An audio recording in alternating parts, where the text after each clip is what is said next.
If it can go wrong, it's gonna go wrong today.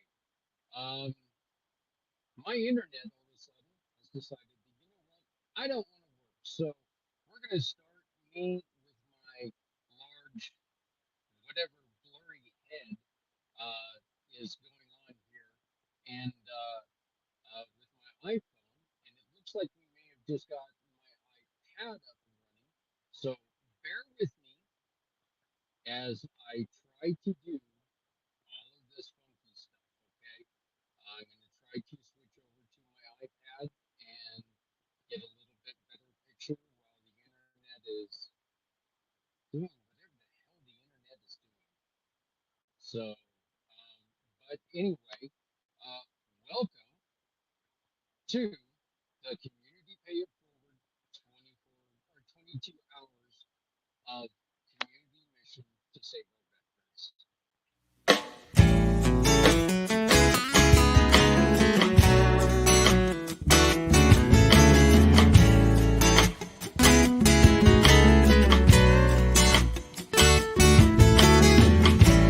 Born into a real fight wasn't right. Where can she dream here? Okay, so once again, we've got a little bit of a problem. I have no internet.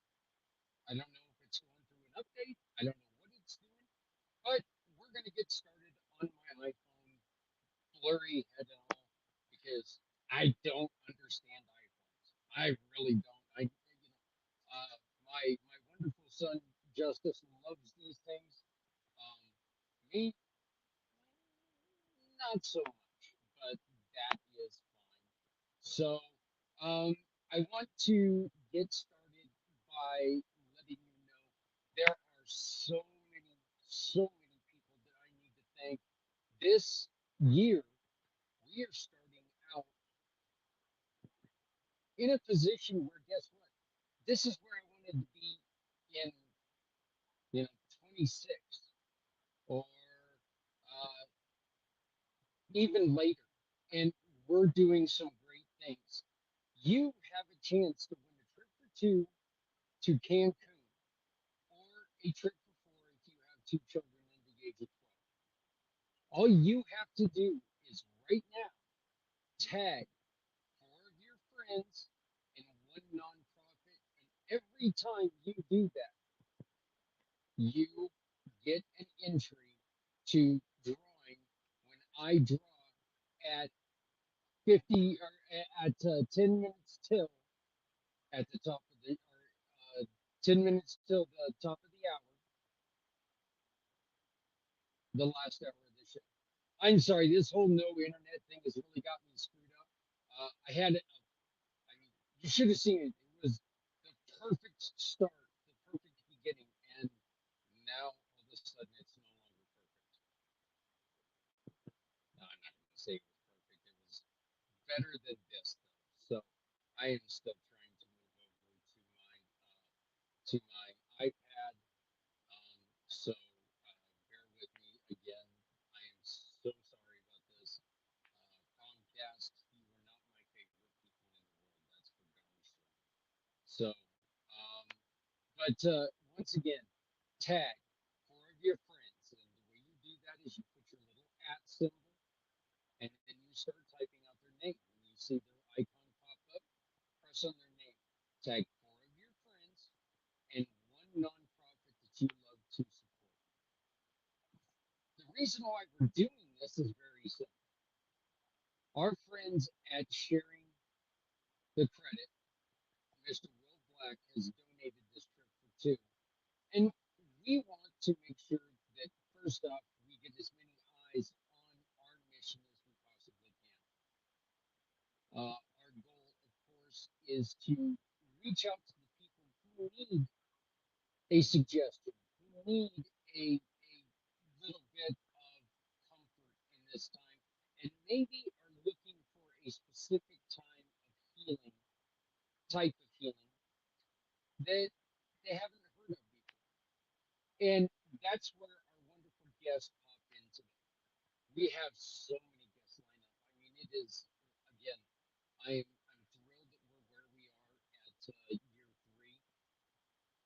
we're going to be starting here in just a little bit with a great friend of mine. Please don't tell him I said that. A great friend of mine, the Red, Sean Winnington. He and I'm his monkey, or his button monkey, every Friday for his paranormal show. And he starred in the Travel Channel's Legion of Exorcists. One thing about Sean, he is also donated to our silent auction. You can get a copy, an autographed copy of both of his books in our silent auction. Okay, so Sean was kind enough to donate one of each of his first two books, and he's probably working on his third, which means we ought to see it in about the year 2027.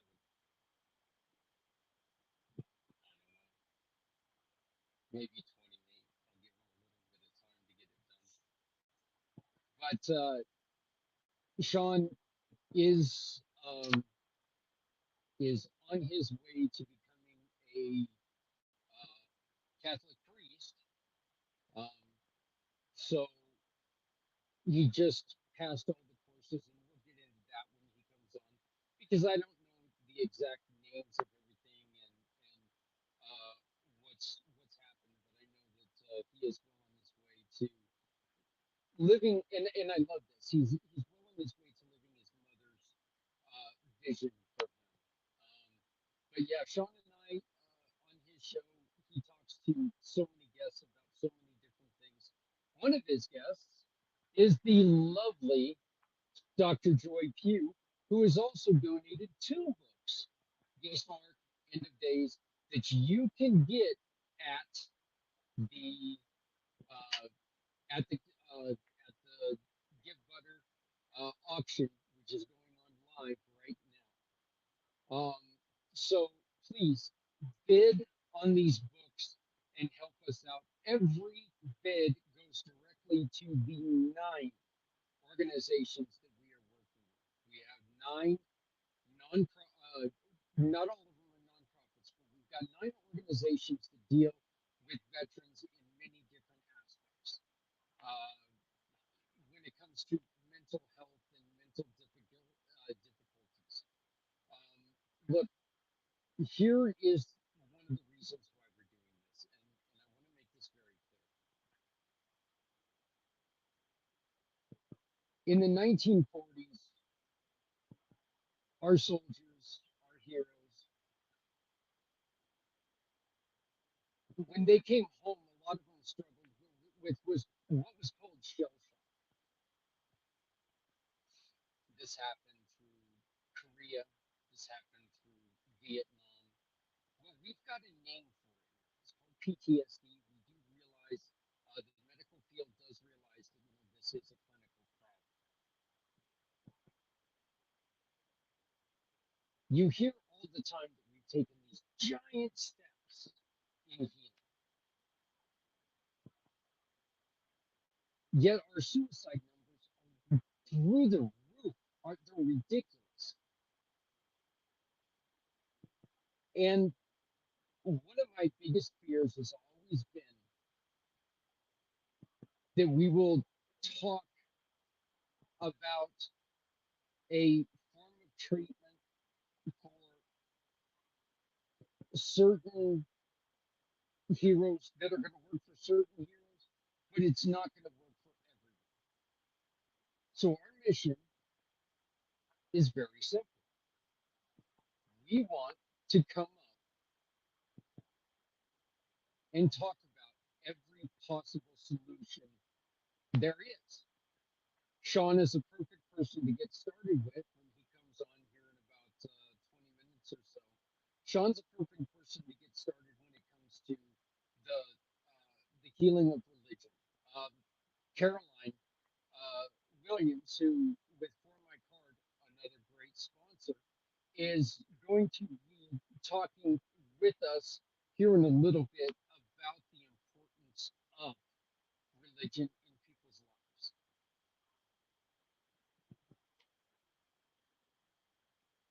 And the disservice we do to certain people by doubting their feelings,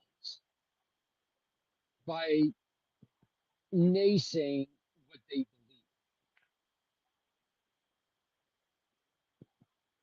Look, we don't have the right to say what works for someone else is a bad thing. You don't have to believe in a religious teaching if you choose not to. There's no reason that you have to believe in that. But what you should really believe in is there's power in the way someone else believes in.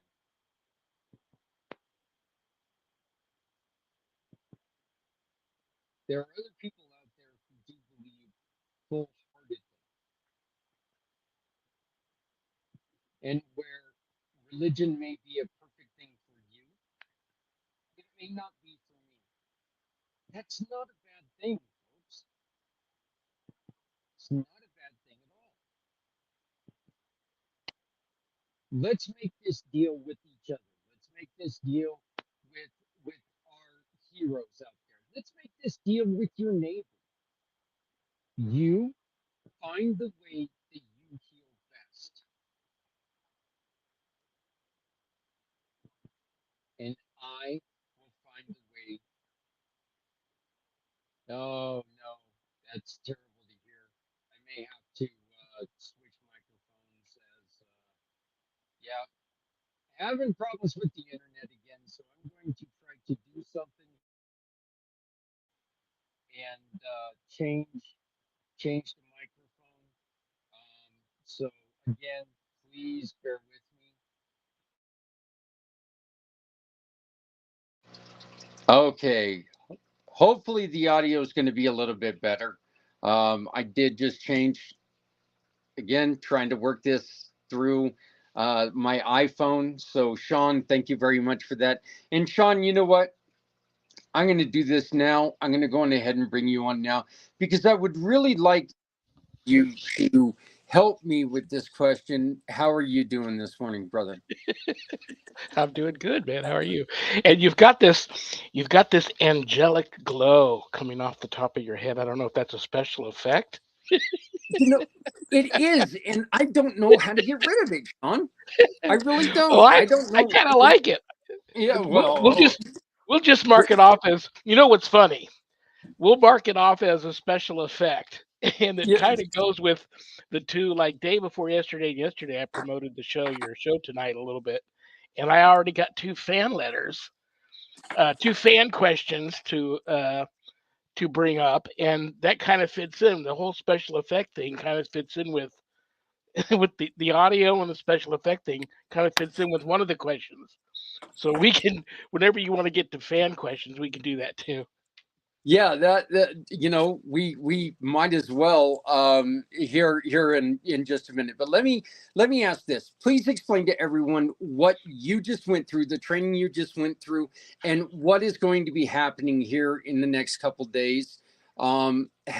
What's the progression? What's the next step on what you're doing, and what does that mean for you professionally? Well, everybody that knows me, and this will, this is, they already know all of this, but for all of those out there that don't know, many years ago I was ordained an exorcist through the American Association of Exorcists and Agape Christian University. And so many years later, uh, that show that I was on, Eli Roth Presents the Legion of Exorcists, it just basically came out. This is like before the pandemic, even. And I know the show didn't air till last year. So it took a long time to get that show to the air, but it just kind of landed in my lap out of nowhere. Um, the producer had reached out to a friend of mine who's an author of all things and asked her if she knew of any, told her they were doing developing a TV series about demonic possession and exorcism, and they asked her if she knew any legitimate exorcists that might be interested in being involved in the project.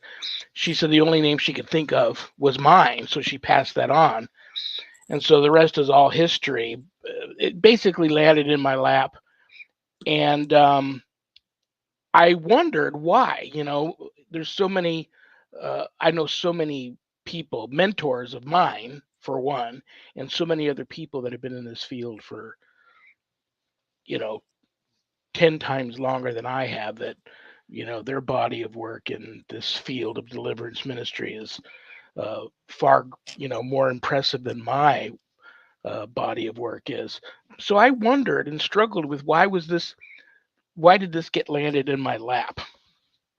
So here we are. We're in LA for 2 weeks filming, and the cast was great. And I loved everybody. And after the 2 weeks, it's either a lunch break or at the end of the day. I don't remember which. I'm relaxing in my trailer. And one of the cast members, Bishop James Long of the United States Old Catholic Church, comes walking in the trailer. And he says, do you mind if I have a word with you? And he's got this interesting grin on his face. And I'm like, yeah, sure, James, what's going on, brother? He goes, I just wanted you to know that you have a pure heart, and I think you would make a great priest. Have you ever thought about being a priest? And I didn't say anything to him at the time, but I had a flashback immediately of, I was baptized Catholic, also confirmed in the Catholic Church. My mother, when I was young, used to always ask me, what do you want to be when you grow up? And I would always say, a dumb kid, I would always say things like, Spider-Man, or a professional football player, or a cop, or a fireman, whatever.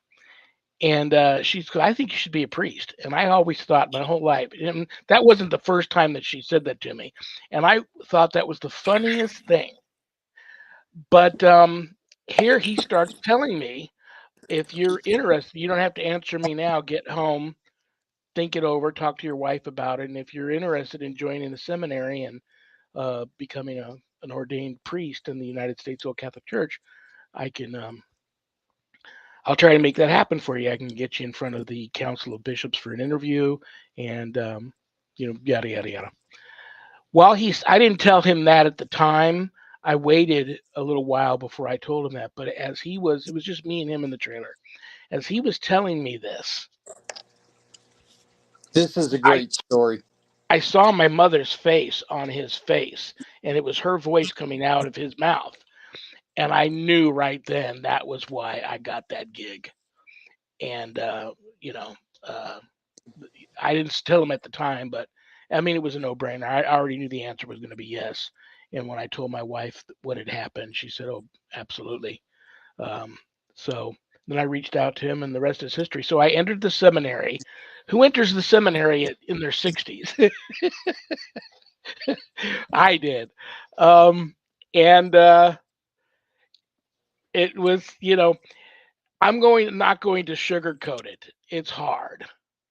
A lot of studying, 24/7, studying. Tests, quiz, tests, oral boards, if you will, a lot of, but if you're being called to it, it's a wondrous experience. It can be stressful at times because you just, what's at stake, and you're being called to this, and you don't want to, of all people, let God down. But of course, you also don't want to let your bishop down, and your other deacons and priests that are helping you along in your formation. So it's hard, but if you're called to it, at the same time that it's hard, it's a wondrous experience. So if my bishop sees this and I'm wrong, he'll let me know. I assume that now that I was ordained last November in Indiana to the diaconate. I'm a deacon now, and I'm going to be spending St. Patrick's Day weekend, this coming up March 14th through the 17th in Columbia. Actually, I got it right here. Todd Hall Retreat Center in Columbia, Illinois, where I will be ordained to the priesthood and also take my permanent vows as a full brother in the Benedictine order of Saint Benedict. So I don't know if I'm still considered a seminarian or if I'm still in the seminary after that happens. Um, I don't know. I know that there's many studies to come. Probably for me, being a member of the Society of Saint Benedict and already, being an exorcist, probably will delve further and deeper into the theology of demonology and demonology course in the United States Old Catholic Church, and probably continue that training and continue doing that stuff. But that's what's going to happen for me now. Here's another pretty amazing thing. We were supposed to not do this. We got done with this last retreat in last November. We weren't supposed to get together again for the priesthood ordinations till fall of 24 or perhaps even spring of 25. So myself and the other two deacons that are also going to be ordained to the priesthood that weekend, I guess we have come along a lot faster than we had anticipated, and have done well in seminary. So Bishop Long bumped it up, and we were going to get together in the spring or early summer of this year. Well, when they started reaching out for the dates, I forget what the original dates were. He wanted us all to get together.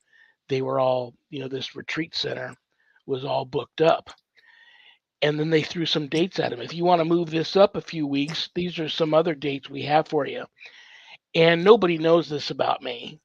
And I don't even know if I've told you this. I was baptized under St. Patrick as my guardian angel and my guardian saint. And many years later, I was also confirmed in the Catholic Church under St. Patrick as my guardian saint. So here we go. I get hit with these dates. Everything's been moved up. Study real hard, make sure you're ready, but we're going to be going March 14th through the 17th.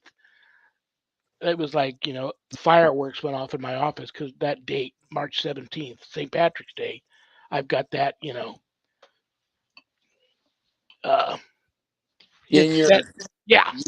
Yeah. I knew right then this was meant to be. And then just a few days later, I believe it's Thursday of that week, the following week, the church celebrates the life and death of St. Benedict. And I'm taking my permanent vows into the Order of St. Benedict also that weekend.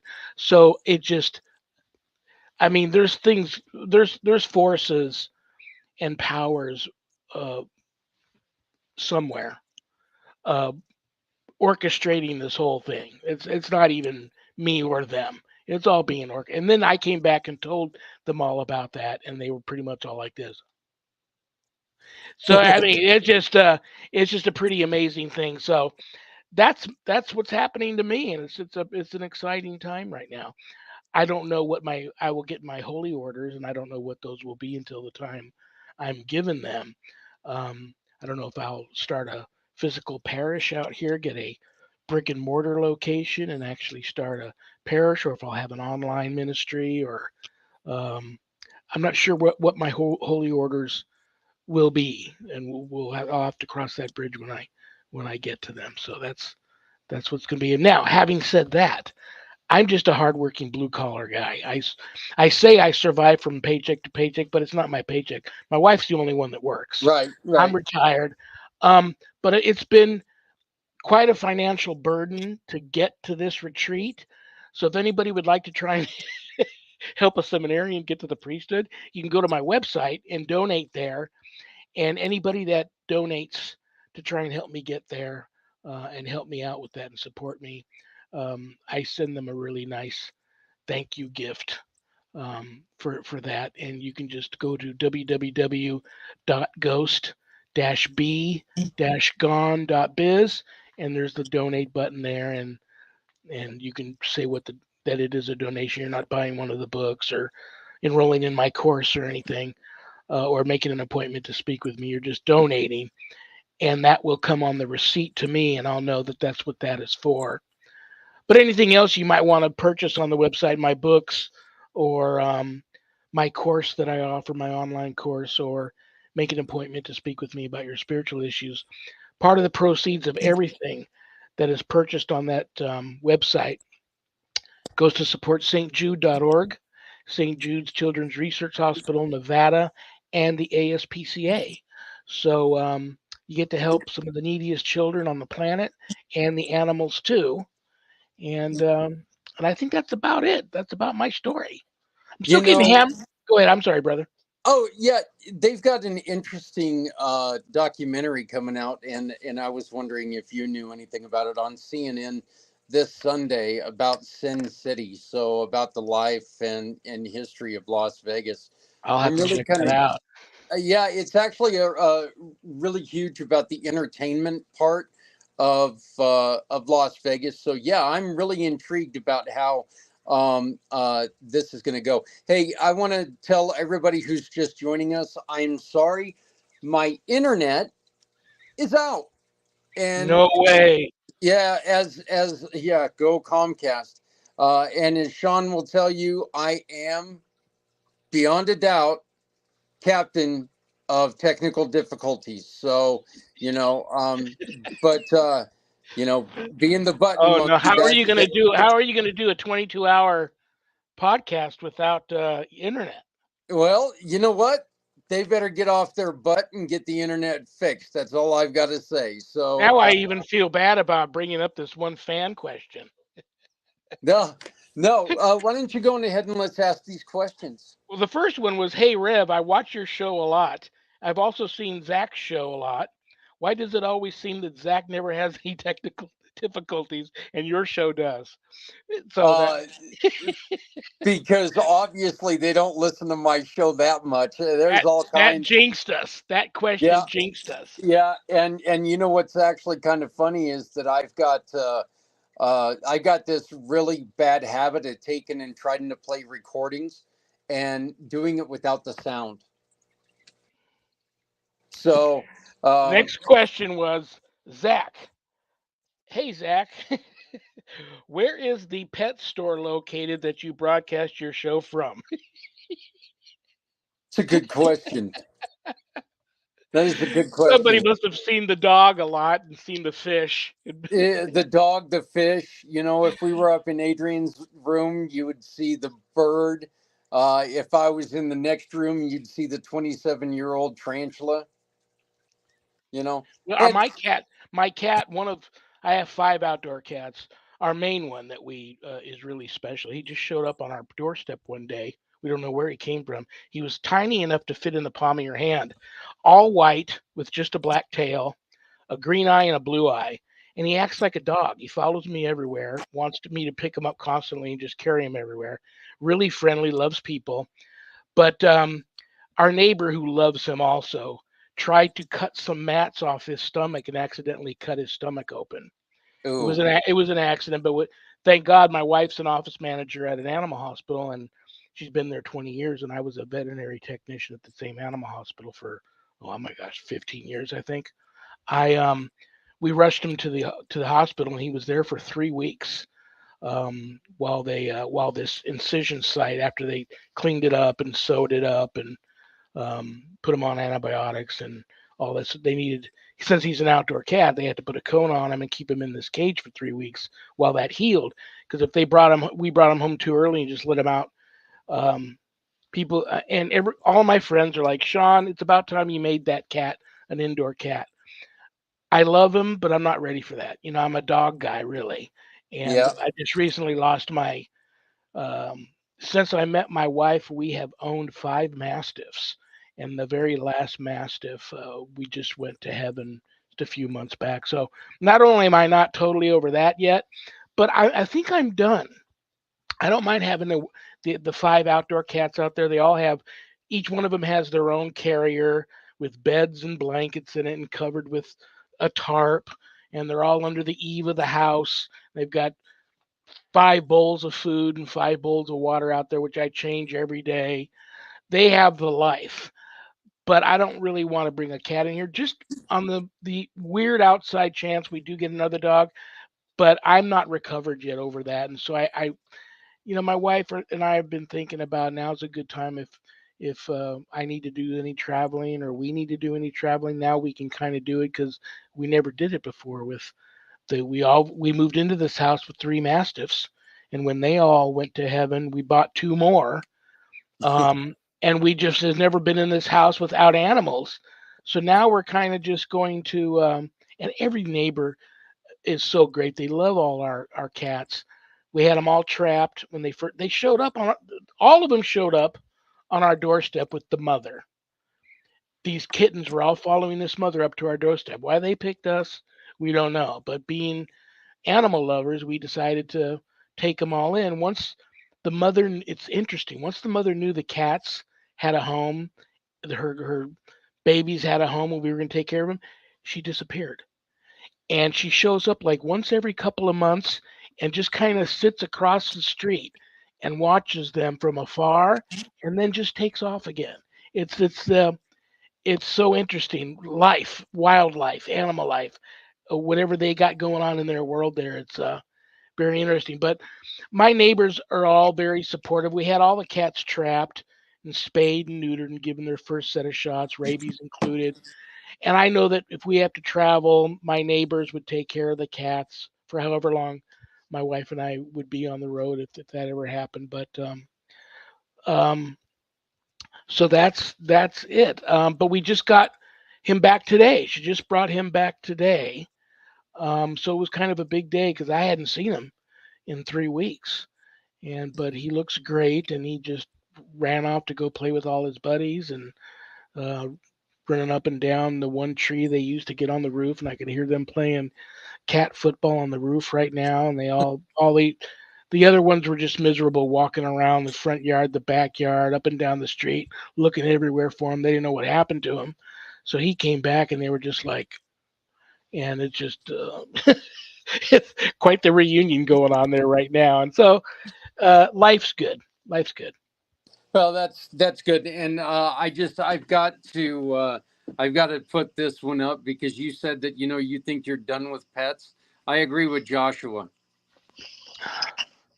Easier said than Uh, done. and Joshua doesn't know how hard it is for me because I'll tell you, I am, like I said, most of my adult life I've been in the animal care industry, and my wife is still the office manager at this animal hospital. Everybody, a word travels in that industry fast, and as soon as everybody knew that I had put Penny down a few months back, that's all I get now are calls from people. I know this guy, you know, breeding Cane Corsos. I know this guy breeding English Mastiffs. I know this guy breeding this breed or this breed. This one lady, this people working at the shelters. This Mastiff came in, needs a home. Thought of you. What do you think? So I get hammered every day, and it's hard, man. It's like I can't even watch um, like the ASPCA commercials immediately when they come Yeah. on. I've got to flip them right away because, like I said, I'm not over it yet, and we probably will get, you know. I've never because I've If never been in my life. I had pets, bro. I can't even remember when as far back as I can remember. I can never remember not having a dog, and I was always the guy in the family that took care of the dogs that the dogs bonded with. I've never not had one, so it's going to be tough. But there's something telling me I just got to be strong here because there's some things I need to do first before I go ahead and get another one. And I don't want this dog to either get beaten up by all the cats Mhm. because my mastiffs terrorized them. And and they remember that. And I don't want them to terrorize this new puppy or this puppy to grow up and not dig cats and be after them all the time. I don't want that either. So I'm in a dilemma right now, a real dilemma. The one thing that reminds me of is there's a new commercial for like a website builder or something like that, where it shows the new puppies are in stock, and it's got this big muscle bound guy who sees these puppies and he starts smiling, and then you see a lady who sees these puppies and she starts smiling. And then it shows a husband and wife sitting on the couch. She's looking at her phone at the website and he's watching TV. And she goes, "Oh," and he goes, "Nope." And then the next picture, they cut to the next picture and he's sitting there with this new dog in his hands. And I'm like, yeah, Yeah. that is Every life. Sharon sends me messages all day long while she's at work. So and so just came in with a box of puppies, and before they left, they were trying to give me one. I drew my line in the sand and made a stand because she loves animals too, you know. So Right. it's even harder for her because she's there, you know, at the Right. clinic seeing that stuff all the time. But Yeah. So, all right, Sean, let's get to what we're here for. We actually, and we do talk about it a lot when Dr. Joy is on with us. And that is that the amount of depression and the amount of suicides going on right now is just utterly ridiculous. The church, I know that it's always been seen as a sin to take your own life, right? yeah, that's what they say. I Uh, You know, it's a really tough thing. I've known people. I've had friends who've committed suicide. I've had friends who have served in the war. Um, you know, they have they're their son or their daughter's hero, and they go off as one person, and they come back years later after all the things they've seen and done and experienced, a different person, not the hero that their son or daughter remembered them to be when they come back. Sometimes these soldiers come back extreme I believe it's PTSD. Is that what it is? yes. Um, and they're angry, they're violent. Sometimes they get very emotionally and physically um, abusive to their children. And I've had children not not be able to handle that and commit suicide because of that, or the soldier comes back and sees the effect he's having on his family. Maybe while he was gone, the wife decided to leave him, or whatever the case may be, and then they commit suicide. There's so many. It's not just the soldiers. It's people that know them, people that love them, people that live with them, and the soldiers too, men and women. But yeah, it's just it's pretty incredible, and it's sickening to see how it seems like. I remember, you know, my father was a 25-year retired Master Chief radioman in the United States Navy. He served World War II, Korea, Purple Heart recipient, finished his career in naval intelligence. Um, and I went into the Navy because of that reason too. When I was like my 18th birthday, I enlisted and went in. You know, if I knew then what I know now, I probably would have found a way somehow to stick out at least 15 years because I would get a small, you know, I'd be getting some type of small retirement pay from that now. Having said that, had I done that, I realize there's so many things that I did and accomplished once I got out that I would have never done had I stayed in. But I remember I used to call my dad all the time and not so much complain, but just tell him things that were going on when I was in there that were upsetting to me. And did he experience anything like that? And he used to say things to me like, it's not my Navy anymore, that's for sure. Yeah. He would even encourage me, well, you know, you have a commitment, finish your commitment, and then if you want to come home, go ahead and come home. You know, you don't have to be a lifer or anything like that. And that was encouraging. And so after my first tour was up, I got out. But man, even there, you know, guys, they don't talk about this a lot. Guy, sure, there was a lot of some weird things would happen on ship. You know, like if um, somebody that worked in one department, if a signalman got in a fight with um, uh, an engineer, and the engineer guys are way down below deck, and he works up in the crow's nest. They would get maybe in a fight in a bar, you know, on shore leave, or even in a fight, on the ship for whatever stupid reason. I mean, we're all sailors on the same ship. Why is anybody fighting? But sometimes guys would go, at night especially, there's no lights. So you have to have the ship memorized, where you're walking, where to duck so you don't smack your head on a bulkhead, where to duck, where the ladders are, yada, yada, yada. And every ladder has these huge steel doors, watertight doors that they slam and lock shut if the ship is, taking on water or something. Sometimes a guy would be coming up those ladders and mysteriously this door would slam on his head, or guys would just the next day at roll call, the guy just would be gone. And if they figured, well, sometime during the night he either jumped overboard or he got thrown overboard, by now we'd never find him, so there's no reason to go back, and the ship just continues sailing on. So there was a lot of guys that were extremely troubled, who you just knew when we get back to shore, the corpsmen and the doctors are probably going to take him to get him some help. Hopefully he makes it back to shore. And sometimes those guys would end up not making roll call the next day, and I think they probably jumped and committed suicide. So it's just sad because I see, and I'm a Catholic, and I am one of those people that I'm not against the migrants.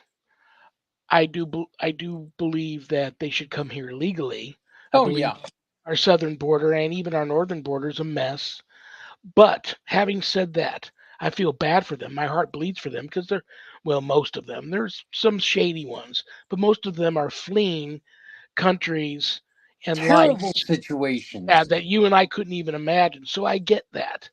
But then you see how much the government bends over backwards to take care of these people, and how it seems like they're not doing that at all for our own veterans. And just, I want to say a couple of years ago, um, I went down with a couple of friends to do a little ministry work. We have this elaborate tunnel system under Las Vegas, and there's the tunnel people live under there. And these are people that were homeless, but they ended up becoming comfortable living in the tunnels, and they don't want to, maybe some of them do want to not be living that way anymore, but a lot of them have grown accustomed to living that way, and they're living down in there in these tunnels. So we went down there to check on them, and I can't tell you. I want to say I lost track of how many people I spoke to living like that are former veterans.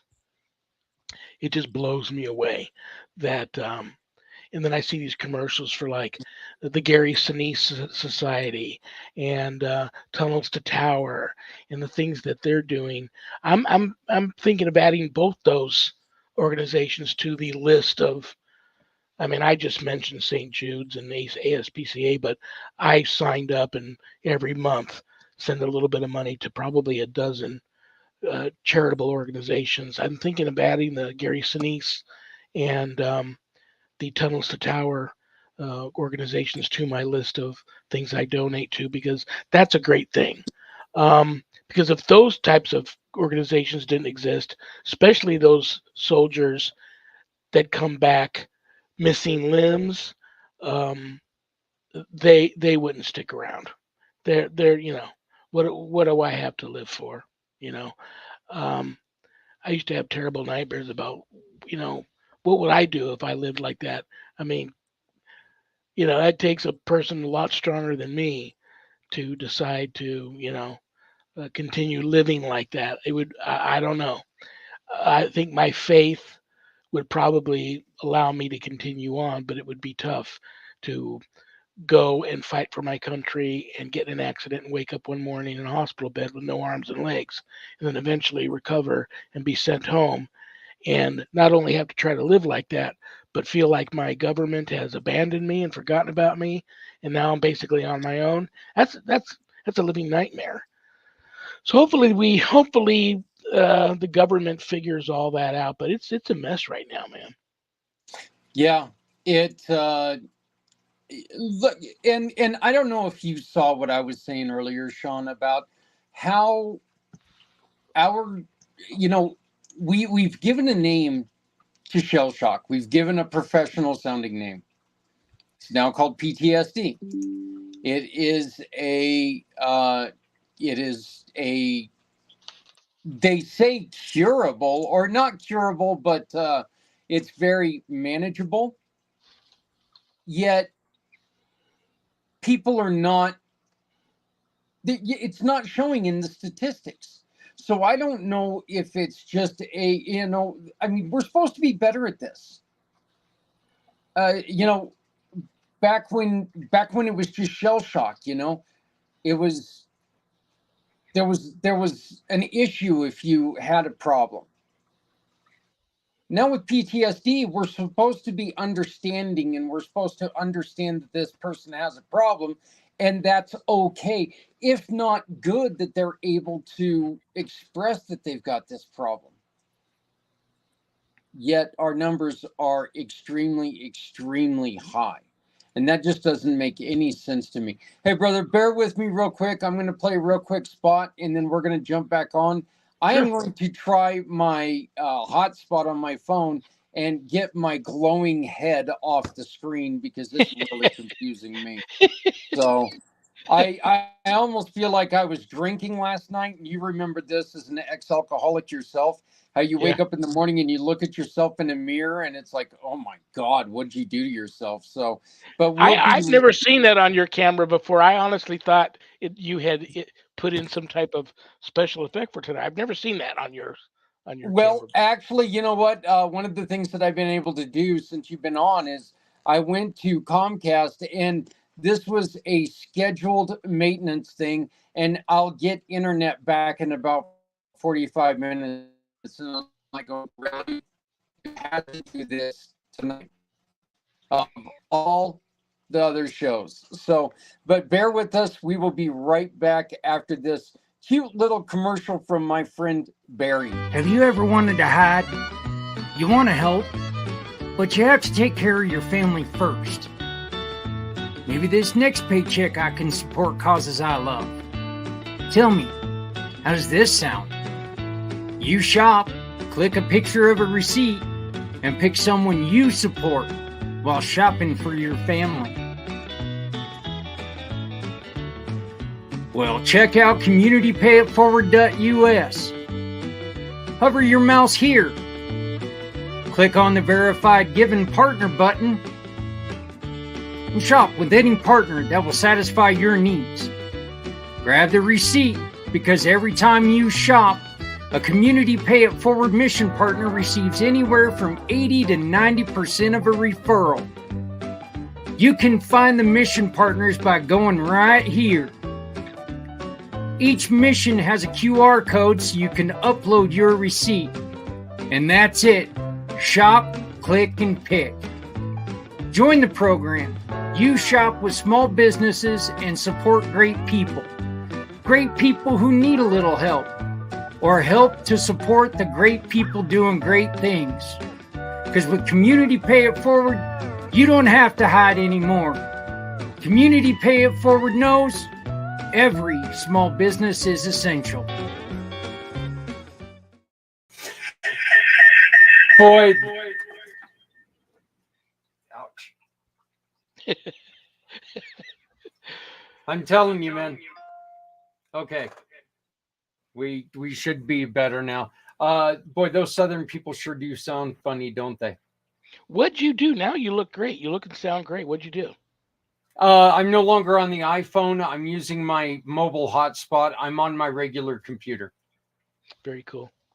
So yeah, for the last 40 minutes, 50 minutes, I've been depending on my iPhone. So even if everything is a little bit choppy, at least I don't look like I'm being sucked up into the air. So Terry Wilson, who is our next guest, she made mention that the whole mental health system in the U.S. is a disgrace, whether you're a vet or not.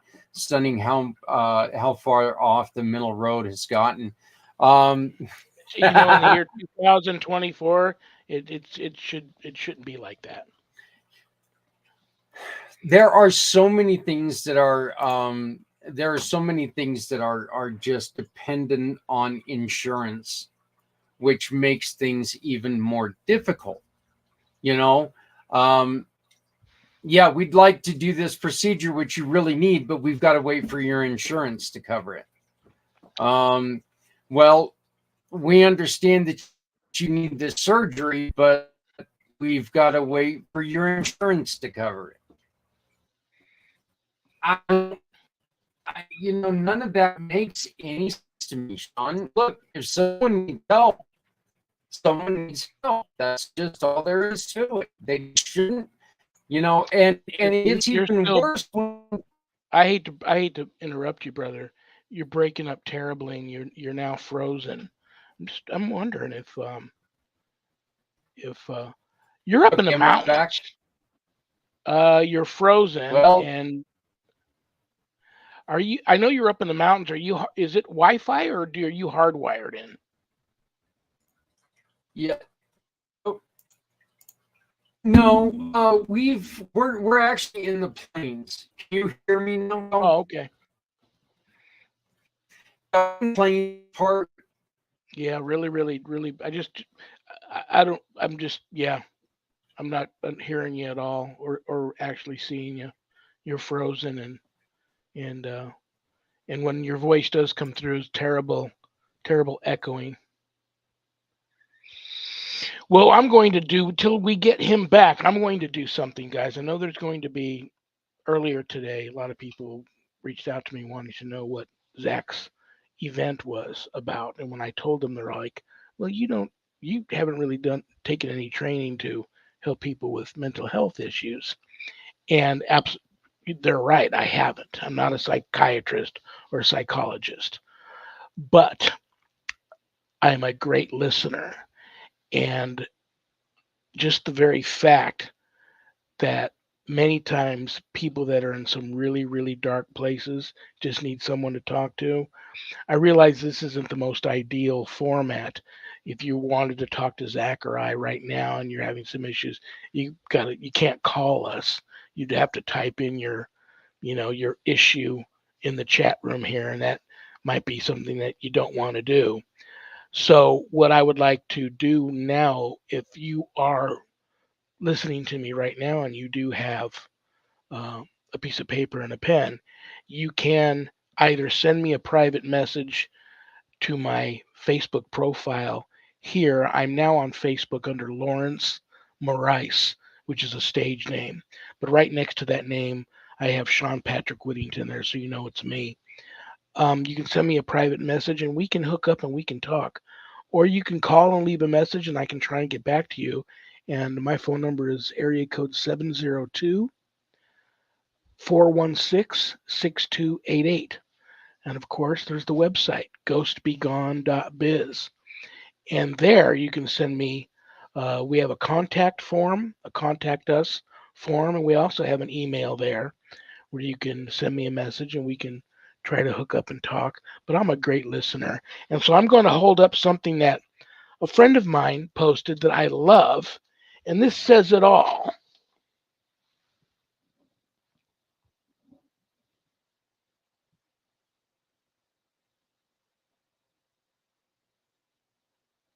Don't you love that? If suicide ever crosses your mind, just know I would rather listen to your story than attend your funeral. That is beautiful. And I also want to let everybody else know that 988 is the number that you type in, suicide hotline.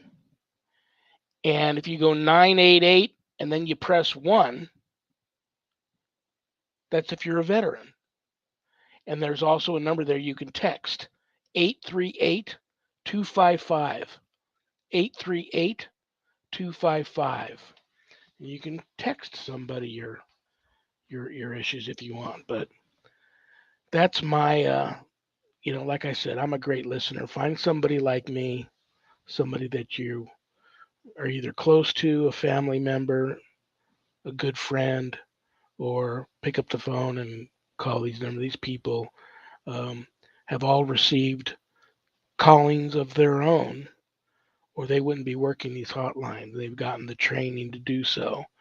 And but you never know, the things that I've seen and experienced in my lifetime, especially being in the deliverance ministry, you never know.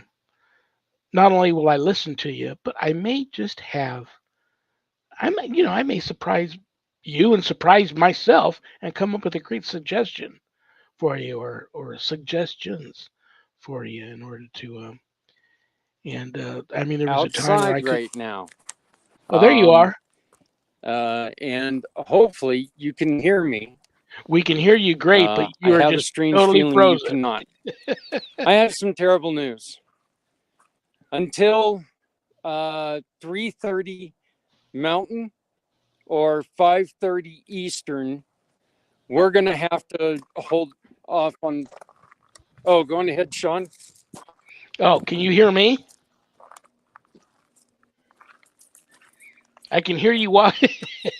I can hear you walking around outside, and I can see you, but you're terribly frozen up. But the moment, but I can hear you. Can you hear me?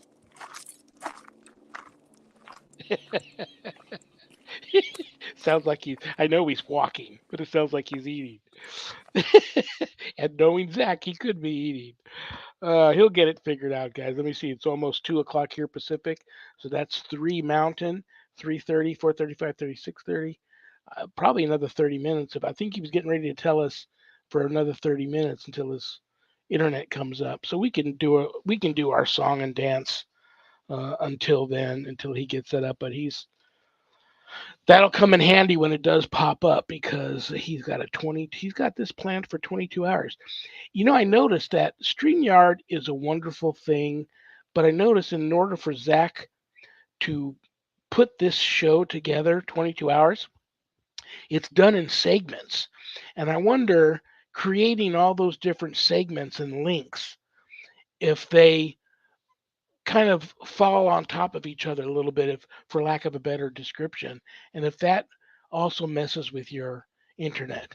I'm probably totally wrong there, because like I said, I'm completely computer illiterate and I'm not a tech guy. So I'm probably wrong. And then on top of that, Zach is having issues with his Comcast internet. So it is what it is. But I can see the chat room if anybody wants to ask me any personal questions or talk to me about anything that's on your mind. We can do that. And somebody should jump on here and at least tell me if you can see and hear me. Terry, are you still with us? Joshua, are you still with us? There you go. Back to the iPhone. So, you know what? We're going to have to just do what we do. Yeah, we'll work it out. You're probably deal with about this. 30 minutes. You're probably about 30 minutes away from them getting you fixed up, right? Boy, I am really hoping so. I am really hoping so. It's as somebody who does this for a living, how frustrating this can be. So, all the planning in the world cannot change the ideas of the cable companies. So, anyway, Sean, what are some of the things that the church is trying to do to battle with this epidemic and try to make lives better for people? Well, honestly, I would have to. Now, I don't know this for a fact. I'm not a member of a huge diocese, but Right. there's many ordained priests and bishops and archbishops and cardinals that are also licensed and certified psychologists, psychiatrists, people with that type of training. So And don't think that for a minute it doesn't hit the clergy too. There's many people in the clergy that, for whatever reason, who knows? The reasons could be thousands and thousands of reasons why someone may feel like they've lost their faith or something's happened to them and they're in some pretty dark places. And yeah, it's Catholics preach that it's a sin to commit suicide, but it hits everybody. So they've got, I believe they've got that handled like that. But oh my gosh, you can, any local Catholic diocese in your area, you can reach out to, and they've got the programs attached to get you to the right people, to the right ears to chew on, the right shoulders to cry on, and the right people that are trained to listen to you and try and help you through your issues. But I think you were away from the internet while I showed everybody. Did you see when I showed this, Zach? No, I did not.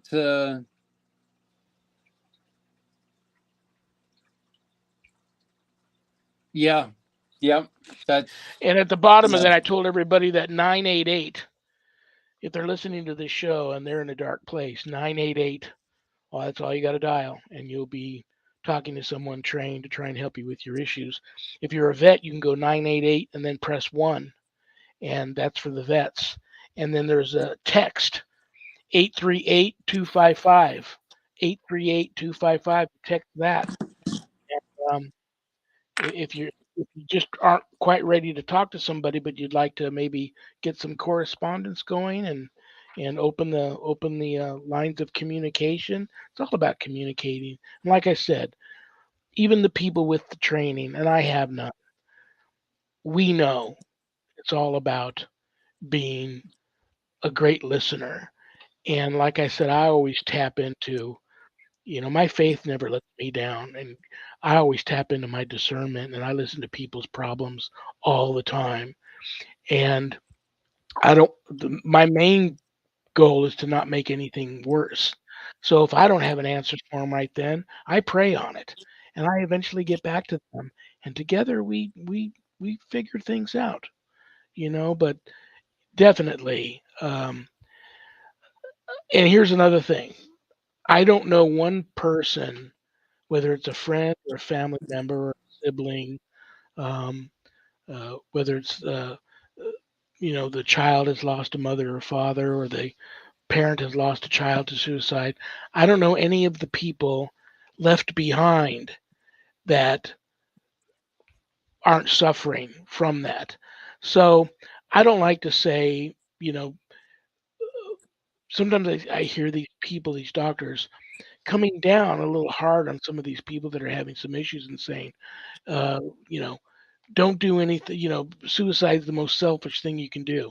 Okay, well, maybe it is, but, we need to move beyond that and quit laying guilt trips on people too. You until you've walked a mile in their shoes or experienced their issues and with their type of problems, you don't want to, you know, add fuel to the fire and come and hit people over the head with stuff like that. Just help. Um, my other recommendation would be if you reach out to somebody for help and they don't want to just sit there and listen to you and then pray with you and try to come up with some answers for you, um, and try to understand what you're going through, then you need to reach out to somebody else. That person you reached out to is not ready to help you. I know Yes. this.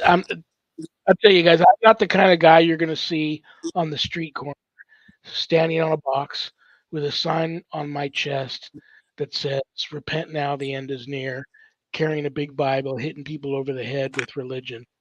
That's not how I get my preach on. How I get my preach on is telling people um, the many times of extreme divine intervention that I've experienced and the power of God that I've experienced. And for me, trust me, I was a raging alcoholic and drug addict for most of my adult life. And the only reason why I'm still here was two reasons. One, my guardian angel saved my life twice. Yes, they do exist, and they're right there. Everybody's got one, whether you believe in them or not. And all you have to, they're waiting for you to ask them for help and giving them permission to enter and intervene in your life and help you now. They're waiting for you to give them that permission. So they're real, they're there, but it's always been God for me, man. When I'm and I've been hanging over the edge of the abyss, finger looking down for is there ain't going to be a soft landing down there. Um, and it was always my faith uh, that got me through that, and God, grabbing me by the seat of my pants and lifting me out and putting me back over on the edge, the flat ground, and helped me walk away. So, having said that, if anybody is out there listening or watching that's in a dark place, Zach, unless you have something you really want to say, I have a couple of beautiful prayers No, that as a matter of fact, Sean, this is where I was going to get to. I was going to go on ahead and let you cut loose here in a minute, but I was hoping that maybe you would say a prayer for our mission of today, and say a prayer for all of those who are out there. I'm going to get off camera so people can concentrate on you while you're doing this, but I will be right here with you. And just one more time, real quick before you do this, please bear with us. Our internet has been shut off for routine maintenance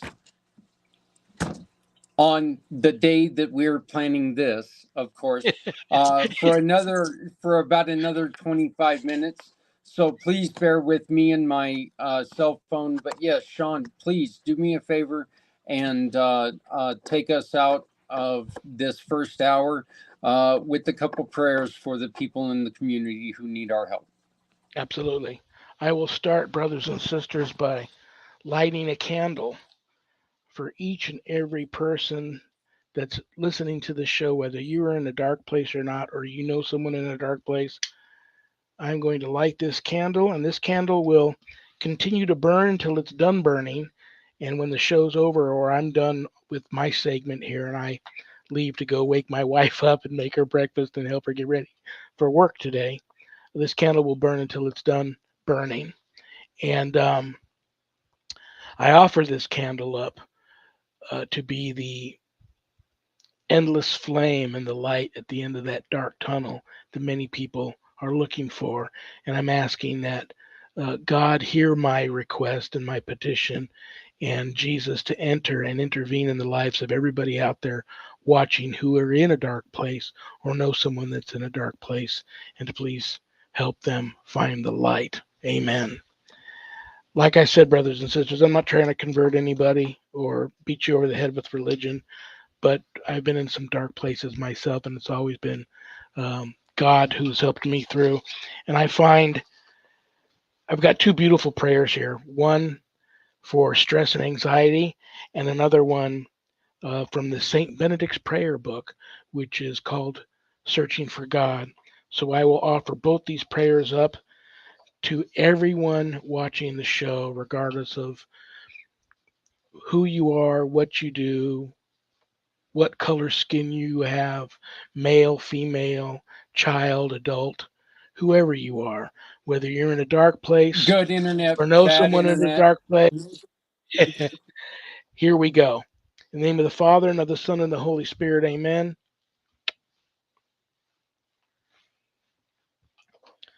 O Lord, let me hear you. My soul is weary. Worry, fear, and doubt surround me on every side. Yet your sweet mercy cannot be held back from those that cry out to you. Hear my cry. Let me trust in your mercy. Show me how. Free me. Free me from anxiety and stress, that I may find rest in your loving arms. Amen. If anybody wants a copy of these prayers, just send me a private message on Messenger on Facebook or at my website, and I'll get these prayers in your hands. This next prayer, I know a lot of prayers, and if I don't know them by heart, I've got a lot of prayer books. This prayer right now, and for quite some time now, has been my new favorite prayer. I love this prayer. And a lot of people out there are searching for God. And trust me, if you trust me on this and it doesn't work out for you, you can come find me and punch me in the nose, okay? And I'll say I'm sorry for being wrong, but I'm not going to be wrong. If you search for God wholeheartedly, you offer your heart and soul up, and you accept Jesus Christ as your Lord and Savior and ask him to enter and intervene in your life right now, it'll happen for you. Trust me. This is searching for God. In the name of the Father, and of the Son, and the Holy Spirit, amen.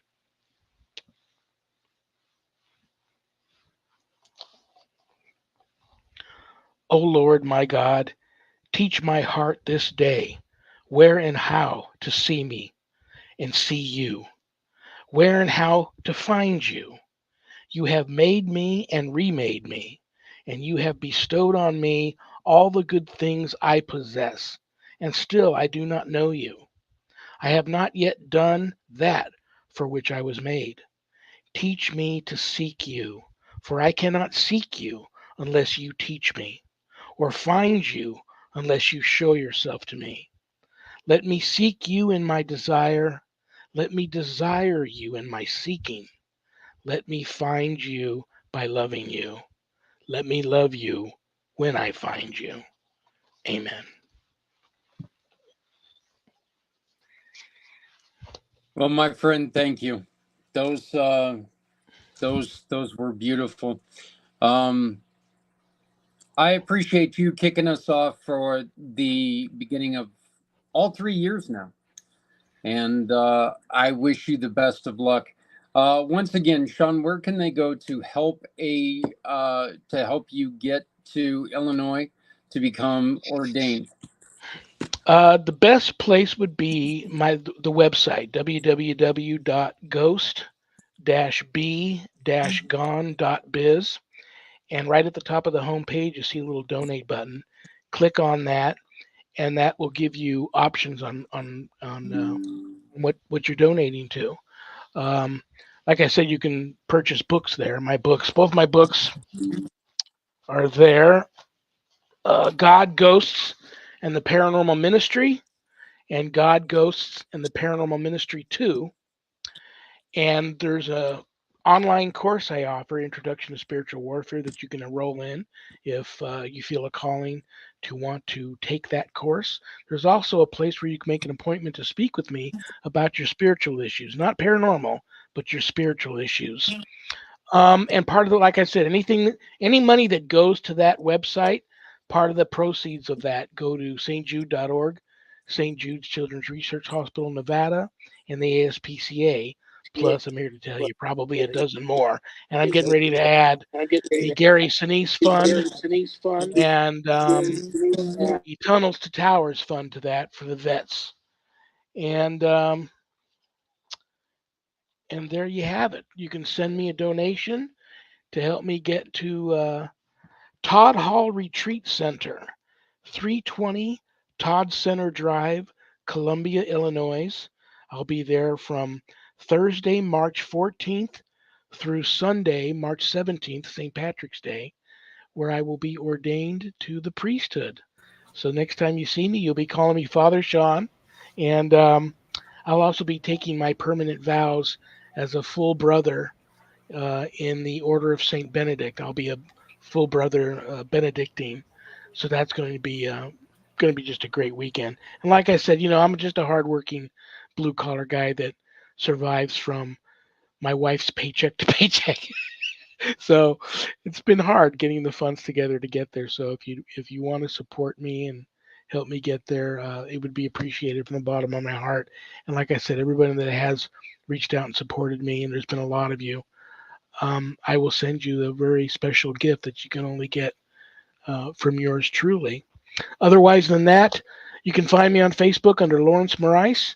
Eli Roth Presents The Legion of Exorcists is streaming now on Discovery Plus and Max. Also, half a dozen other streaming services like Roku and a couple of others.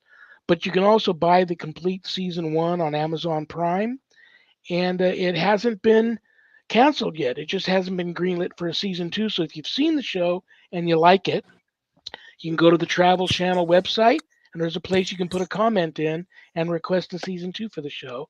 And hopefully there will be another one, and you'll see me on the screen again telling some more stories about good versus evil, where good kicks some you-know-what. Yep. And please, Sean has donated 2 books that we will be auctioning off throughout. Oh, that's right. You've got today, 2 books there that I've sent you. Yep. We've got 2 autographed editions of book 1 and book 2 that we are auctioning off right now. And you can go to the Give Butter link. And as soon as I have internet, you know, that stuff that is vital in today's world, again, they turned it on for a second, Sean, and I got all excited. And then all of a sudden, they turned it off again. So, but right there, right above I will Sean, say when you can see the QR code. Go on ahead, Sean. Oh, what I'll do, I'll say a prayer for your internet after we get off, and I'm confident it'll come up for you soon. This is too important of a project for it not to come up, and I'm praying that they're gonna get it, and then it'll be as good as ever, and I won't have to worry about any more technical difficulties when you produce my show. Yeah, there you go. Yeah, Comcast is going to fix everything right now. I have all the faith in the world in them. So, but you can go to QR link above Sean's head right now. If you go to that QR link, it will take you to the auction items to where you can bid on a autographed copy of book 1 and 2. They're coming as a set, so you'll have everything. Like I said, Sean, you're going to start working on your 3rd book, right? So we can see that in a year. You know, I've got so many ideas. I've thought of all things. I've thought about a cookbook. Of all things, I've actually thought about a children's book. But yeah, there's a lot of more stories to tell, but it's not easy. I'm jealous of all those authors out there that can just spit one book out after another, after another, after another. They got 12 critically acclaimed #1 bestseller books floating around out there. It was much harder for me. I'm not a writer, so it's much harder for me. But I've got some ideas for a 3rd one. We'll see what happens. No, I appreciate it, and like I said, I appreciate you covering for me with the difficulty that we're having with the internet right now. But why don't you go and get ready to cook for your wife and wake her up so she can get her day started. Sean, yeah, we're coming up pretty us. quick here for me waking her up, and then I make her breakfast while she's showering. Then she eats, and we visit a little bit. Then she finishes getting ready, and she's out of the house about 4:30, and doesn't get back home till probably 4:30. So 6 days a week, man. I don't know how she does it, but let me leave you all with this, and this is from the bottom of my heart. Reach out to Zach or myself or anybody that you know will listen to you and try to help you with your issues if you were in a really dark place. And on that note, Zach and everybody watching and listening, God bless you all in the name of the Father and the Son and the Holy Spirit. Amen. And I'm here for you if you need me. Well, I appreciate it, Sean. Thank you so very much. You have a great day. Tell Sharon that we said hi, and we hope you guys have a great day, and we'll see you right back here next year. Actually, you know what, Sean? Your next show is next Friday, right? No, it's Monday with it's next Monday with Susan Ahern. I believe, yeah, the Oh, 26th. okay. Yeah. Susan Ahern, Happy Medium Monday, and then the following Okay. Friday, Oh, yes, perfect. the 1st is Yep. Ira Wolfnison. I give Right. And Adrian a then big hug and a kiss for me we'll too, be okay, taking a brother? week off. Sounds good. Thank you, sir. All right, brother. Peace. That guy is look, the truth is that, you know, he and I, we give each other a ration of hell, but he's a really good guy and he's working a lot. He's working real hard to make everybody's lives a little bit better.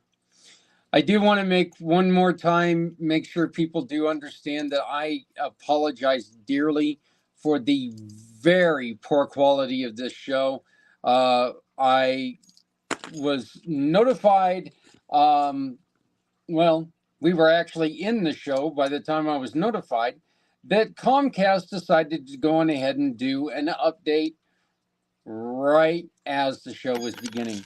It started at about 1:45 Mountain Time. We are, which was 15 minutes before we went on the air. So please forgive me for the poor quality, for the choppiness, and for everything else that's going on.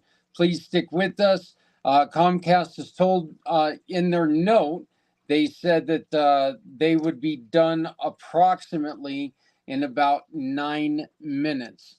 So we're hoping to get this show up and running properly in about 9 minutes. Until then, we're just going to keep going on. I think I'm probably going to do my best to.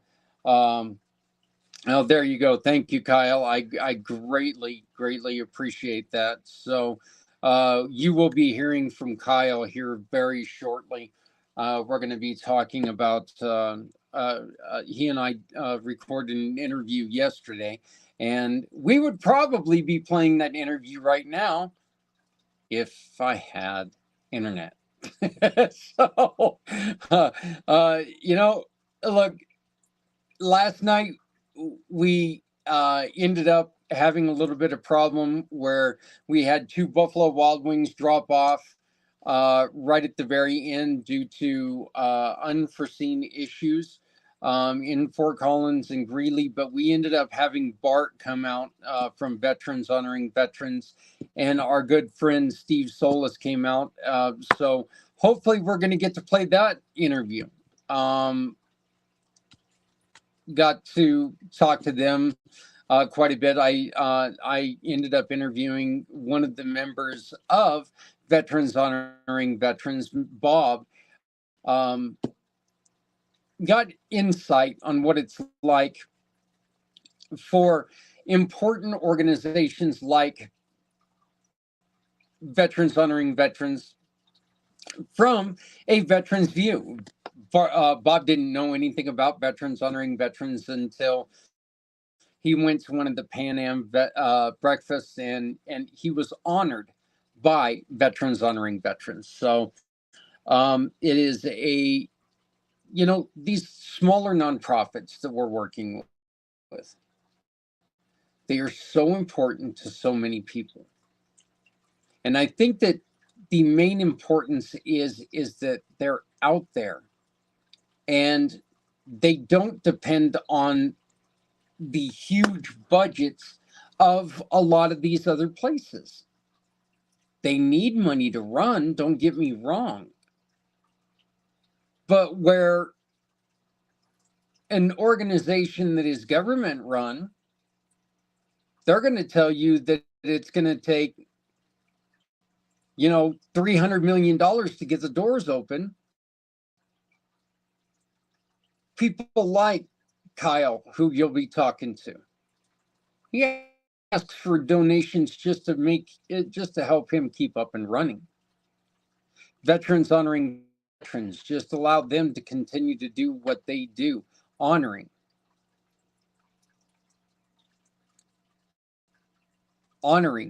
service, honoring people's sacrifices.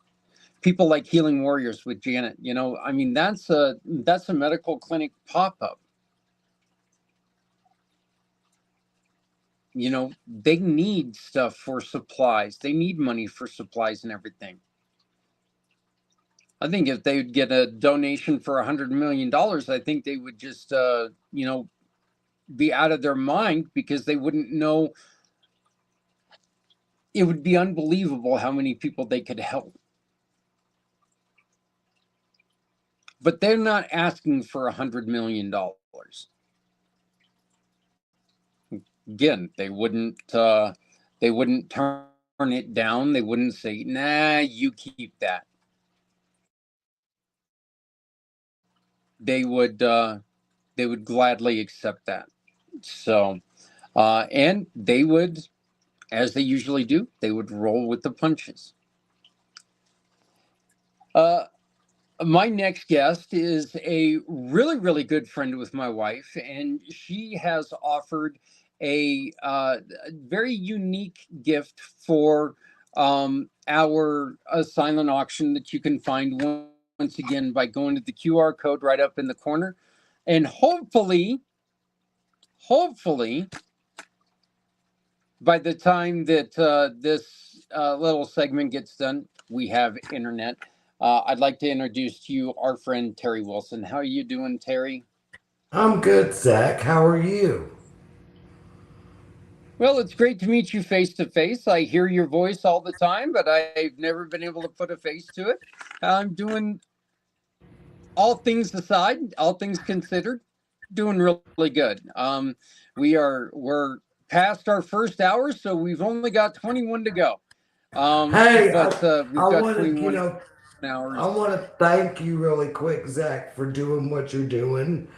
This is a huge deal for so many, and it's so important that people talk about it. So thank you, for, I don't know how you're gonna do it, but lots of caffeine, I'm assuming.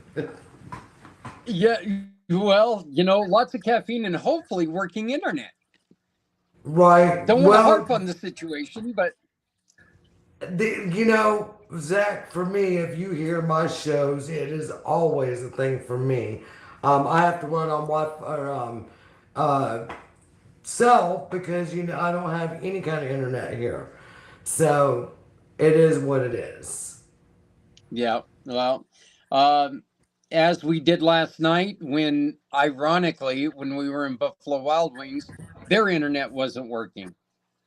So I don't know if this is God's way of just telling me, Zach, you need to sit down, shut up, and or what this is. But guess what? I'm going to be defiant. Right. Kind of who I am. I like being, and we're going to continue. We're going to find a way to do it. That's right. That's right. We just do what we got to do. Just keep rolling with it. That's right. Terry, you've given us something very unique for our silent auction. Can you please explain what you do? Oh, yeah, I'm offering a tarot reading. So, however y'all want to do that, I don't know. But, y'all just let me know who gets it. And I can do a tarot reading or a pendulum reading. Or, sometimes, Zach, I always hate to claim that I have gifts, so to speak. But what kind of got me into the paranormal thing is sometimes you get those messages and they really don't make sense to you, but they make sense to somebody else. And I don't have the ability to just say, okay, I'm ready for this gift to click in. It depends on who I'm talking to. If there's something that they need to know from another place, sometimes I'm just kind of the filter that it comes through.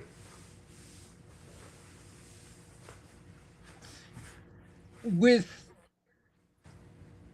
it comes to the field of paranormal and everything that you've got going on, I know there are a lot of people who anger Adrian because it seems like they claim that they can talk to people that can do damage to families. Terry, right, responsibly in the paranormal field, what do people need to do? Because this immediately coming out after someone passes, coming out and just throwing their hands up in the air saying, I can communicate, I can communicate. That can be very damaging to a lot of families. I agree. I've heard some psychics, mediums, whatever you want to call them, say that there's a 60-day waiting period, that there's a 90-day waiting period, or it depends on who you talk to, will give you different stories. For me, there's no time, because time is a man-made thing. This time is of this world. It's not of that world. I can only speak from my own experience, my personal experience. In 2003, my best friend, we lost her, and she was 8.5 months pregnant. We lost both of them. It was 15 years. It was 15 years before I felt like it was time that she needed me, or I needed her, or whatever it was in that moment. It was 15 years. My dad, my biological father, I have never met in my life.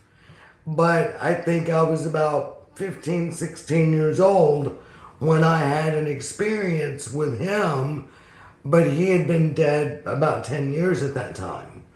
So I do believe that I see it, and I'm not knocking, Zach, because we don't want to say, well, that's not possible, because maybe it is, I don't know. But for me, Yep. personally, if you contact me because your boyfriend died yesterday, I'm not even going to try that. I'm going to say it's not been enough time. You gotta, I think number one, they have to have an adjustment period. And if they were snatched out of this life suddenly, do they even know? What seems like 15 years to us, is that just a blink of an eye to them? So I think when the time is right, the time is right. Now, of course, being a paranormal investigator, we know that sometimes they get hung up for whatever reason, and then they become noisy ghosts, as we like to call them. Like little kids, they're just trying to get attention, but I don't think that happens as often as most people think it does. Right. Um, let's delve into some of the lessons that you've learned from, like, the loss of your friend. What are some of the, we've got the stages of grief, and we've got everything like that, Terry. Tell me, what are some of the Well, things that you went through? well, first, let me say that, give you a little backstory on it. Elizabeth and I worked together. We were both managers in film photography in different areas, though. She worked for Life Touch Portrait Studios, which, if you know anything about that, that was JCPenney's, Target, a couple of other stores that used to have old-fashioned portrait studios. I worked for Kodak in 1 Hour Photo. So her and I met, when the Super Target down here opened. We met, we clicked immediately. It was like we were just soul sisters, And so we had this beautiful friendship. She got pregnant, my girls were older. We had plans, my kids were going to babysit her baby, and I even bought a house, right around the corner from her. The day the house went on for sale, she called me and she's like, Terry, oh my God, the house right around the corner. We were literally 4 houses away from each other. I bought my house in March 3rd of 2003. We lost Elizabeth June 3rd of 2003. So you can see 21 years later, It still hurts. Um, but I will tell you the day before she died, she called me, a friend of ours that worked for Target had a baby. I had gone to see the baby, and I called Elizabeth, and we're like, "Yay, we're gonna go see the baby the next day." So I was at one of my, we had planned, because she had a couple of stores she had to check. I had a couple of stores I had to check, and we had planned we would meet at the store that we originally met at, right? We were gonna meet at 10 o'clock that morning, and we were gonna go to the hospital and see Lisa's baby. So I was at the Trustful location, and of course, there's a portrait studio over there too that Elizabeth had managed. And so I'm in my photo lab, setting up with the shift lead, and the phone in the photo lab rings. I answered it, and it's Elizabeth's sister-in-law telling me that Elizabeth is dead. At the same time, the girl working the portrait studio rounds the corner, and she's saying, "Oh my God, Elizabeth is dead." I'm hearing this in both ears. I remember I fell against the wall, and this can't be happening. There's no way. I just talked to her 8 hours ago. We're meeting in an hour. There's no way. This is not happening. She's 28. What is happening? And I remember I kind of started sliding down the wall. That was the shock.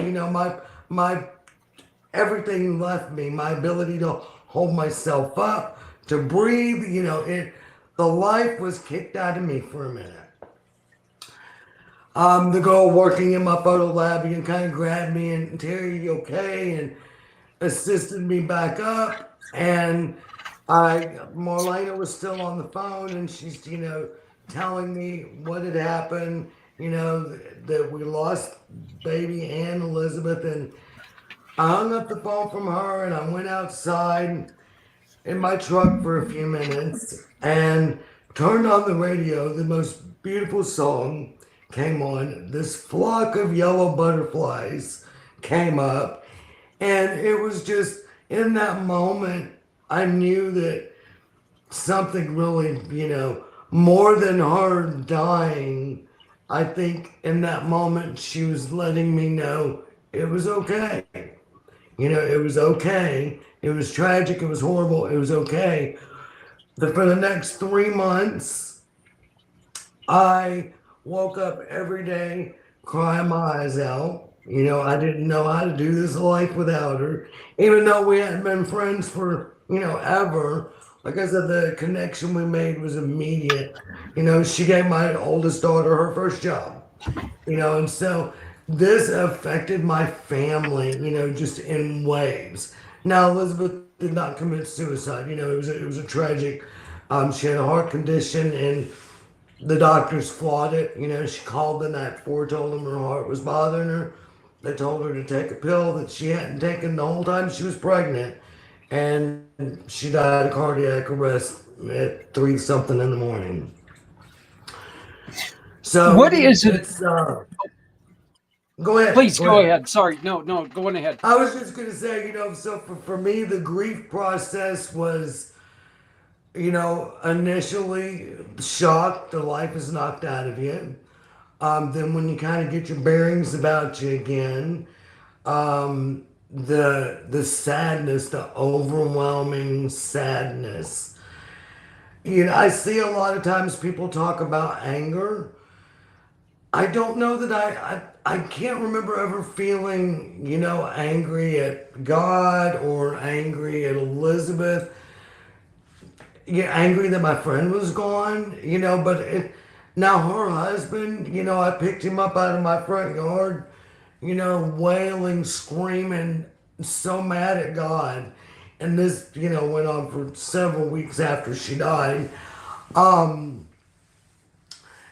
That part of grief never hit me. It was, I don't know, maybe it was because I was dealing with his anger but for me, it was just, who can you be mad at? It's not like she intentionally did it, and I'm not saying that when someone commits suicide that you're mad at them maybe it's a little different. I have had suicide hit my door in several different ways. So even with my nephew that committed suicide, I don't think I ever got angry. It was it's just still that overwhelming sadness when somebody takes their own life. For me, the overwhelming sadness of what, you know, how did what's happening, that they felt that that's what they needed to do. Um, it just, again, for me, overwhelming sadness that they just felt so alone, that they didn't have anybody. And I know sometimes just in a moment, if you can catch someone in that moment that they need you the most, you can stop that from happening. The question I was going to ask you, Terry, is you mentioned the butterflies and you mentioned the song and everything like that. The chances are that same scenario has happened some other time in your life, but we've never noticed it. Right. You just didn't check in until you're so in that moment. Is there, in your mind, is there any way? That's my daughter. Who Oh, Elizabeth hello, was- Jesse. It's great to meet you. How should we work with that? How can we make sure that we don't miss moments like this? Because maybe if we see that moment prior to something bad happening, that can change our lives and make our lives better. And maybe just give us that extra little, grip on reality to want to keep us in this world. Well, I think it's really important, to check on your loved ones, especially if you know someone is struggling. If you notice a difference, if you notice that, something just it. For me, a lot of things are about my gut instinct. So if your gut instinct is telling you to, hey, pick up the phone and call Buddy down the road because yesterday he just didn't seem right, pick up the phone and call him. Sometimes I think they just need to know somebody cares. Yeah.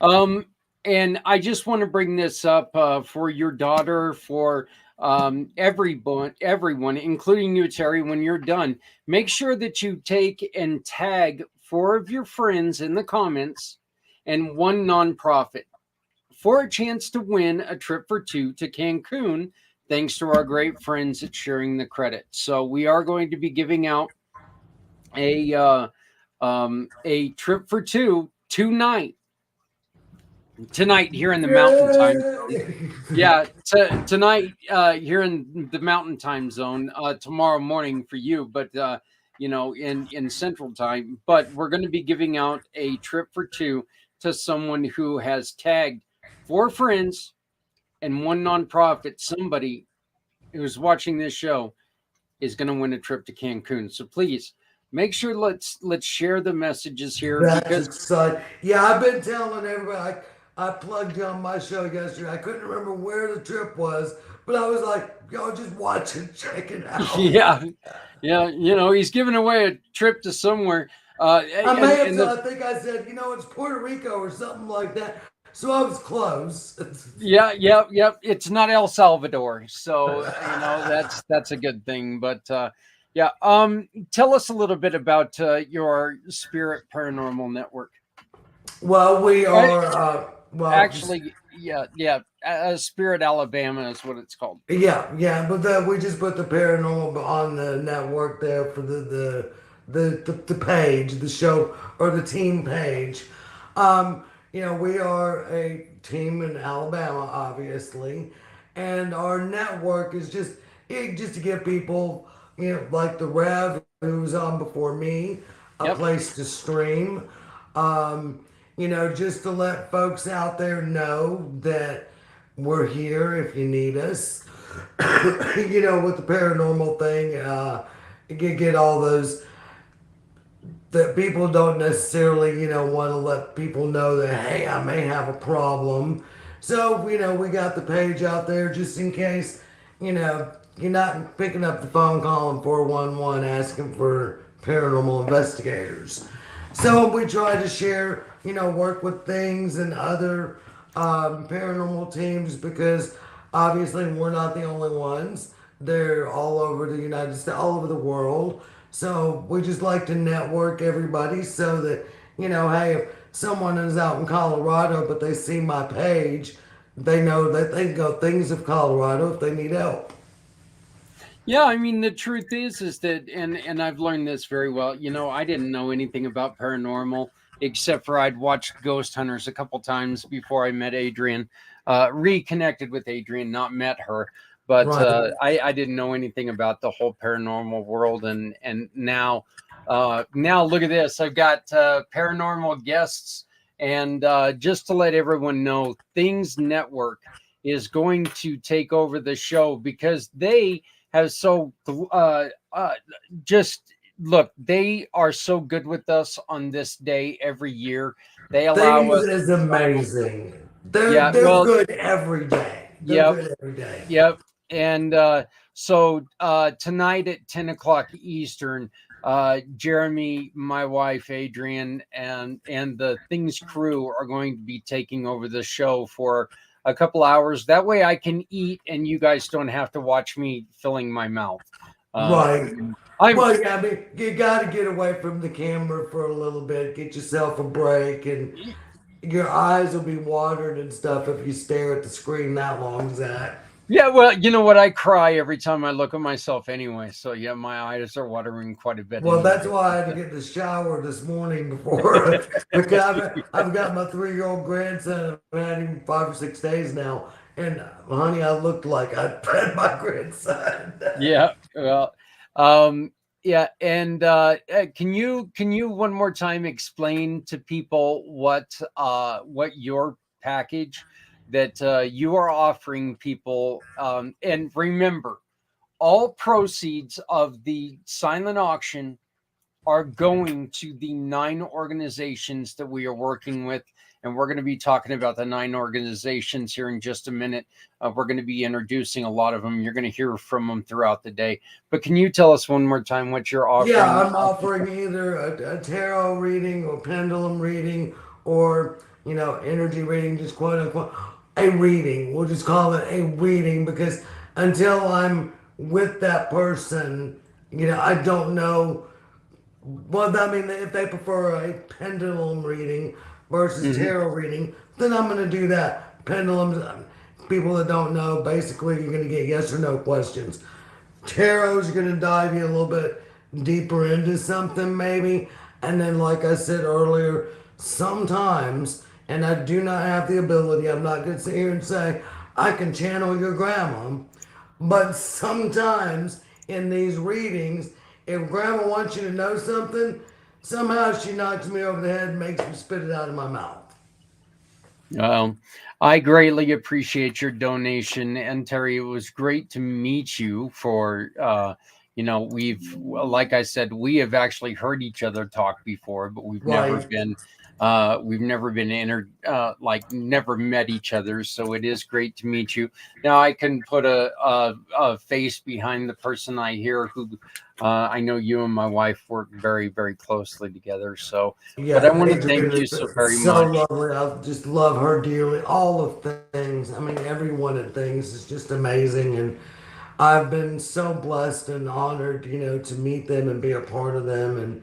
And this thing that you're doing, Zach, is amazing. As soon as Adrian told me, I was like, what can I do? What can I do?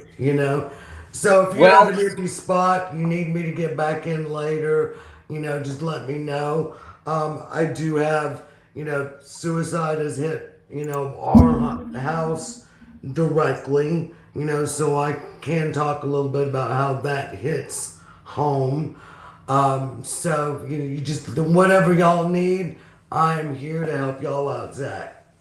Well, I do greatly appreciate that. And, who knows, we just, look, if anything has been taught to me this morning, we don't know what's going to happen. So Right. as you can see, our internet thankfully has been restored for the time being. Yeah, you're doing good now.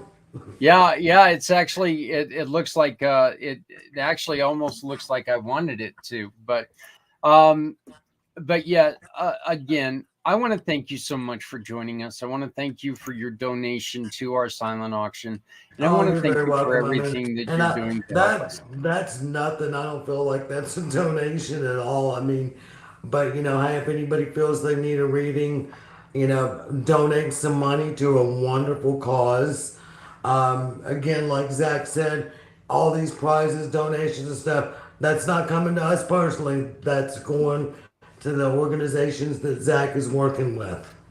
Well, and just to let everybody know, let's go on ahead and put this out there. Yes, we're working with 9 organizations this year. Guess what? Next year, 1 year from today, we're going to be working with different organizations. Every year, we're going to take and we're going to showcase different organizations in this country. We're going to be talking to other nonprofits that we're not working with today. And that's one of the reasons why we ask you to tag your favorite donation to win this trip. That way they can see what we're doing here and we can try to help them tell their story. Here at Community Pay It Forward, we do myriad of different things, including working with our great friends at One Hope Wines to raise money for organizations throughout the year. So, you know what? Stick with us, because as soon as Monday morning, because I don't know how well I'm going to work tomorrow morning, but starting on Monday morning, you're probably going to see that QR code up in the corner change a little bit and move towards the direction of the 2025 show. Not to scare you, but 2025 is only about, a 10 year months away. away. Yeah, Yeah. 10 So, months away. So, but well, that's incredible, Zach. And I have to tell you, you inspired me. I am always looking for what can I do to help? What can I do to make a difference? And when Adrian told me about what you were doing, one of my co-hosts on the new show that we just started is Native American, and I have she's a long distance cousin, but we haven't really tracked down where our bloodline meets. But we know that we are cousins. I have a tiny bit of Native American and tiny bit, but I do know from just life itself, that the Native Americans have been treated very badly, in the United here, and they live in horrible conditions, and things are just horrible, for these people, and the rate of women and children that go missing for the Native Americans is like 10 times higher than it is for the rest of us. And because of talking to Adrian the other day about this, it hit me that that's the organization that we're going to work with. So we got the okay from Native Hope day before yesterday that we can talk about them and blast all this information out there. We're going to talk about getting some of these missing women, share their stories, their pictures, their fake, get them out there so that just because if the authorities aren't going to help them the way they should, then we will. We'll put it out there in our paranormal networks and everybody else out there that watches these shows. And if we can make a difference in any way whatsoever, so you inspired that for me, Zach. So thank you. well, I greatly appreciate it. I appreciate the kind words. Look, I think what you're doing is fantastic, because the most important thing when it comes to small nonprofits or small business or anything like that is being heard. Right. And that right there is the best way for us to take and make a difference in someone's life, is to allow them to be heard. So Right. thank you very much, Terry, for joining us today. You're very I welcome, Zach. greatly appreciate it. Once again, you can visit if you want a little bit of paranormal in your life. Go on ahead and visit Spirit, Alabama, by clicking on the Facebook page and just search Spirit Paranormal Network, and it'll pop up. Just hit follow and enjoy the great programming and everything that they've got going on. Yeah, thank you for plugging us, Zach. We appreciate that. Hey, no problem. I just noticed that we're broadcasting live from the page right there. So thank you very much for doing that for us. Oh yeah. If I'm definitely going to be sharing you throughout the day. That I greatly appreciate that. So be expecting a huge thank you coming up, because look, the more Thanks, we're neither, out Zach. there, I thank you for what you're doing, and it's the least I can do because this is such well, a great cause. you know what? If we didn't have people like you, we may not be heard. So we have to have as many people share us out as we can. So, but thank you very much, Terry. It was great to meet you. I It was appreciate so it. great to meet you too, Zach. And we will probably talk to you coming up at some other time. You know, we've got podcasts going throughout the year. But we will Absolutely. definitely Yeah, we'll look have to forward to. get you to jump on our show one day too. Hey, you know what? I'm all for that. That would be great. So, but we will talk to you hopefully soon. Okay. All right, Zach. Y'all have a great day, and yeah, I'll be in the comments. Thank you, my dear. Thank you. Thank you. Have You a have a great great day. show. And what are you down to? 20 hours now? 20 hours. 20 hours to go. We're So, rolling right along. The countdown yep. is going. Yep. Sounds good. So, All right, thank have you a very great much. show. All right. Thank you. All right. Remember, Terry has donated a wonderful gift of a reading of some kind. Go to her Facebook page, Spirit Paranormal Network. Just go on there, check it out, see what they're doing. Check out their shows. Look, a lot of these shows are, and it's amazing how many people out there really get a kick out of the paranormal.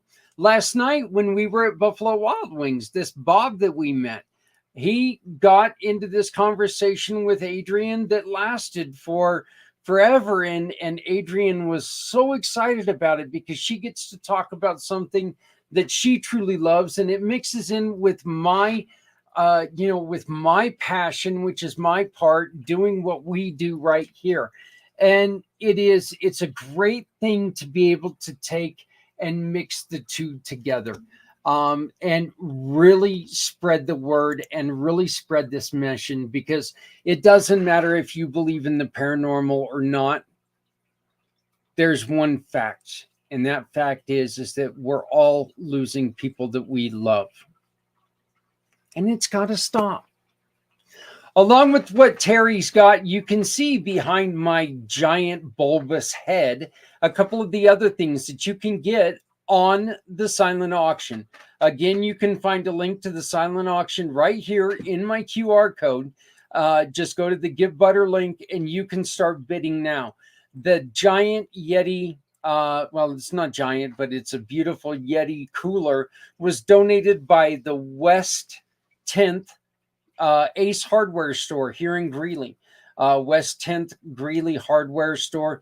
That cooler is valued at $269, and they just said, "We love what you're doing. Here, take it and do it." Now, the Megadeth beer, I'm sorry, that's not part of the auction. I'm not giving up my Megadeth beer. Never drank it. Besides that, it's probably not good anymore. It's been sitting on my shelves for, I believe, like 7 years, 8 years, something like that. So might not be any good anymore. But you know what? It's Megadeth, so I had to get it.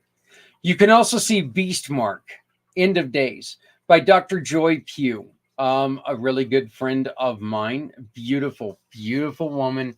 Lovely to listen to. She's one of she is one of our guests on Sean's show all the time, and I just love her to death.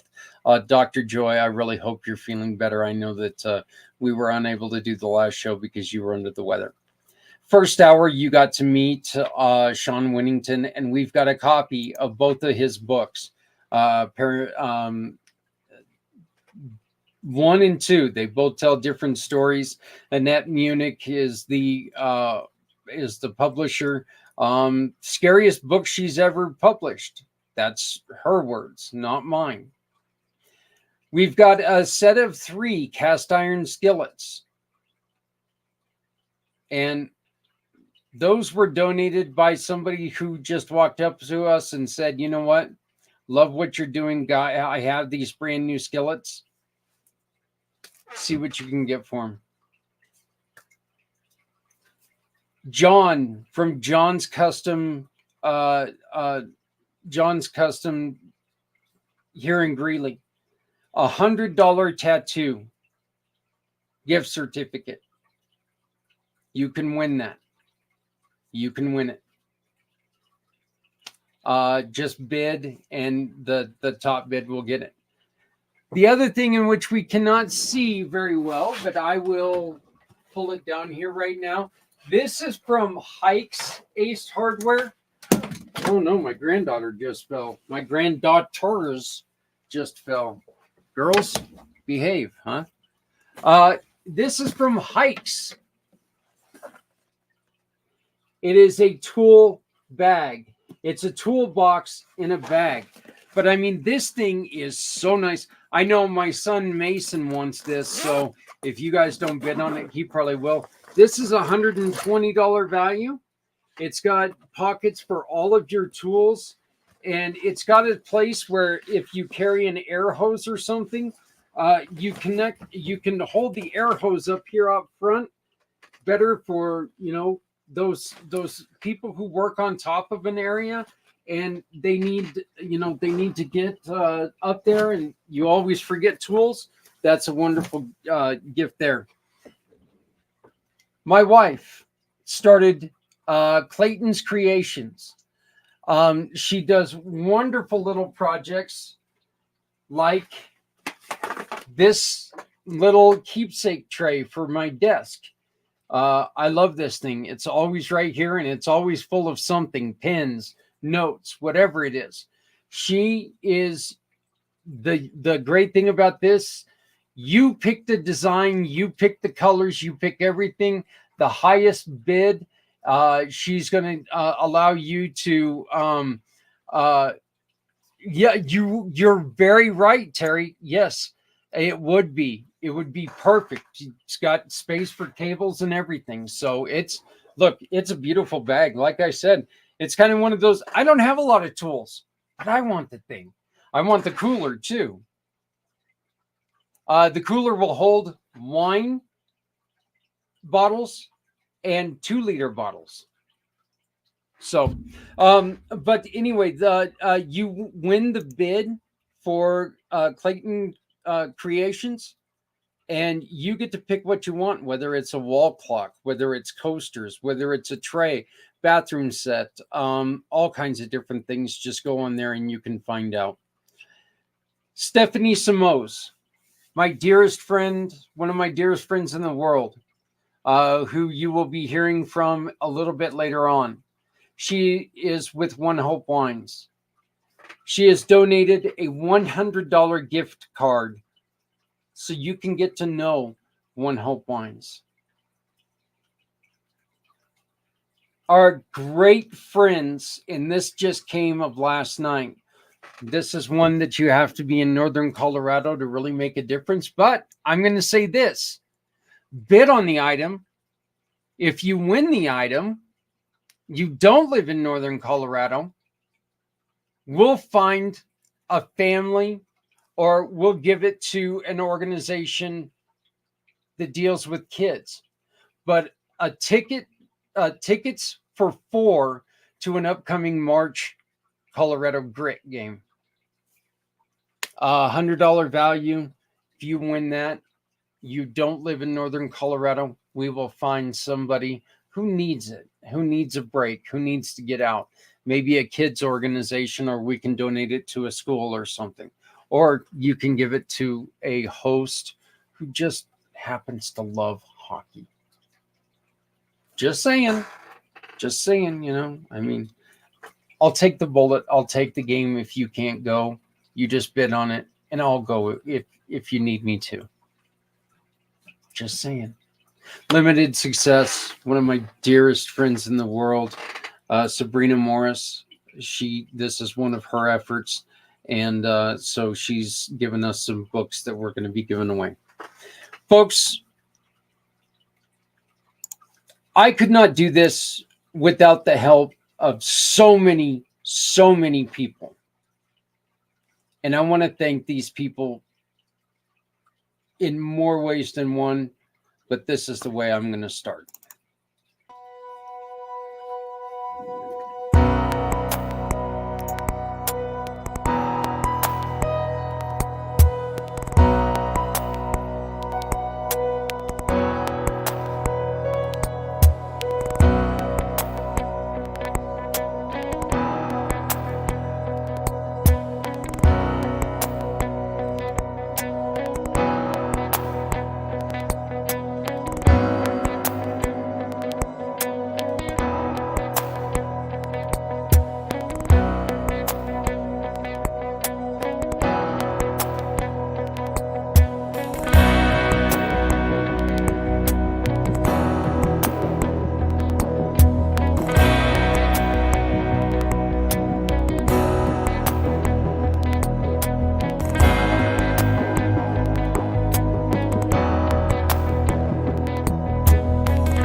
Thank you to everyone who's made this possible.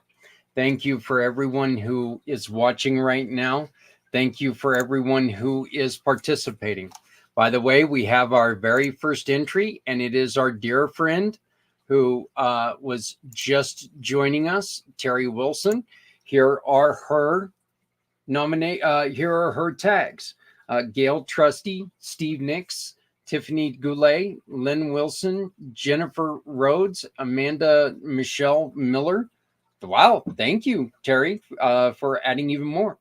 And her tagged nonprofit is Native Hope. You heard her talk about it and some of the difficulties in tribes. It's actually ironic that that comes out right now. One of our guests later on this afternoon, who just joined the Community Pay It Forward family, Jared Smith, he is going to be joining us later. He talks a lot about the work that he does.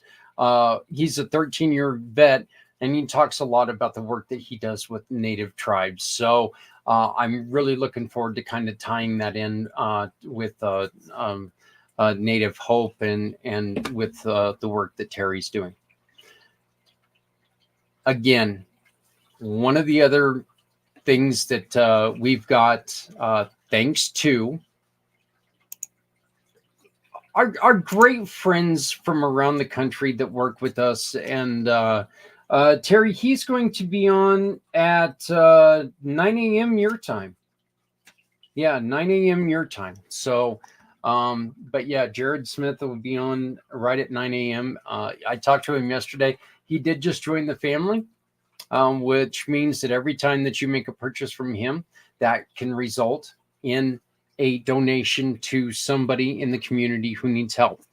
One of the other things is if you shop with Jared Wilson right now, I'm sorry, Jared Smith right now, if you utilize his services, his business loans is what he really specializes in. If you hire him and allow him to find a business loan for you and your business, he will donate a portion to this show, to the 9 profits that we're to the 9 organizations we're working with.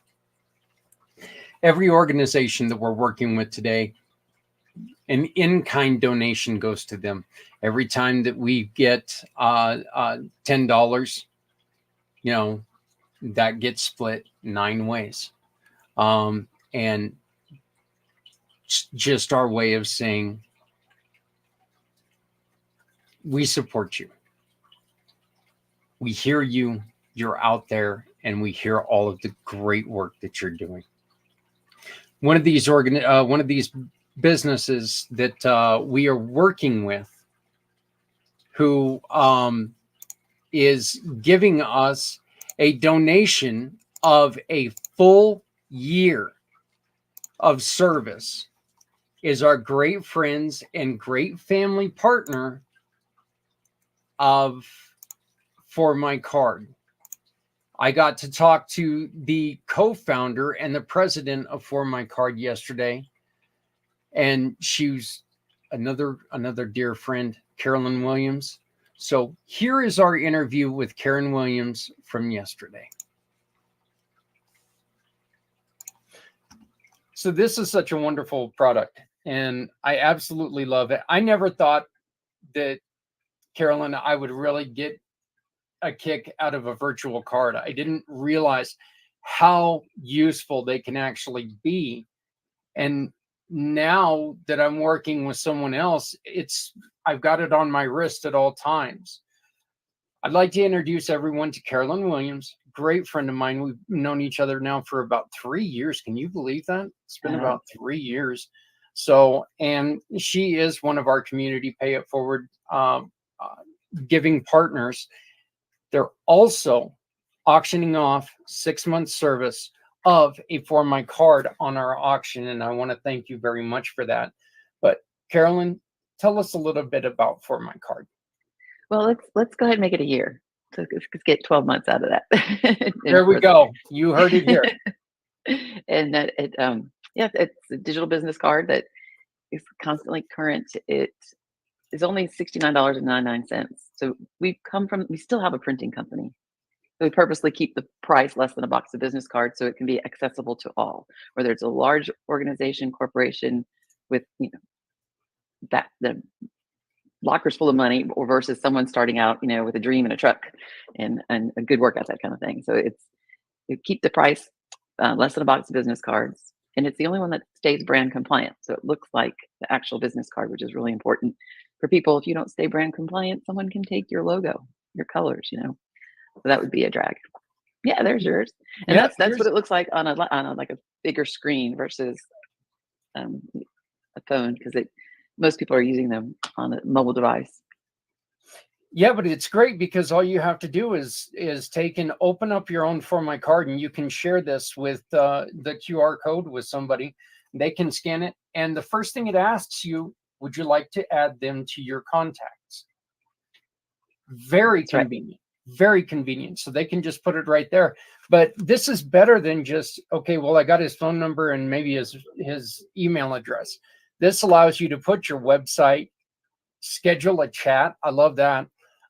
You can go and watch our Footprints Forward, Podcasting for All coming together. I need to update that one, don't I? Our thank you to our veterans. And if you buy a digital business card through this right here, 80% of whatever they give us goes to the mission of your choice. You can also find all the program information, mission partner information. But the point is, and we've got a video down here of a PowerPoint and everything. So, I mean, all of our digital media. But the point is that everyone, mine looks like this. Yours doesn't, though, does it? No. So if you could imagine everyone having your business card, or as they have them, they save. When you add to contacts, the link to the For My Card is saved into the contacts as well. So then you can always pull out somebody's business card. It looks very professional. It keeps it on a professional level. I've heard some feedback that people don't like when they feel like they're being shoved into like a CRM or a pipeline, when they're like, here, and they're sent a web page and fill this out, rather than that. We wanted to keep it as professional. People are used to accepting a business card. It's it's a very easy thing to do. May I give you my card? Sure. And the only one time in almost 10 years did somebody say, don't text it, email it.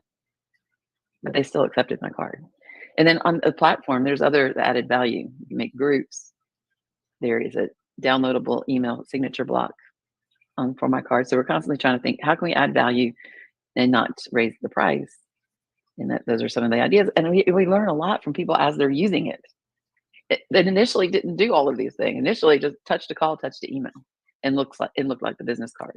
It was a teenager that said, "Can I have a QR code?" I'm like, well, of course you can. Somebody else, I want it to go directly into contacts. Okay, let's figure that out. So we'll go back to right now they're in the process of creating a new, we call it 3.0, For My Card 3.0 platform. To make it the user experience even easier. But we're here. We answer our phones. This is a family business. We are the people. So if you go to the website, you call that phone number, it's going to make one of our phones ring. Yeah, and one of the better things with For My Card, as opposed to like Linktree, is very bland. You got links. It's a link tree. That's what it is. For My Card, you get to customize it as you want it seen. One of the things that I've been doing on mine is I kind of customized them to where it looks a little bit like my business card. But what my business card does not do that my virtual business card does is I can touch this phone number all I want and it doesn't make a phone call. It's a good thing because this would be hard for me to talk on. But, I can touch the email. It doesn't take me to the email. For My Card, however, it does.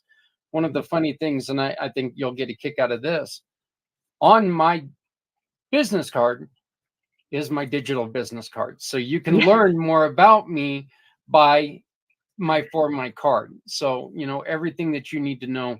And I connected For My Card to my business card, because their business cards are useful when you're in person sometimes, but sure. There are some people who still like them. I love getting business cards, but I'd really rather connect with people, in which we've got a couple people. Rob Holman is going to be here a little bit later. We're going to be displaying his For My Card.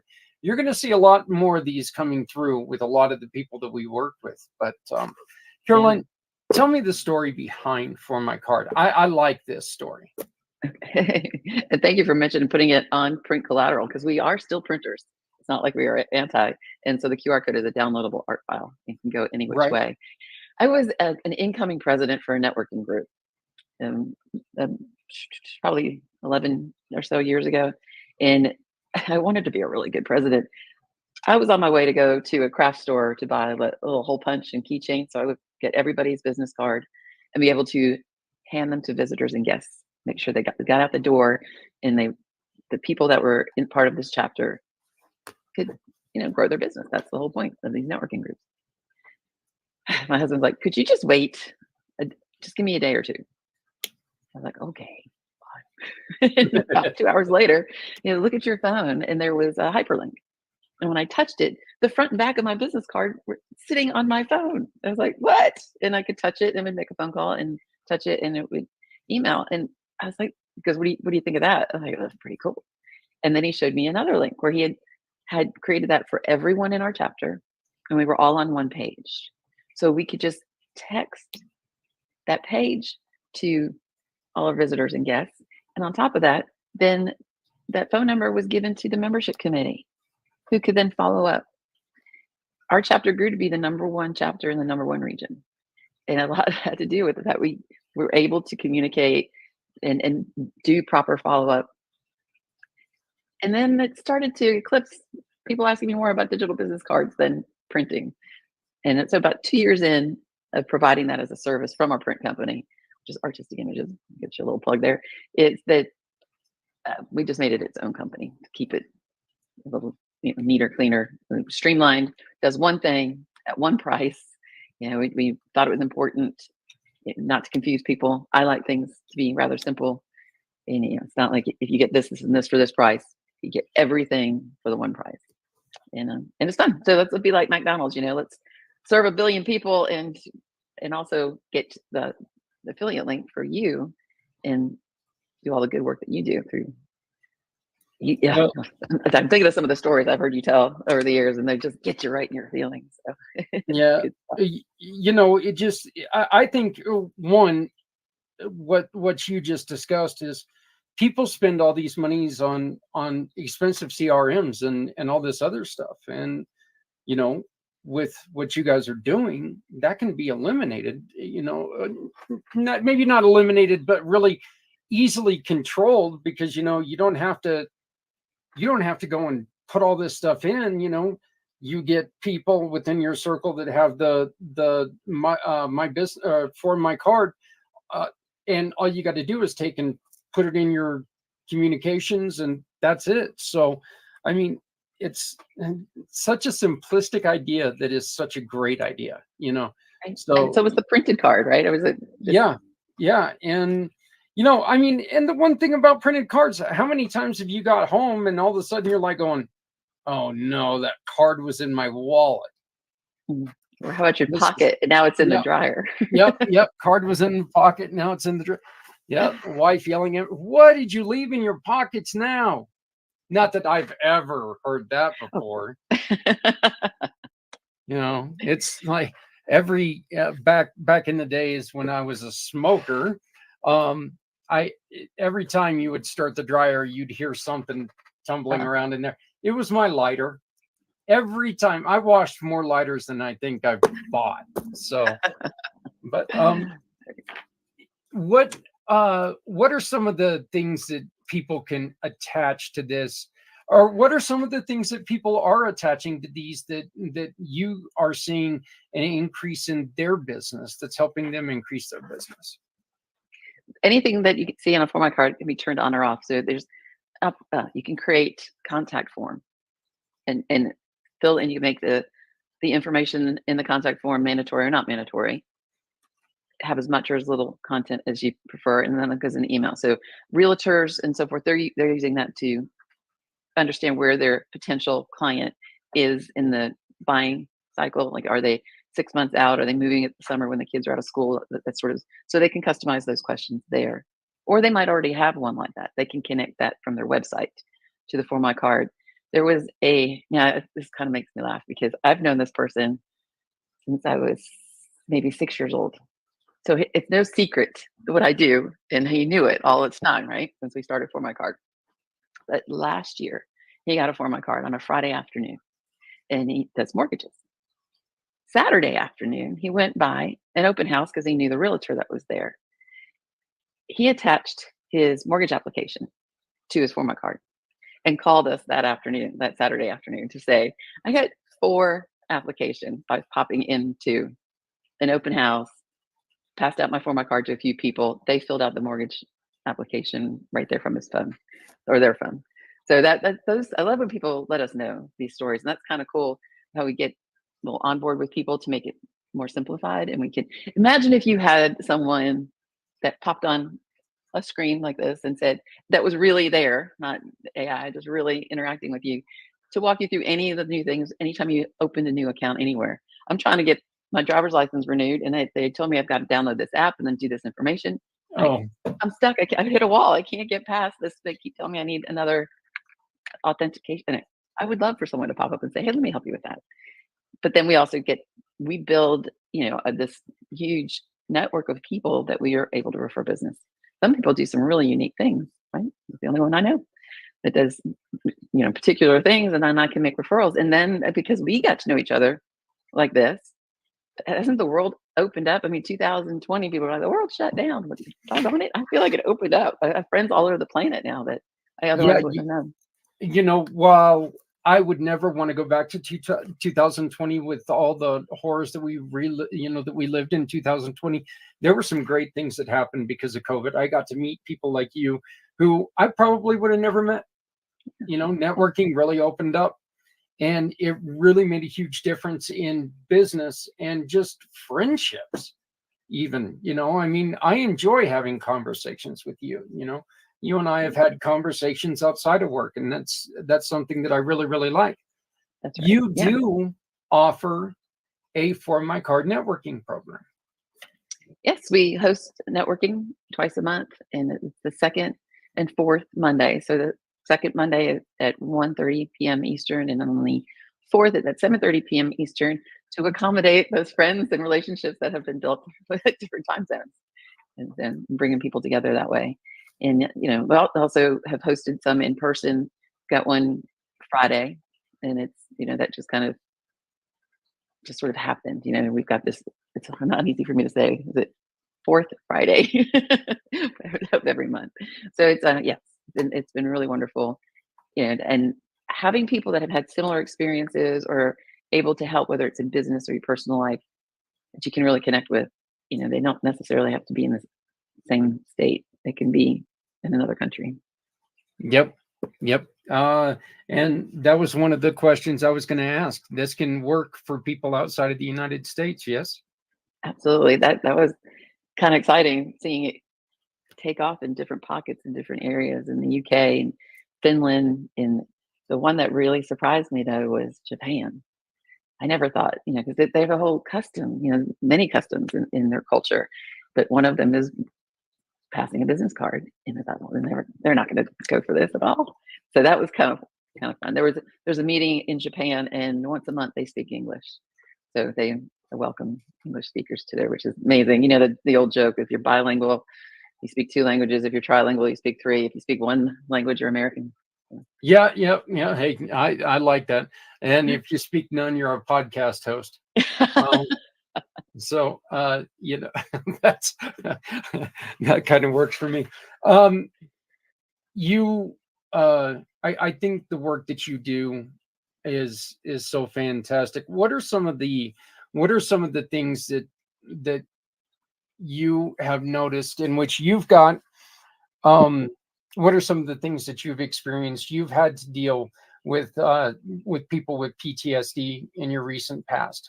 What are some of the things that you could tell people about some of the experiences that you've had?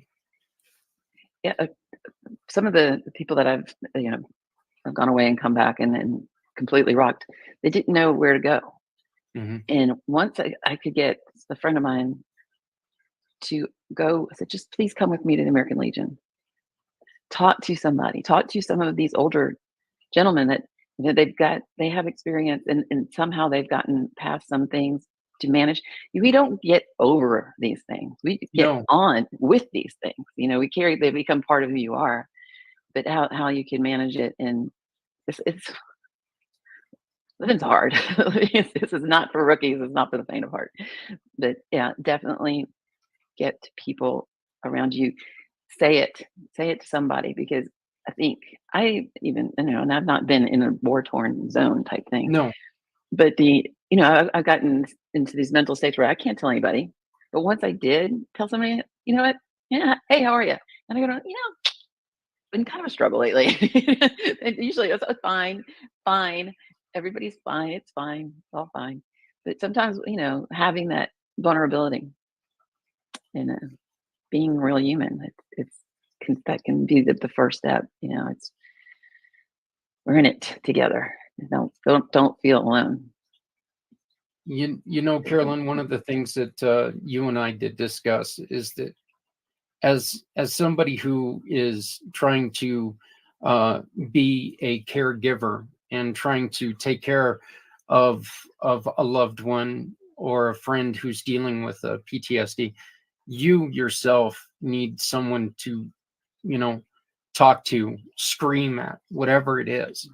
We have to be really, really careful for ourselves. The old saying, put the mask on yourself before you put it on the next person. That's really very, very important that we talk about are the caregivers, because a caregiver can get burnout real quick. Yeah. Talk to an EMT, talk to a doctor, find out how easily they get burned out because they're dealing with other people's problems every minute of every day. And so what are some of the things that you do for yourself that take away a little, not saying all of it, but gives yourself a little bit of, hey, I love you? What are some of the things that you do? And I remember years ago, my friend, when he moved from here, and I'm in South Georgia, so he moved from South Georgia to like LA, and he met someone that told him she was a breathing coach, and he kind of thought that was funny and put it out there on Facebook. And another friend said, well, did you tell her that you write about fake football? Because he wrote about fantasy football for the NFL. Everybody got a chuckle over it, because you showed up on the planet, you've been breathing, but it really does help. Mm-hmm. Taking those deep breaths and holding it in for a little bit, letting it out slowly. Meditation, I'm still I can't tell you I've mastered it by any stretch, but I still give it a go. And I was raised with faith, and that's so important and has helped me through so many things.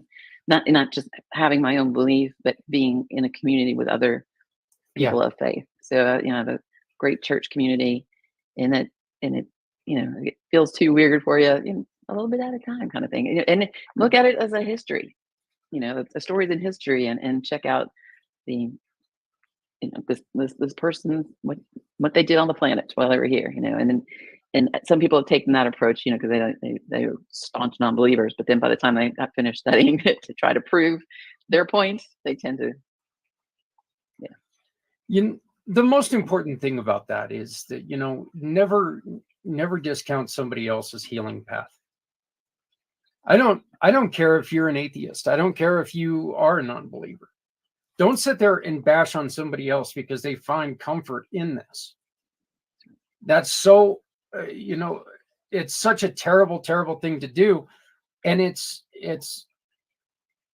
doing more damage than it's ever doing any good. If you tell somebody, well, you believe in a guy who can walk on water, so what? Mm-hmm. If that's keeping somebody in a positive headspace, let them heal in this manner. Healing is like opinions. Every single one of us has a different way to do it. Every single one of us has a different opinion, and we just need to allow people to heal and be very, very acceptable, accept how they choose to heal. Exactly. And we tell people all the time, Carolyn, where you may use religion, I may choose to use THC. Mm-hmm. Or go to the gym or to knitting. Go to the gym, sit there and listen to a book, Mhm. whatever it is. Mhm. That doesn't make either one of us right or wrong. It just doesn't. It makes us what we are, and that's people. And Mhm. it gives us the power to understand our own mind and heal our own way. And so I greatly appreciate you bringing up the skeptic, you know, the skeptic part of that, because it's very important that I don't care what religion it is. Religion is a very, very, very powerful emotion and thought in someone's head, no matter what religion it is. It, you know, a lot of their, like you said, you were raised into belief, you know, and it's a huge part of people's lives. And we cannot take and smash on somebody because, well, I don't believe this. Correct. You're not going to see me going around telling people Big they have deal. to do it my way. Yeah, big deal. You know, I don't believe a lot of things that would upset people, but that doesn't mean that it's wrong for them. So I'm really grateful to you for doing this each year and bringing the awareness of the suffering of people, that particularly our veterans.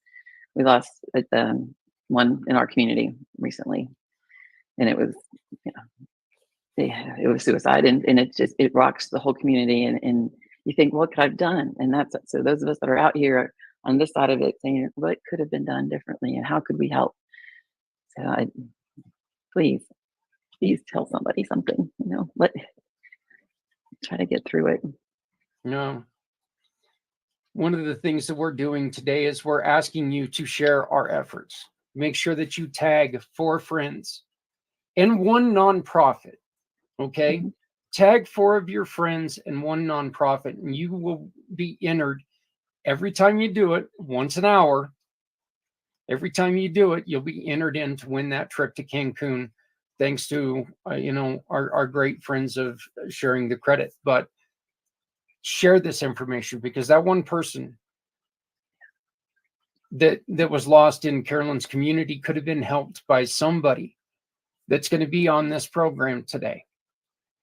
We're not guaranteeing anything, you know, but our true hope is that we can touch the life of one person, of that person who needs help.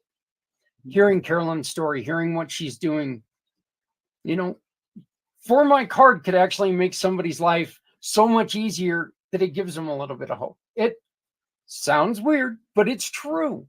You don't know what's going to set somebody off. So make sure you share our message with your friends today. And who knows, maybe you'll get rewarded by going to Cancun. That doesn't sound bad, does it? Would not hurt anybody's feelings that I know. Yeah, you know, it's actually kind of funny because I recorded this video where, and we were going to go out and record the video anyway, but it just so happened I woke up to 7 inches of snow. So I'm out there shoveling snow, and we decided to record the video there. It was like, yeah, Cancun definitely sounds a heck of a lot nicer than this does right now. So, but Carolyn, I want to thank you so much for being part of the family. I want to thank you so much for the 1-year donation of a For My Card. And please make sure the QR code right above Carolyn's head, there's a link into the silent auction. So go into there, bid on that. You can bid on the Yeti. You can bid on the tool backpack. There's so much more that I got to get those added today. But there's so much more on there. And every time, every winning bid is going to go to support the 9 different veteran help support systems that we're working with today. So, but thank you so very much, Carolyn, for all of your support and for everything that you do for me personally and for Community Pay It Forward. I can't thank you enough. You're a great person, and I would invite everybody to please make sure to reach out to Carolyn, use her For My Card, reach out to her and talk to her and get to know her. You're gonna, yeah, and you can do that. Buy her card. It's that simple. I was So like, treat me like it's the 1900s, and you can call me. I'll yeah, come. yeah. It's So that's one of the other great things about this is no matter how you want to get a hold of somebody, it's right there in your card. So if you prefer to text, Mhm. you can text her from her For My Card, phone call, email, smoke signals. Well, That's probably right. not smoke signals, but Carrier pigeon. yeah, carrier pigeon. That would be an interesting one. I don't know.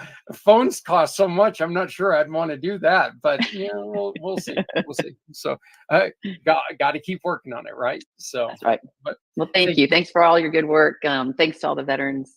Thank you to all the people that love the veterans. Well, When my kids were little, we used to, when they say their prayers at night, we're saying, God bless all the smart people. We're so grateful they take good care of us. So, yay. yeah. Well, All of them. I just want to say thank you so much, and please, add our veterans into your prayers tonight and everything, and let's hope that we reach that one person who needs our message, because we don't want to hear more stories like the loss of your fellow. I'm trying to think of the word and I'm losing it, but It's like you've been doing a 24-hour podcast or something. yeah. It's something like that. So somebody was real bright, but we'll see how real bright he is at 2:00 in the morning. So, you may actually be very bright by that time, but thank you so very much. And once again, you can reach out to Carolyn at her For My Card. Go to formycard.net and you can find out more information. Download my For My Card or reach Carolyn on communitypayitforward.us. Just type in her name, her profile comes up, and you can reach out to her there. Thank you very much, my dear. We'll see you soon. Hopefully at the networking event today. Yes, today. Yes. 2:45 my time. Yep. That's right. Yep. That's good. So thank you very much. Thanks, Zach.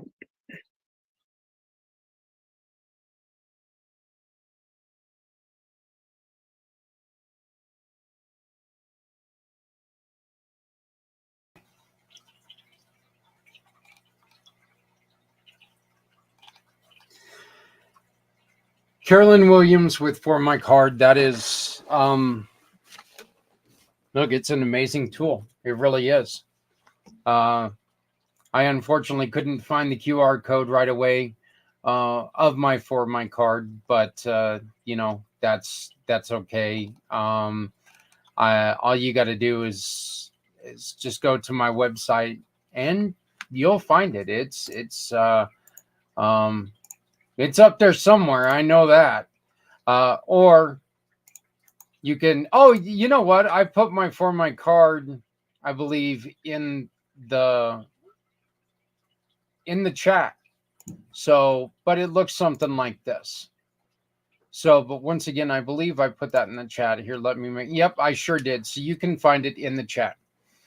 I want to welcome Lynn Wilson, who has tagged his four people, and also given us Animal Assistance and Rescue Foundation that we can look for. Animal Assistance and Rescue Foundation. Lynn Wilson, you are in the trip. Are in for the trip. We will be drawing. We will be reaching out to you via Facebook. Probably tomorrow morning if you win. Who knows? I may shoot you a message later on tonight. So congratulations. Remember, you can enter every hour for the next 19 hours, basically. So you have a total of 20 hours to win, or 20 chances to win. Once an hour, just tag 4 friends. We would like it if it was 4 different friends, but you know what? If it's not, it's not. The more people we can reach, the better chances we have at making a difference.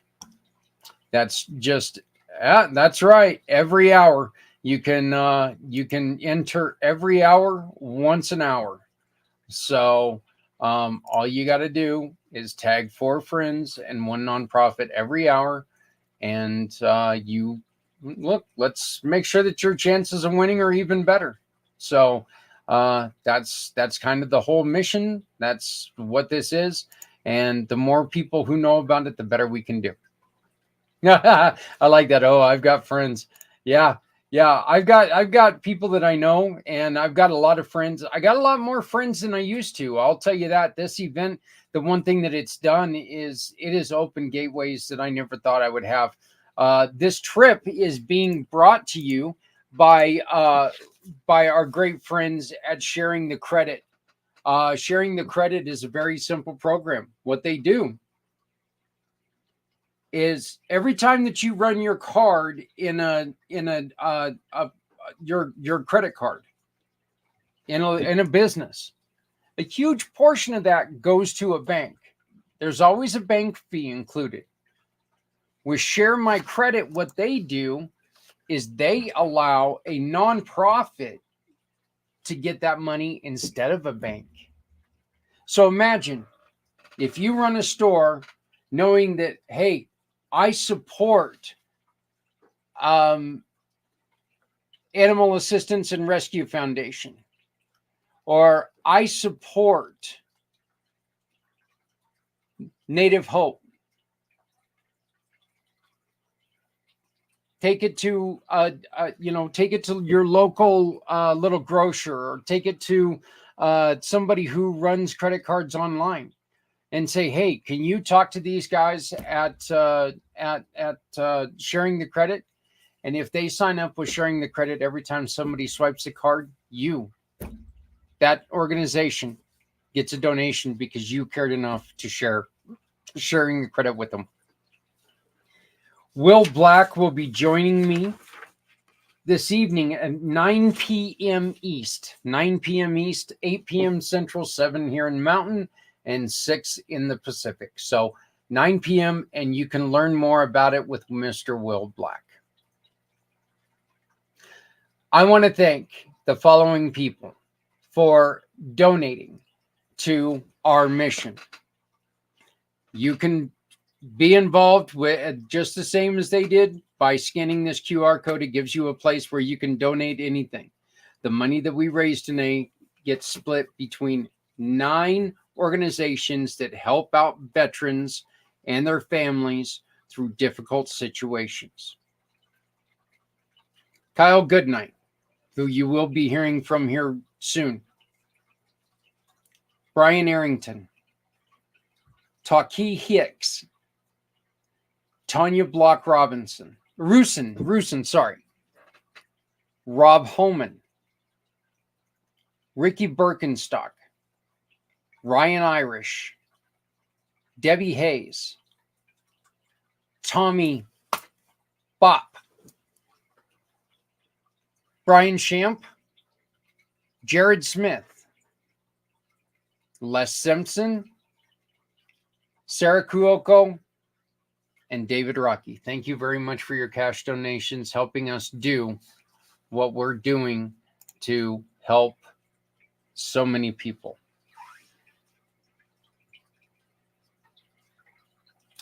Also, please remember, every time that you shop with the Community Pay It Forward partner today, if you do not, and you can find the partners by going to our website, communitypayitforward.us, and I'll explain that a little more in just a couple of minutes.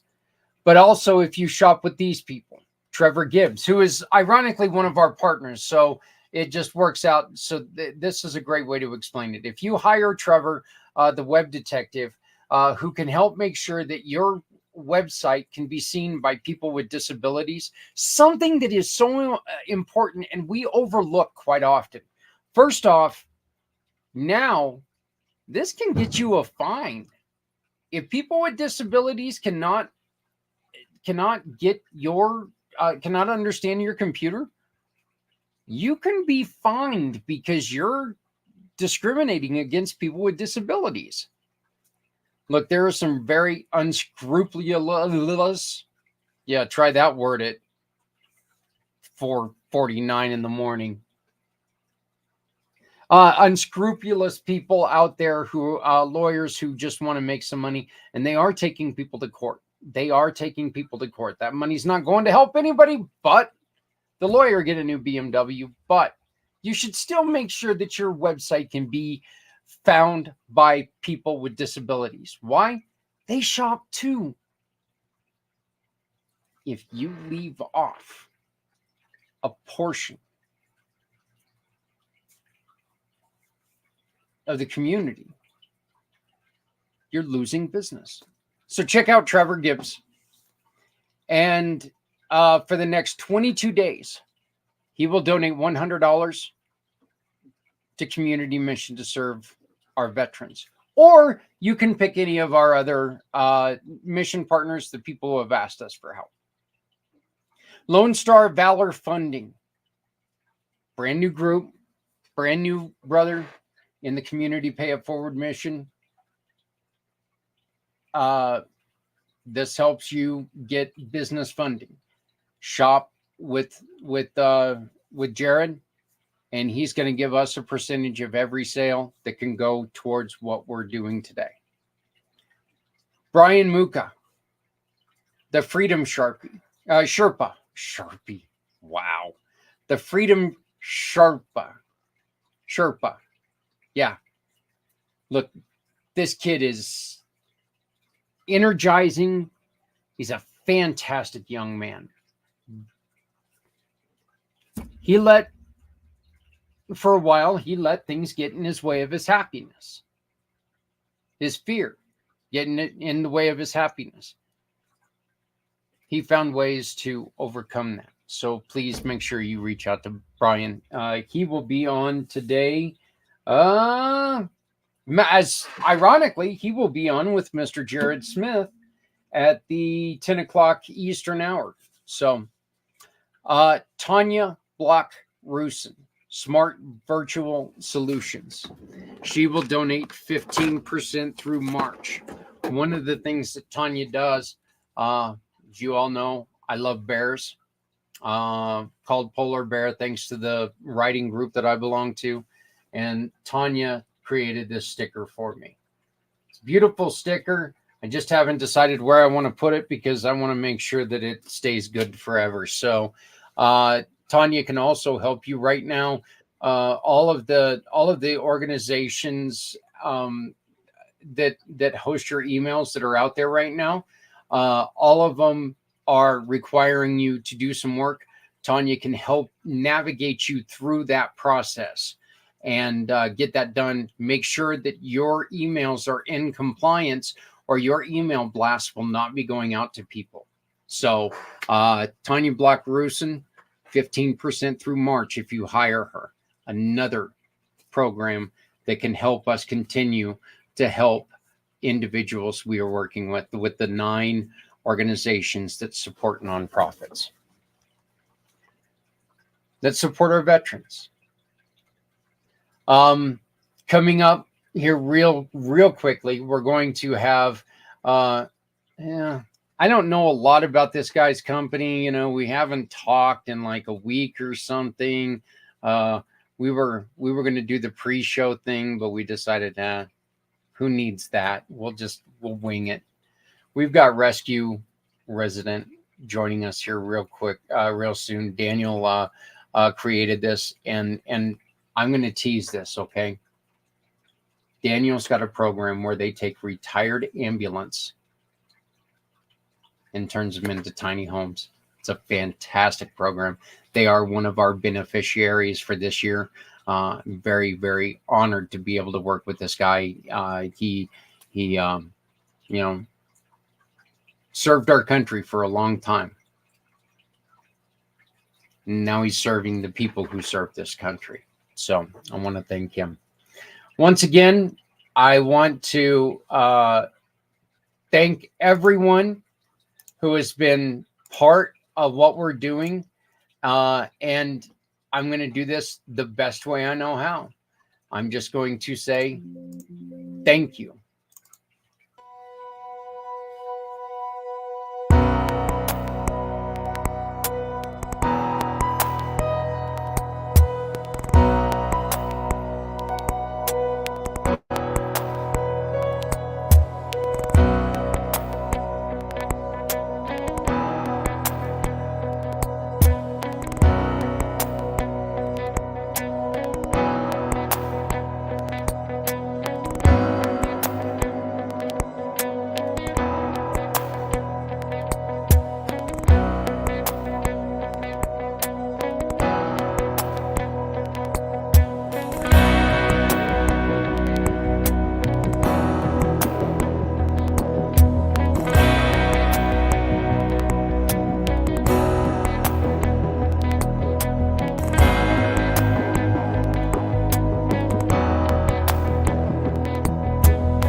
please make sure you join our efforts.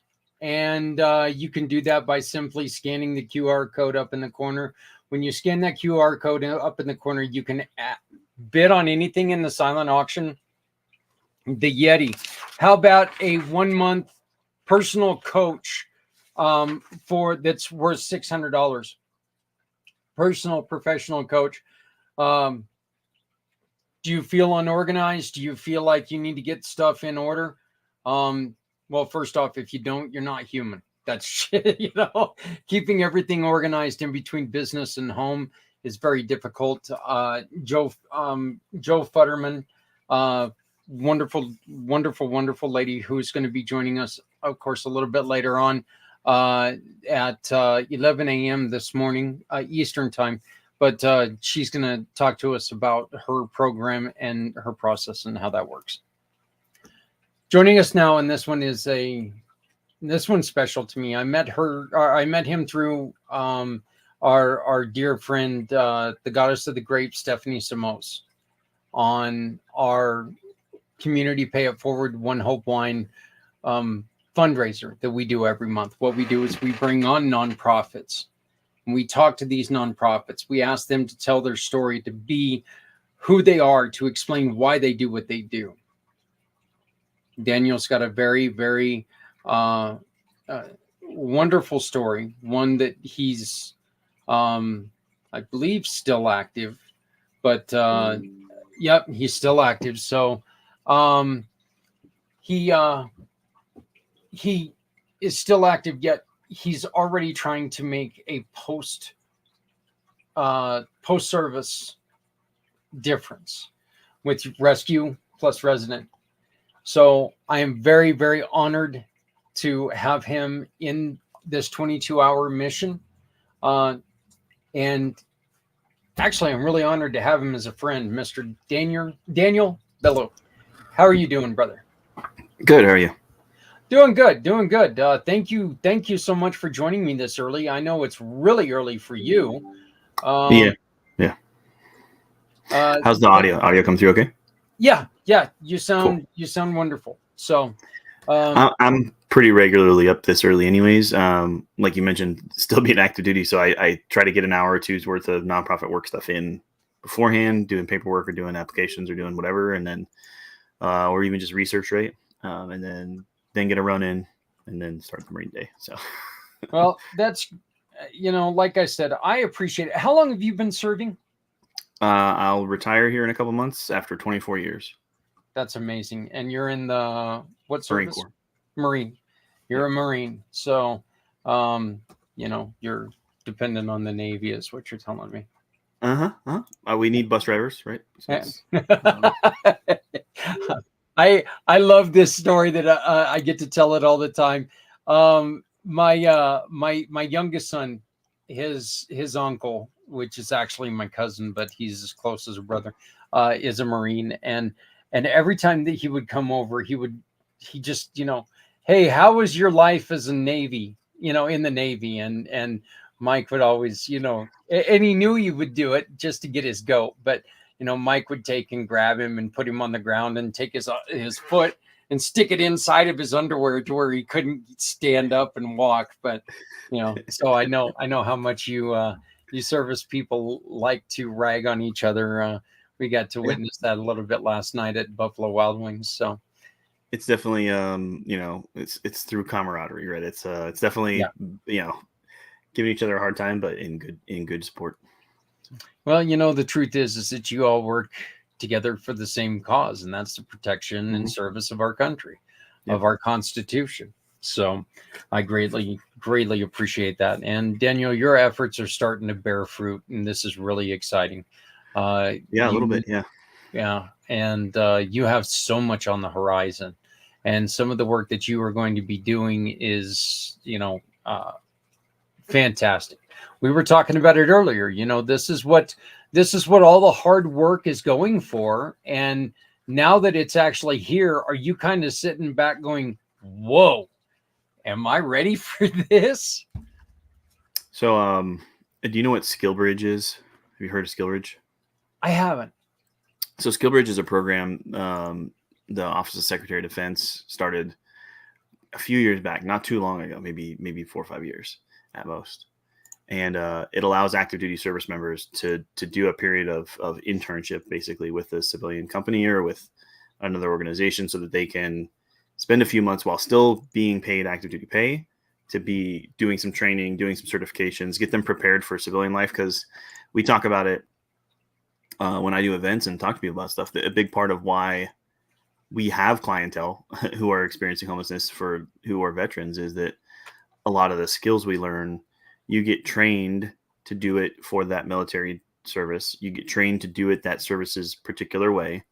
You get taught a lot of the things that you would need for a certification in the civilian world, but don't ever get certified. You don't have direct equivalency like qualifications. So unless you do this bridging thing where you're like, okay, I'm going to now get this very close civilian equivalent certification, which takes you taking your own personal time and effort to do so. If you don't know that you need to do that in order to be a welder afterwards, even though you've been doing welding for the last 4 years when you would serve in, you might not be able to get that job, because it's a lot harder to, put that sales pitch together to sell yourself as a welder if you don't have any of the certifications they need you to have, because now they have to pay for those certs, they have to do these other things. So it sometimes is harder. So this Skill Bridge program has come around to kind of help bridge that gap, to say, hey, go ahead and spend a couple months going and getting certified and getting trained in the very specific civilian qualifications and training things you need. So you're able to like work with this company and then get them to actually train you up and get you certified ahead of time. So they get free intern, right? So they get somebody who's going to come work with them, do some work at the business, who's got, a couple of years of work experience at a minimum, if not like me retiring after 24 years, contributing probably a larger impact, but for free, right? So they don't have to pay you. You're just doing internship while you're still active duty to get that training and certification stuff that you need. So I start my Skill Bridge to basically go towards retirement in July, on March 1st. I start in a couple days. Wow. So it's gotten real, man. like, okay, this is like, I got a checkout sheet. Like I'm in the admin section, doing paperwork for retirement. I'm like, this is very close. And it's, I would say, not just like surreal, but like I'm also in serious, like the anticipation is so crazy, because I last night or yesterday received a shipment of like these big orange trash cans for a thing we're doing. I can explain that in a minute. But so my whole driveway at my house was filled with pallets of these giant freaking trash cans. So I had to load those up in the truck and like take them to the workshop at like 8:00 at night last night. And it was, during that exchange of loading, unloading, and doing all this stuff, I'm like, I would really love to be able to just do this as like my work day and not need to keep doing this at 3:00 in the morning and at like 8:00 at night. And so while it's kind of makes you nervous, right? Because I'm also like very excited to not need to work until 9:00 at night to kind of do 2 jobs at once. So. Yeah. Daniel, let me ask you this question though. What about the upcoming change has kind of got you sitting back going, whoa, how am I going to go about this? Is it like the regiment? Is it like the regiment that you go through right now, having like your life in order for you? What are some of the things that you're kind of sitting there going, oh my God, I'm re-entering civilian life. I've got to relearn how to do a lot of this. Well, for me, it's a little different, I think, than a lot of people. So I've talked to quite a few about this too. I'm a Marine Chief Warrant Officer. So I don't know what you know about Chief Warrant Officers, but like we kind of do our own thing anyways. They expect us to like know our particular skill really, really well, and basically tell us when we need to change and tell us when we need to shift things and tell us where we should be refocusing and be looking at the technology and the skills and the techniques that those are doing. And I say all those things because like for me, it's technology primarily, being in communications. But like if you're an intelligence officer and they have, warrant officer intelligence officers, then you might be looking at other countries' intelligence practices, like and saying, ooh, that's a good thing that they're doing that we should probably be doing too. Prove your research and look to write a doctrine and like change the way that your organization does stuff. So that's what they expect us to do. So because a part of our normal role is already like separated from the standard, very regimented, like here's the daily activities, things you need to accomplish that someone else is telling you to do. We are very much the people who are kind of like figure out what you need to be doing and make change and make good stuff happen.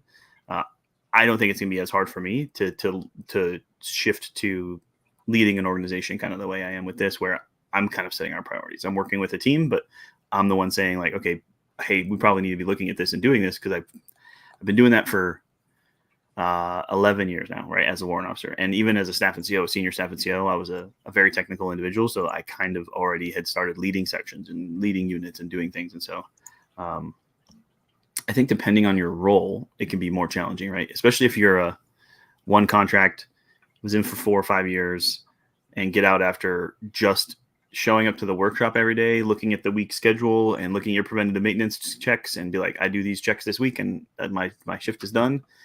It could be a little bit harder, to transition and be like, I am in charge of all of the things that I need to do. So it gets a little weird then, I think. But for me, it's not going to be as hard. I'm excited. Yeah. You started Rescue Residence to combat the homelessness issue that we're dealing with. And of course, homelessness is one of the main reasons why people end up taking their own lives. So it's one of the really hard facts that people have to deal with. Can you tell us a little bit about the journey to start Rescue Residence? Yeah. So I was homeless as a teenager. And I didn't realize that even until pretty recently. So when I started like the podcast, I think we'll talk about, I can talk about more in a bit, but like we would talk about it a lot, and it started coming on my mind. Like, I really want to do something to stop this particular problem. And I was researching basically just what, how do we define it? What are, like, basically doing the basic research you would do when you're trying to understand something better, because it keeps coming up in our conversations. And for teenagers in particular, because you now have enough agency to kind of start trying to figure things out on your own.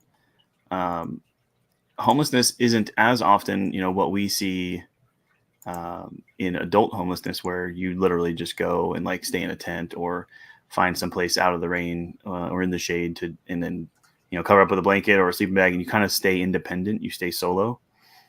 For teenagers, a lot of people generally refer to it as like couch surfing.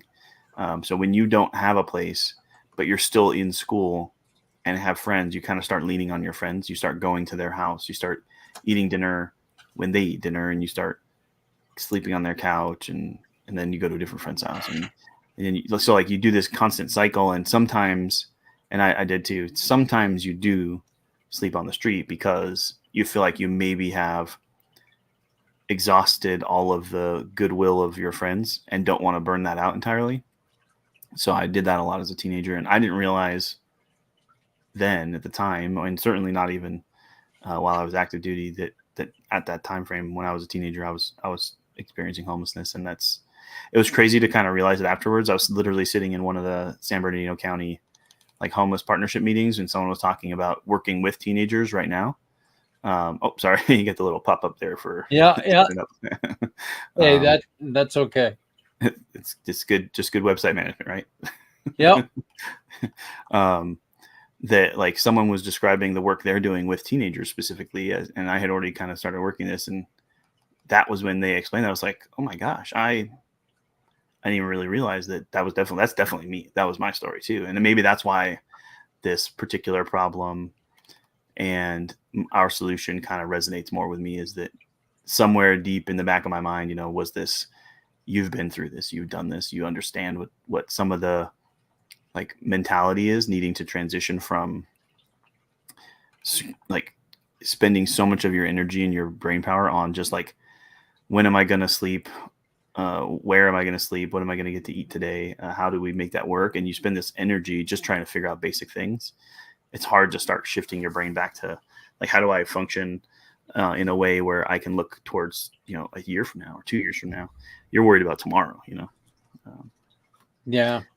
So I had a podcast with a friend after moving out here to Tornado Palms, Yucca Valley area in Southern California in 2020. So summer 2020, my family and I had to move from Japan to California to take this job as the academics officer for the comm school in 29 Palms. So I manage and lead all of the like course curriculum and basically decide what we teach and what we don't teach at the schoolhouse for the Marine Corps for everything for radios. And so I had to move out here with the family in 2020. So we're all isolated. We had to stay at the house, couldn't leave, couldn't do all the stuff. So we did in 2020 for the Marine Corps birthday, we did like a virtual one. Me and a bunch of our friends all got all of our friends all on this thing. We had like 100 plus Marines all on a web call like this. And it was loud and annoying and crazy. But I met a guy in that podcast I had never met before who was a Marine, friends with one of my friends that I have now. And he runs a podcast and I was doing videos, editing and other stuff here at the time. And I was like, dude, we should start a podcast together. He's like, well, what would the podcast be about? I was like, I don't know. We'd need to figure out what a subject would be for a podcast that we would both think would be something we should do. And he's like, that's the best answer I've heard. I've had people ask me to do podcasts with them all the time. And they say they want to talk about things they want to talk about instead of finding a ground that we could both stand on. So we both really are interested in social issues and government and politics and things like that. I have my degrees in political science and organizational leadership. And so I told him, I was like, yeah, let's just do it on that. Let's do it. Let's talk about a social issue, like whatever the actual social topic is we want to talk about. One of us presents kind of as here's the overall concept that I understand it to be. And the other one's supposed to kind of ask questions. So you're kind of, I would say poking holes, but not really poking holes, but hey, I'm going to present some stuff, but I need you to ask questions to make us do more. And we might even do research while we're on the thing, right? Hey, let's look that up. Let's see why is that way? And so we would be talking about school districting. We would be talking about, economies and taxes. And we would be talking about what the structure of the government is. And no matter what the main subject was, it seemed like we would somehow kind of circle around and talk about homelessness a little bit in there. There's other subjects that seem to just keep cycling in, but homelessness was one of them. And so it just started being on my mind, it started being something that was more frequently a thing brought to the forefront. And I started looking at it as a specific subject for us to talk about and realized how bad the numbers were. And then just out of curiosity, it was I think probably I saw one little line blurb or something in a main research thing about veterans doing it too. And I kind of did one of the things, I'll tell you this story afterwards, which is pretty funny. I was like, what? There's veterans that are don't have a place to live, houses. So I started looking into that and realized that that's kind of the piece that started clicking in my brain as to maybe I should solve that particular piece first. And then that lets me have a specific target audience that I know well and can work with well, and that others maybe don't know how to support or help as well as maybe I could. And then grow it from there potentially. One of the first phone calls I made after I get to the main idea of this, which I guess I'm going to give away, but was to a company that works nationally to find organizations ambulances, right? So if you're a small hospital somewhere or something, you need one ambulance for your little town or something, you don't have budget to go buy a brand new one, you can contact them. They find you a good functional ambulance or whatever. I think it's called AmbuNet, something like that. It's a network for ambulances, right? So I contacted them, said, hey, can you reach out to me? Here's the idea. And I got a call back the next day. And the guy's like, can you explain, what are you talking about? What's this idea? So I have managed so far not to give it away, right? And I explained it to him. He's like, there's veterans that are homeless? I'm like, yes. Yeah, you didn't know that's a problem? Yeah, I didn't either really, right? So he was shocked that was even a thing. It was like, okay, let me see what we can do. And so summer 2021, after having had this podcast for maybe 6 months, right? Talking about it all the time. My son needed to go to college in Pensacola, Florida. So we start looking at RVs because we don't want to fly. And even if we just drove, we don't want to stay in motels or use public restrooms at rest stops and stuff. So we decided we're going to get an RV and we're going to drive it from here to Florida. So I started researching what's the right RV fit for us. Do we want to get a truck, travel trailer, all the things. And how, the internet inevitably works. I kind of fall down the rabbit hole of vehicle conversions and all the other things and start seeing videos of ambulances converted into homes. And so that, to me, not just as one of the best platforms, and when you talk about specifically converting ambulances into homes, is why on a construction and platform case, they make the best vehicles, but also just from a messaging and you know, a mindset point of view. Like when you look at an ambulance, you know it's saving somebody, and so we can use those to continue to save somebody after they've done that for their entire life as an active service vehicle. Then they end that initial active service, but could start again a second life, still saving people, but saving veterans from homelessness. So we are looking at that. So like I saw those and was like, this could really work, and presented the idea. And there's an organization called score.org, which can help small businesses determine if they're prepared and ready to actually run with their idea. It's free, a free resource started by the government in like the 50s, I think. And they, you know, I presented the idea to the mentor I was attached to there, and they're like, holy crap, yeah, this is a really good idea. Go for it. You should run with it. You know, walked me through business plan stuff and made sure that that was all ready, and think about the things I need to think about, and help me get there. I've always kind of thought about starting a business when I retired anyways. So I wasn't too far away from the idea of needing to do a SWOT analysis and, you know, do these other things. So it wasn't too hard to get started. It was everything after that. It's like, oh, what's the next and the next and the next? There's more than just getting officially a business recognized, right? It's just, there's a lot. Well, you know what, I've and I want to share this one with you real quick. One of the interviews that we're going to be hosting next is with a great guest that I got to record yesterday, Mr. Kyle Goodnight. He's a EMS. He's got 3 to 4 buses that are going to be retired, decommissioned soon. Yeah, So I'll take them. So yeah, Kyle, I will make this introduction happen. I will get this. Awesome. I will Appreciate get you it, guys Kyle. together. So Yeah, one of the funny things, Zach, right this very minute that I'm trying to work out. So Saturday, I'll go check one out.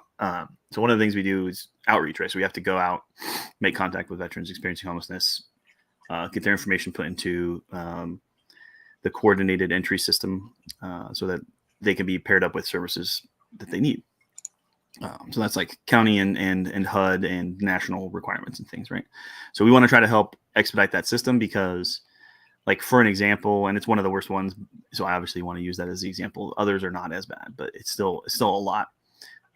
Los Angeles has more than 5,000 veterans experiencing homelessness, and only 5 individuals working in the Veteran Affairs Office for specific homeless services, right? So not only managing cases, trying to get them the resources that they need, but they're supposed to then somehow organize and manage outreach, and they just don't have the capacity to really reach everybody.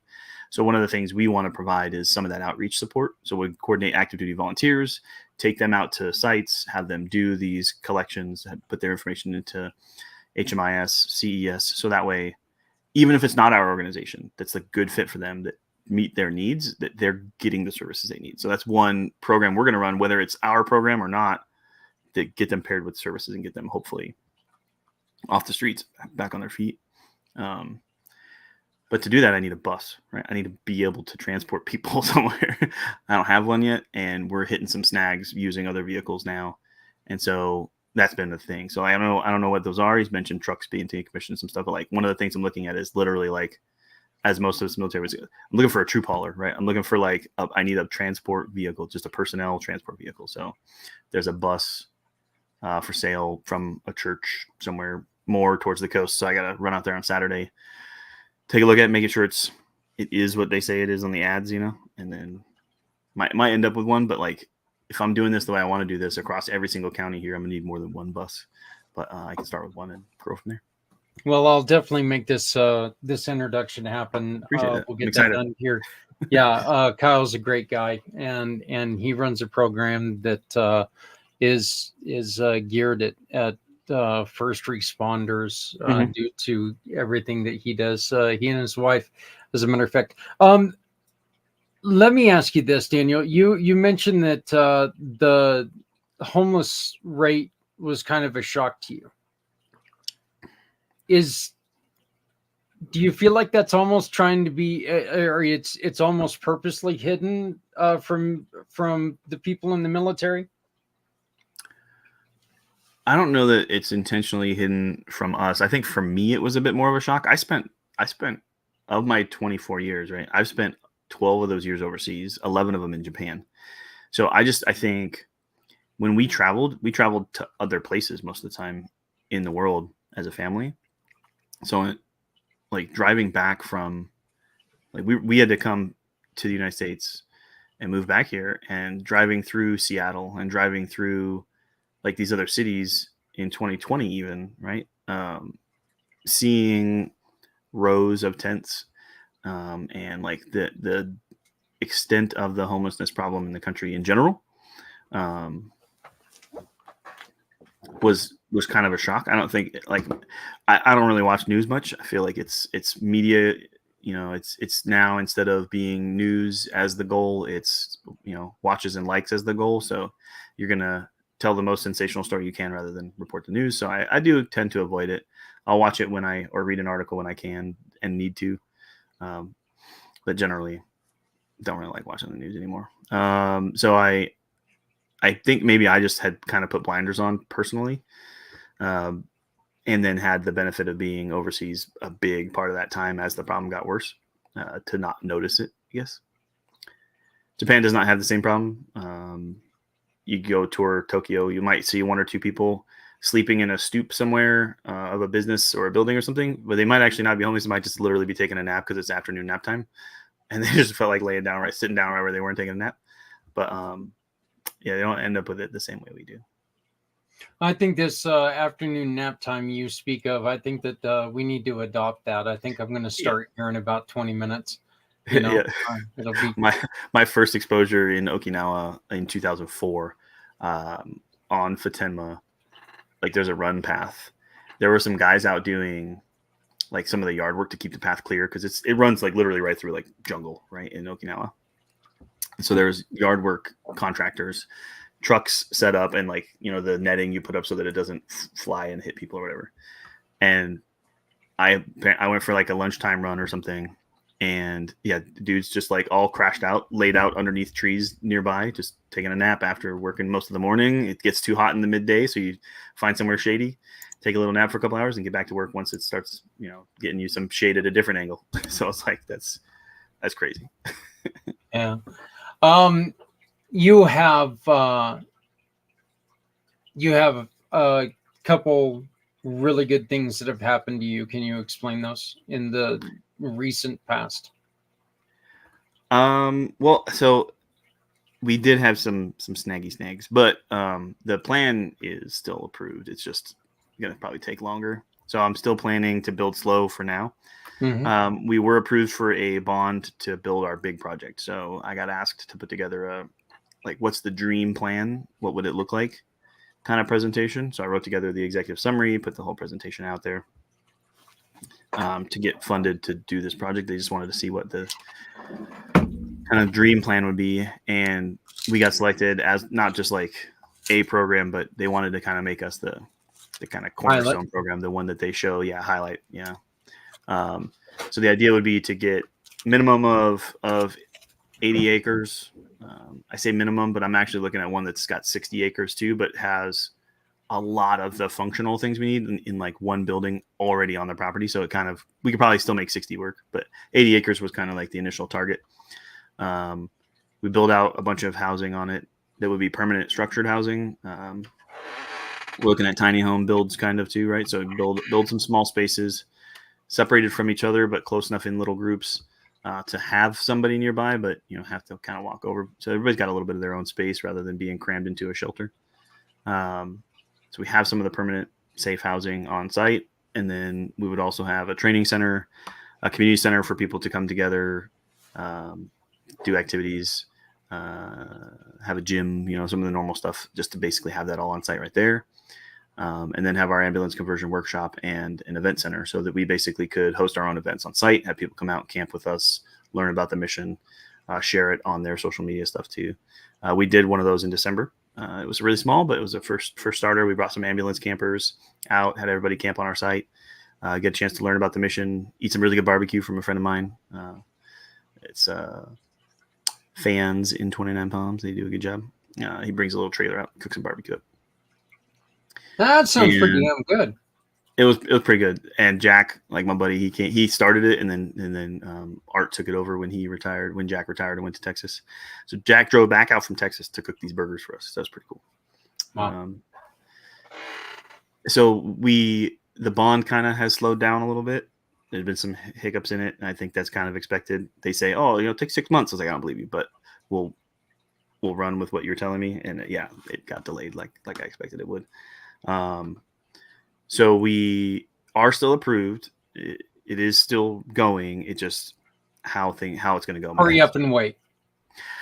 Yeah, I'm good at that, right? I'm Yeah. been a Marine for 24 years. Hurry up and wait is our freaking slogan, so it's fine. So the approval was for $53 million. That's to buy the property, build all of the things, and do all of the things over 5 years. That's how the bond worked out, anyways. So in the meantime, until that does actually finally come through, we're doing slow growth stuff. That's why I need that bus, right? So one of the things we do is in support of our volunteer stuff is to like do events volunteers, and then that helps fund some of the work we do. So yeah, nice. There we go. So road trip from where? How far are we going? He is in oh my God, the Columbus area. So, okay. But yeah, Georgia? so Ohio, there you go. Ohio. Yep. Okay. So, but so funny story, the one ambulance we have right now, the first ambulance we've done conversion on, came from Ohio. I got it at auction. Wow. Zach, did I tell you the story about getting this ambulance at auction? No, I don't think you had.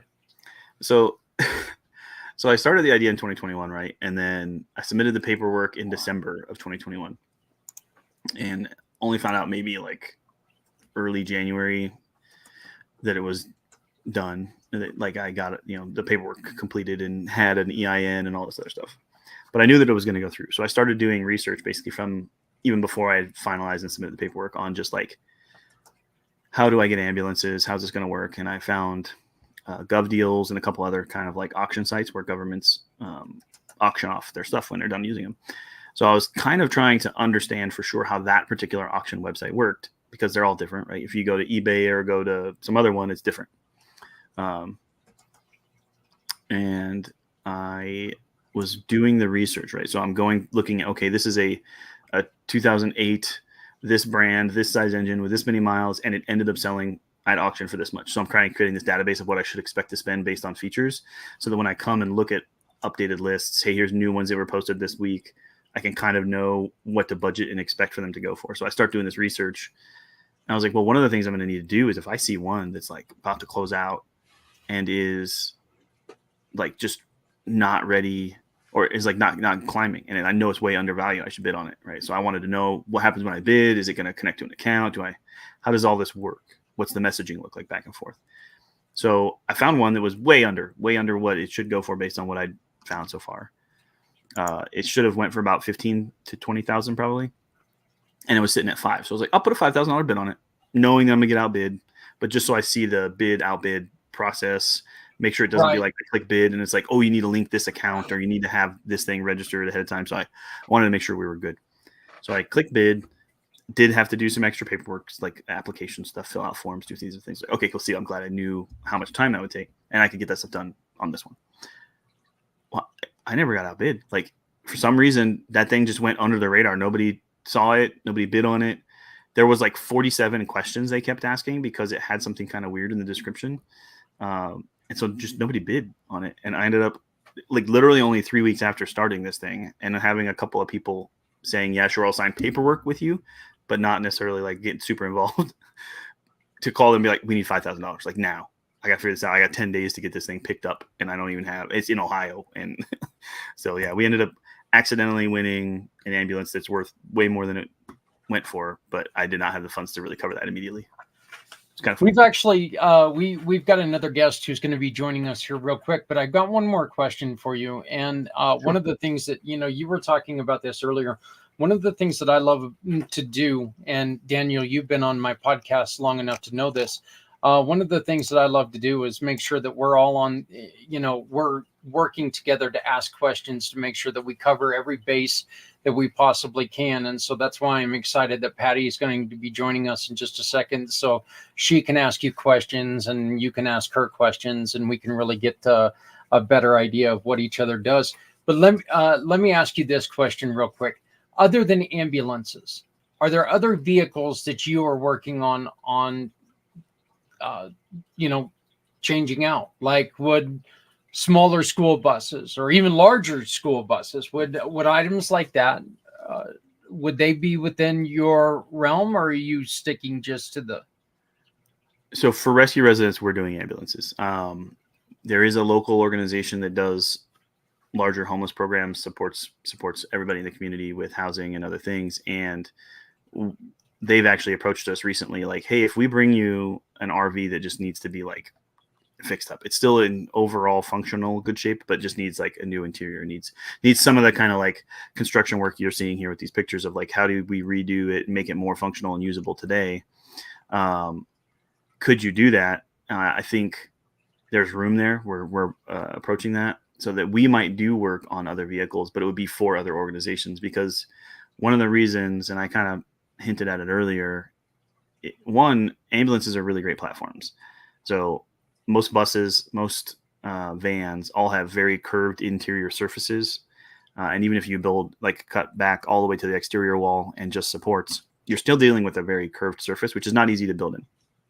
So from a ease of building, especially if each build is going to include the person who's going to get it, which is the goal, we want that construction process to be a little bit easier. So they're square, right? So that's a great thing about it. They're also extremely safe.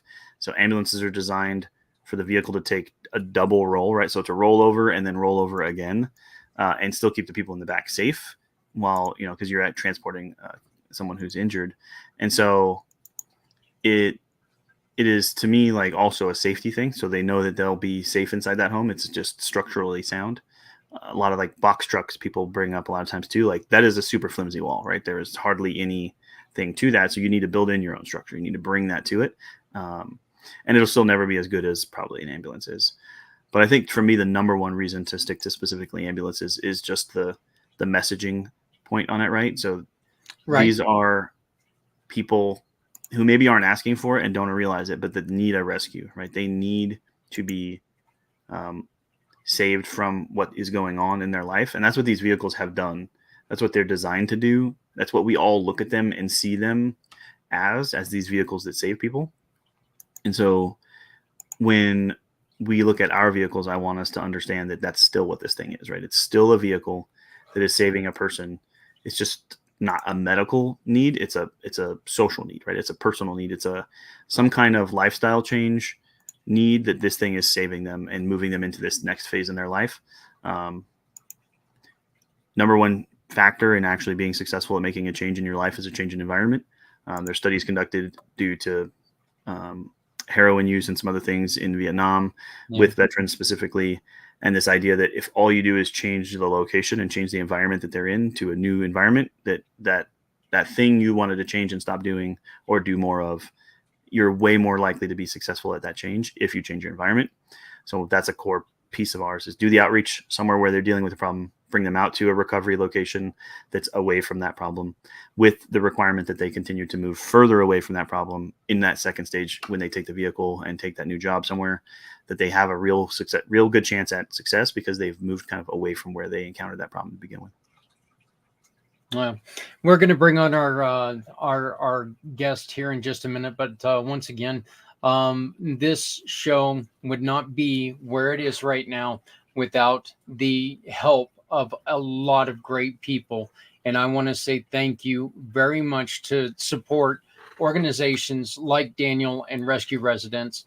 Again, as soon as this video is done, I'll be putting up the QR code again. When you scan that QR code, that gives you an opportunity to donate, bid on auction items, and so much more to help us help them. So once again, my biggest message right now I can say is thank you for all of your help to these fine people.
Again, thank you to everybody that you just saw right there. Yeah, Daniel, if you need to run, that's fine. If not, stick around and learn a little bit about Patty and until the top of the hour. So, hello, Patty. How are you doing? Hi, Welcome. Zach. Oh.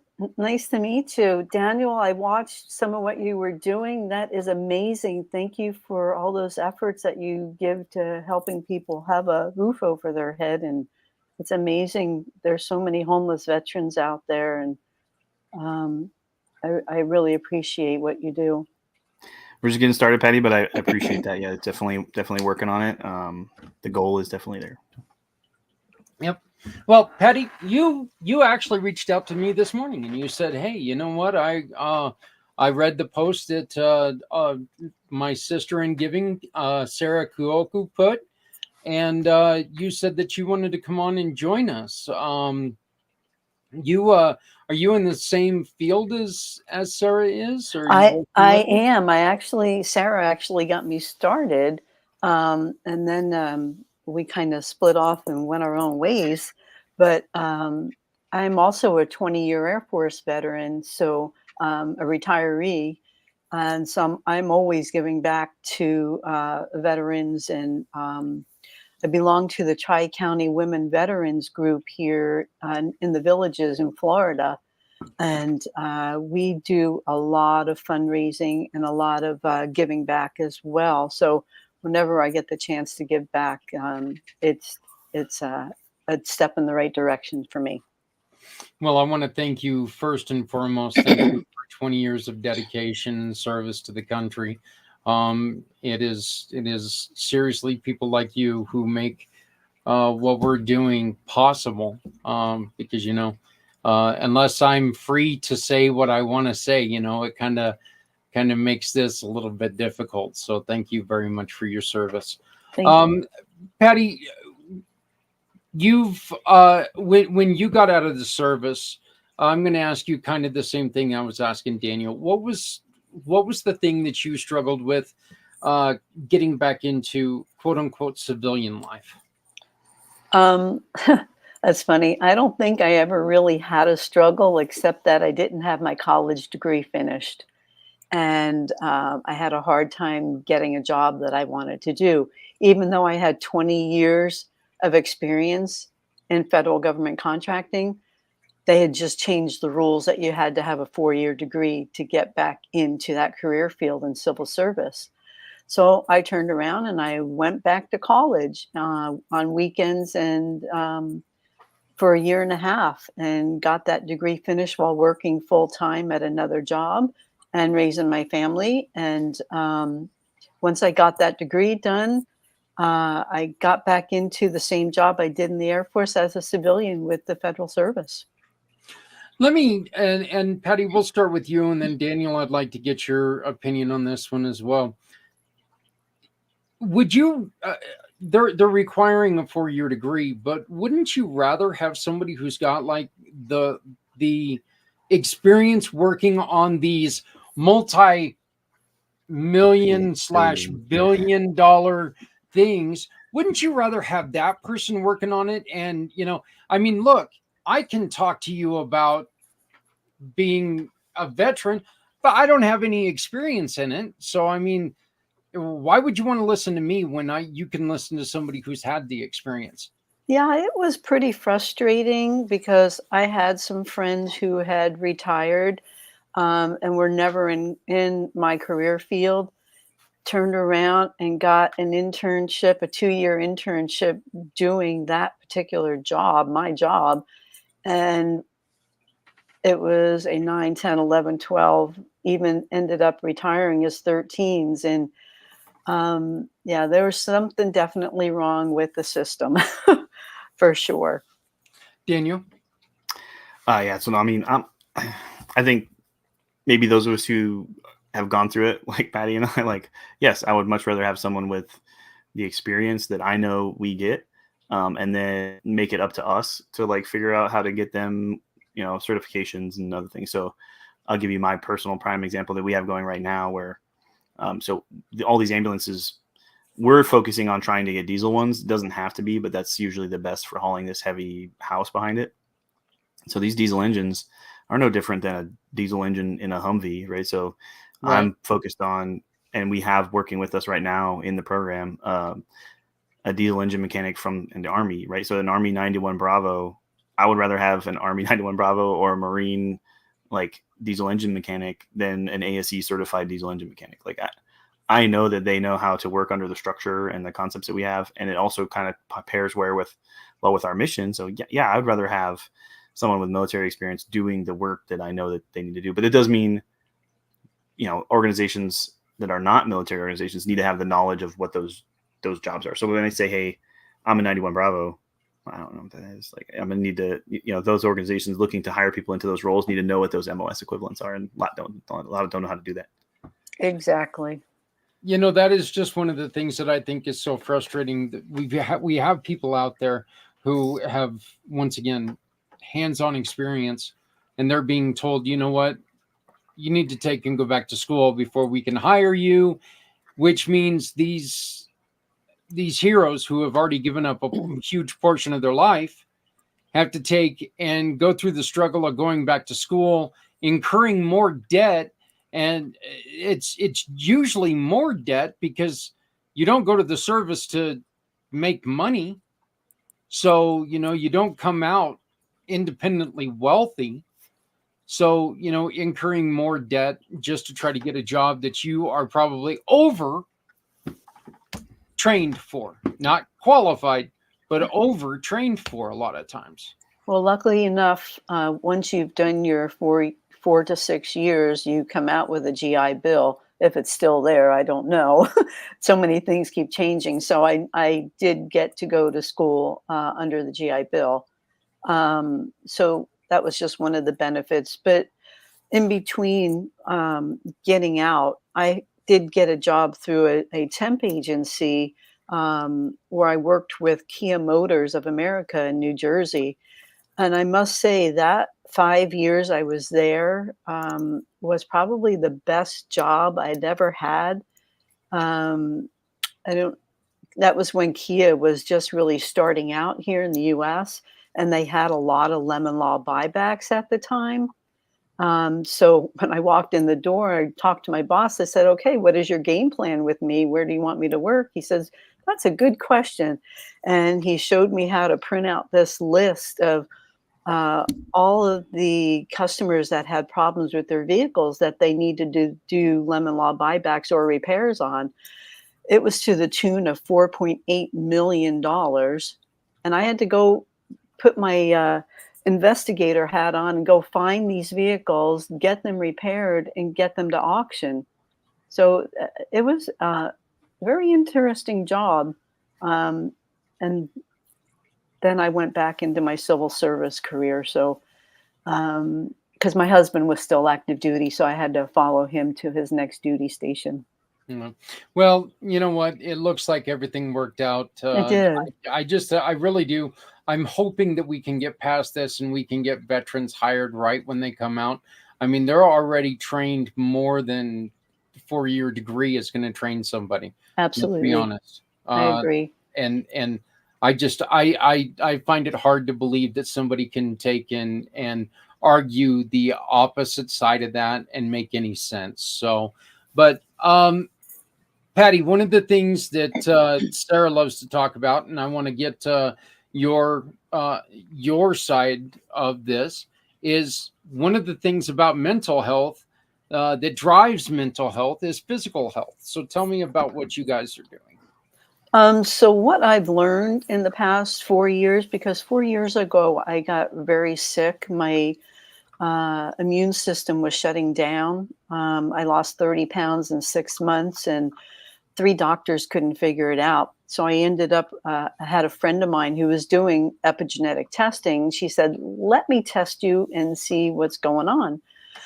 So she explained to me what epigenetic testing was, which is they test your DNA and find out what is missing, what DNA may be damaged, and how to maybe start repairing some of it, because you can't change your DNA, as you've probably heard Sarah say, but you can sometimes repair the damage to some of those genes. And this is what happened. She did my testing. We sent it off to the genetic doc in Texas, to whom I went and visited. And he was able to pinpoint immediately what was going on with me, that I had a parasite eating me alive from the inside out from eating crab. They pinpointed a crab parasite with additional testing, along with Epstein-Barr and Candida and something else there. But anyway, once I got back here to Florida, I had to do a 4-month detox to get rid of the heavy metals, to get rid of the parasite, and help rebalance my whole system. And Zach, I don't know if you know, but of course, during the military, Daniel, we get so many jabs with so many different vaccines that, and they all have heavy metals in them. And those heavy metals get lodged in our body and our lymph nodes. And if you're not detoxing once a year to help cleanse your body, it's going to cause additional problems along the way. Yeah. That was just one of the things I've learned. Well, Patty, we're going to continue to talk to you, but Daniel, you've got duty to the country that you've got to go and fulfill. So once again, you can get a hold of and see everything that they do at Rescue Residence at www.rescueresidence.org, www.rescueresidence.org, or you can call Daniel at 760-974-2501, 760-974-2501. If he doesn't answer, well, it's because he's busy, but he'll call you back, right? So mostly got him to sleep. That's the only time I don't answer the phone. So. Yeah. So, but Daniel, as always, brother, it's great to see you. Great to be able to talk to you. Any final words before you have to take out? No, I appreciate you bringing us on here. It was great meeting you, Patty. I'm looking forward to digging more into this. I'll watch this segment and the other segments I'm going to have to miss here in a little bit. But appreciate you having me on. Hopefully helped out filling in your 4:00 in the morning slot. I knew I'm probably uniquely suited to be able to get up this early and be on a time slot that probably isn't getting filled. I'm up right now usually anyway, so just worked out. Well, you know what? It's nice that I get to see you actually, because my first hour and a half, Comcast decided that they needed to do an update on my internet. So that's my first hour and a half, I had to do from my iPhone. Oh, lovely. It's awful. And, I mean, look, I'm a large human, okay? I don't fit on a small phone screen. So I really don't. But you hold it real close to you. Yeah, there you go. That's how I take all my selfies, It's like 2 eyes and a nose. And it's I don't know. I can't figure that out. But once again, everything that you help by donating today, whether it's the silent auction, whether it's just a straight donation, whatever it is, by using the QR code that's ironically right there next to Daniel. There you go. Use that QR code. You can get all of the information about the auction, about everything else. And Daniel in Rescue Residence is going to get a portion of everything that comes in today. So, brother, I'll send that introduction to you and Kyle. Probably don't expect it today. But no, it's fine. He already reached out, so we're gonna make it work. Oh, okay, perfect. So, yep. I look forward to helping. So appreciate it, Patty. Thank you. Well, we'll talk to you soon. Thank you, brother. Yep. Talk to you later. Bye. Bye. All right. So yeah, Patty. And what can the genes specifically tell people that they need to know? So with I specifically do nutritional genomics. And with nutritional genomics, it can pinpoint where your body is lacking converting, absorbing, and methylating the nutrition that you're putting into your body. So, for instance, my story 29 years ago or 30 years ago now, time just slips away, is I had 2 miscarriages and a tubal pregnancy. Well, those losses, interfered in my life and my mindset for 29 years. And it wasn't until I had my DNA health testing, or this epigenetic testing, that I found I had a double copy of a certain gene that doesn't let your body methylate properly. Folate is needed for your body to hold those pregnancies. And with that double copy, my body wasn't converting it properly. So if you don't know how your body is handling the nutrition that you're putting into it, there could be a lot of health issues that you just think something else is going on when it's definitely a gene issue. Well, and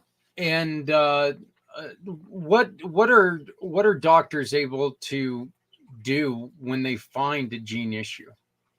Well, it definitely depends on what the gene is. With my particular company, we only test for 18 what we call actionable genes.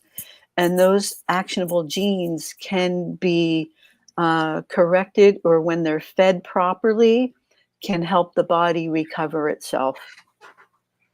So, for instance, this is some nutrition that's specifically made for me, compounded based on my DNA results. So I'm not guessing what nutrition I need. That DNA result told me, oh, you need certain folate, you need a methylated version of folate, you need a methylated version of B12. So that's what's in my supplementation now. Wow. I appreciate you first and foremost. I appreciate you reaching out to us today and taking part in what we're doing. It really means a lot to me that somebody who spent 20 years in the service finds good in this humble project to try to make sure that we're taking care of people who have served our country. Because look, while I didn't serve the country, I feel that we need to serve those of you who served the country. And stuff like what you're talking about here with the genes and all the products that you guys are bringing to us, these can help people go from. I've got a great friend who says this all the time, go from feeling crappy to feeling happy, so, and matter of fact, we'll meet him today at 2:00 at a networking event. And so 2:00 Eastern, if you're not doing nothing, you can join us right back here live. I may for just some do that. networking. So That would be yeah, perfect. I will send you out the link that you can join that networking event. Okay. It costs absolutely nothing. It's called the Brainy Brunch, and it's Brainy Brunch? it's called the Brainy Brunch, and it's started by David Rocky, a really great friend of mine, and just because he's got a really cool name, David Rocky, I just call him Rock because that's what he is. But yeah, he and his wife started the Brainy Brunch, and I'll send you the link, and then you can come back on and reintroduce yourself to people here at around 2:00 today. That'll be great. Something else that I've been doing the past couple of weeks, if you've not heard of it, is frequency healing. No, ma'am, I haven't. So over the past 30 years, they've been testing different frequencies on our genes to see how they can reactivate genes that have lost their power, because all of our cells need power. And for some reason, they get damaged and they start falling apart. So they found now frequencies, high and low frequencies, when merged to get into the cell, they start repairing the cells. And there's a few diseases out there that I can't say online, but they're healing them with frequency. Well, Patty, how do people get a hold of you? My phone number, 609-647-5002. I'm on Pinterest. I'm on Facebook as Patty Latch Daigle. I'm easily accessible. I'm still working on my website, but this is my business website. So, well, Patty, we will get you tagged. We will get you tagged, and please remember when you leave the session here, please make sure that you go on ahead and tag yourself in the comments on Facebook or something. okay. Not only do that, but also make sure that you tag 4 of your friends and a nonprofit that you support. Because if you tag 4 of your friends and 1 nonprofit, you are entered in for a chance to win a trip for 2 to Cancun. Oh, So wow. people, you can enter up to, let's see, 18 times now, because we're entering into hour number 4 already. Time is moving fast, which is Wow. kind of nice. And So, Zach, what is the best place for me to find these at? Find the replays. if you would like, you can scan the QR code up top, and it will Okay. send you to all of the links where we're at. Let me grab my phone. Hang on. Yes, that's fine. So we're going to be joined here in just a couple moments. Sorry about that. No, it's not a problem. But yeah, we're going to be joined at the top of the next hour by another really good friend, a Navy veteran, firefighting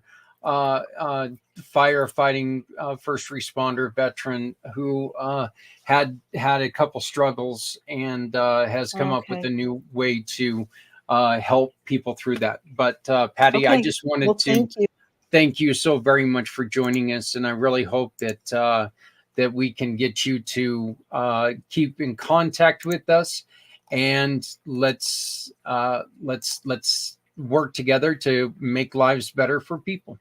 Okay, and I will be making that donation to Daniel. So thank you very much for your time. Thank you, my dear. It was Okay. great to meet you, and thank you for asking us to join with us. Okay, Thank bye-bye. you. Goodbye. Once again, she found us through someone else, and she reached out this morning and said, "Hey, I want to help." That's what we're looking for. We need the help. We need people who are looking to make a huge difference in these missions and these lives.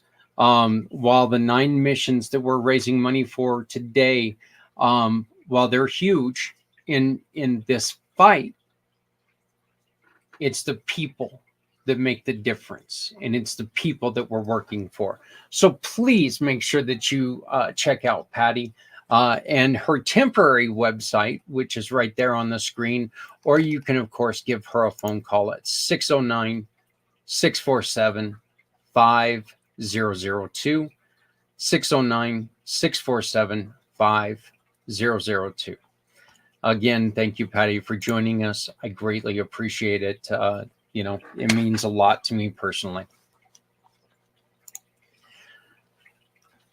The Rev, who joined us first thing in the morning, who got to sit with me as Comcast was playing around with my internet, and he got to save the show the first hour as I'm trying to run around with very little cell service trying to do the first part of the show on my iPhone. Yeah, they got it fixed. So thankfully, but thank you for your participation today, Rev. Next up is a really good friend of mine. We have become fast friends. He and I are actually working on a project together, and I can't wait till we get to announce that to the world. Hopefully it can really take and help people who are going through difficult situations. But Daniel himself struggled with a few situations that we will be talking about. But the one thing that Daniel's done is he's created a program coming out on the other end to not just strengthen himself, but strengthen others. And I'm proud to introduce really good friend, a great guy, and just a look. I think it's going to be a name that you're going to be hearing a lot of because his program is going to help so many others. Mr. Timothy Mabry. How you doing, Tim? I am doing fantastic. About yourself, Zach? 4 hours in. 4 hours in. Like I was just explaining, first hour and a half, no internet. So I'm trying to do this off an iPhone, and my iPhone, for some reason, I have this glow to where it looks like my head. You know, I no longer have a forehead. I have like an 8 head. You know, the forehead is much larger than just 4. But it looked like my head was being sucked up into the stratosphere, you know, because of the glow. So, yeah, it was the first hour and a half of the show was pretty interesting. But how are you doing this morning, my friend? Doing great. Waking up. Yeah. Well, I appreciate you joining us, Daniel. You had some very difficult times during your time in the Navy, and that led to problems when you joined the fire department, and all of it led to a very, very scary and difficult point of your life. Can you tell us about your journey and explain to people what you went through? Yeah, definitely can. So my background is I was in the Navy before, and then I got into the fire department. I always had a passion to help people. I was never really taught true mental resilience. I was always taught how to charge into situations and neutralize them, but that was it. Nothing else on the back end. And after years of dealing with trauma from military and first responder world, I reached a breaking point. I didn't know what to do. I ended up having cries for help, reaching those points of almost no return. And I found myself in a moment of desperation looking to end it all and actually trying. Like, I had an attempt on my life because I was in such a bad place. And out of that place, I'm like, I'm done with this. I'm done with feeling lost and alone and that there's no way out. Your story, you're almost out, is a very scary situation because you were in a room with your wife right next door. What was it that made you go, no, I'm not doing this. I'm going to try this again? It was a culmination of things. The first one being in that moment as I was pulling the trigger, I remembered all the suicides that I had seen. Sadly enough, the first responder world, it's glorified. It's not wrong. You do go charge into situations and you do things that the average person will never do. But what's never talked about or really seen is the dark side of being a public servant or even military. Military, it's been shown in some of the movies and shows. First responder world, no, it's over glorified. But I've seen so many suicides and the reactions. That's what brought me back. The one memory that truly pulled me off that edge was I remember seeing a dad come home. He had 3 or 4 kids. He had brought home Church's chicken, and he put it on the table. He tried to get into the bedroom. He couldn't get the door open. So he pushed it. He broke it in, and he found his wife hanging there. She ended up hanging himself on a pull-up bar with one of his ties. And I just remember seeing the kids' reactions when the dad told the kids, "Mommy's not here. Mommy's no longer with us. She's not coming home." And there were kids. The kids varied from, I believe, 12 to about 2 to 3. That was the youngest. The oldest kids understood what the dad was saying, what just happened. The little one had no idea and was eating the piece of chicken. She was eating a drumstick like nothing had ever happened. And then she was like, "Where's mom? I don't understand what's happening. Where's mom?" And that's what kind of put me back from the edge too, because at that time my wife was, I want to say she was like 37, 38 weeks pregnant. She was slated to give birth within a month. And I almost ended it. I was like, whoa, hold on. What am I about to do? I'm about to end it. And I'm about to cause this much problem and pain on a life that's never seen me before. I was like, nah, I'm not doing that. I was like, not today, Satan. Not today or ever. You're not going to get me. I'm not going to do that. Tell us about the program well, actually, you know what? Let's go back a little bit and let's talk about your Navy. Let's talk about the things that happened to you in the Navy, things that happened in the fire department, and then what this has led to and the recovery and what that looks like. Yeah, definitely. So I joined the Navy straight out of high school. I knew that I wanted to get in the fire world because I like to help people. I remember seeing my neighbor die in a house fire when I was in 6th grade. So she passed away in that fire, and I knew in that moment I wanted to be a firefighter. So throughout high school, I stayed out of the major party scenes for most of the time. I had access to do all the crazy stuff, but I'm like, I have bigger plans. I know I want to be a firefighter. I know I want to do these things. I'm like, I can't go into the crazy world like the average person might want to. And due to that, I started looking, okay, I want to do fire department. What's the best way to do it? And I started to find that in the fire, you get 5 extra points for being in the military. So I started to search for which ones. And I landed on the Navy. So I went in the Navy, and I went in unlisted. Well, I went in technically undesignated. So if you're in Navy and you know what undesignated means, that means you get put wherever they want you, not where you get to go. I was told by the recruiter, oh yeah, undesignated is one of the best jobs because you get to try out so many different jobs. You're not committed. It's like, heck yeah, that's awesome. Nope, that was a lie. I got one of the biggest lies ever. I before you continue, I don't know about that one. When the Navy recruiter came to my house to try to get me, I hated running, but I loved to swim. And this Navy recruiter sat there in my front room and actually told me, you don't need to run. You're joining the Navy.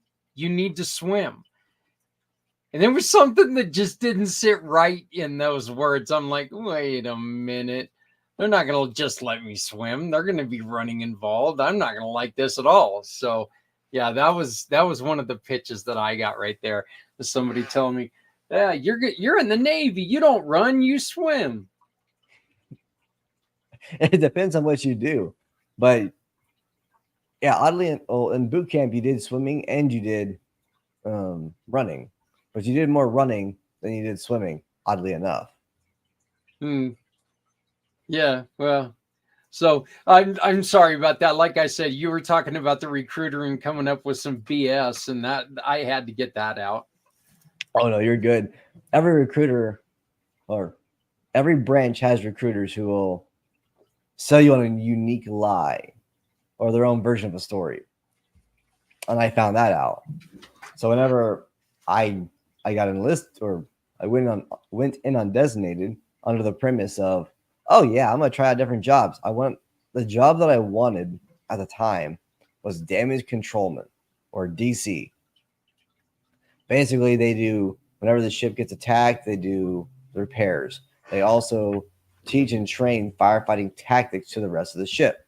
They're the primary firefighting team. I was about to say fire team, but that's a different concept than other branches. I was like, maybe hold on. And I first told my when I got my orders, I reached out to my ship's representative, and I told him, all right, I want to go work with the damage control man. And he just laughed. It was in the email. Like he just, but haha, you're serious. You're kidding, right? No. He's like, you're assigned to my division, like my group, and that's engine men, to work on engines, AC units, and pumps, like fire pumps and reverse osmosis. That's what I got put into. I'm like, I don't like this. Like, I am mechanically inclined. I can do it, but it's not something that I wake up in the morning like, yes, I get to go work on an engine. It's like, I gotta go work on an engine.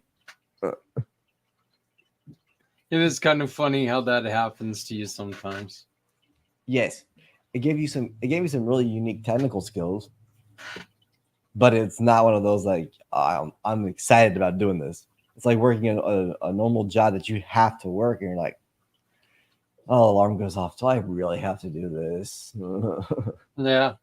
Well, it would be kind of like me working at Dairy Queen. While I love eating Dairy Queen, I don't think I would love serving it to other people. Besides that, I'm not sure if they would ever get their stuff. You know, I'd probably eat it on the way to them, and I don't know what happened to it. Working in a fast food joint, just because of that, I'll tell you, you get tired of it after a bit. You're just like, oh yeah, yeah. So after everything that you got started with, things kind of started to make a drastic change in your Navy life. Yeah.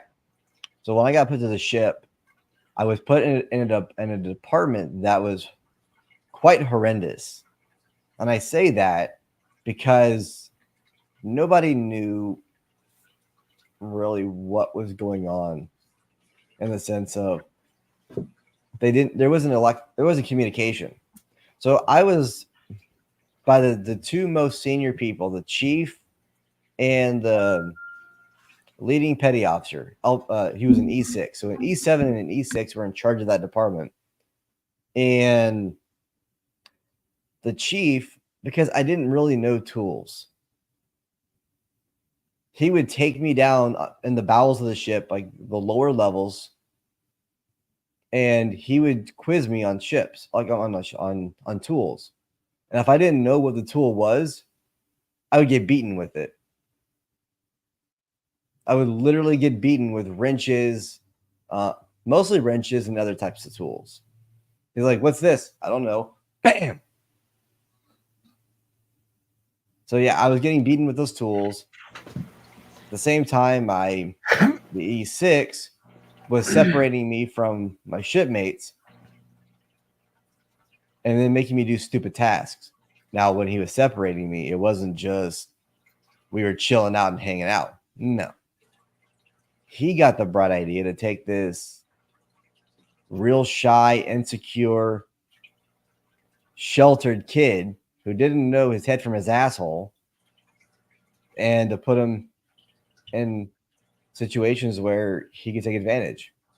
And that gentleman, for months, because I got flown to the ship while I was on deployment, would say things like, "Frickin' Mayberry, what am I going to do to you today? Am I going to rape you or am I going to kill you?" As he grasped my inner thigh and would like grab it and kind of rub when he would do that. And that went on for months. So between getting beaten, being brand new, and what was happening, I ended up struggling. And what kind of made me struggle the most was he actually had tried to get into my bunk a few times, and he tried to pull me into it. I ended up getting this massive wrench. I mean, like, it was probably about this big, not even exaggerating, about a 3 to 4 foot long wrench. I took it out of the toolboxes and put it in my bunk, because I'm like, if he tries this again, I'm going to beat the crap out of him. And I actually did once on his last attempt to try to get into my rack. I actually beat him with the damn tool. He never got punished. Not formally. not with that. Ended up having a psychological, well, not, I wouldn't call it a psychological break. I just made comments to somebody once, like, it's people like you who make me want to hurt myself. And I ended up getting put in the happy ward overnight. I was like, yay. And because of that, I ended up doing an NCIS investigation. The investigation, during it, I was told by the ship's master chief, once the investigation's concluded, no matter which way it goes, you're going to be getting discharged. I was like, what the hell? Like, this situation happened, and now I'm getting punished for it. And I didn't do anything wrong before. Hell, I was getting accolades and praises for stuff that I did that amazed everybody on the ship. But because I spoke out against being hazed, harassed, and assaulted, I got discharged. And I was like, what the hell?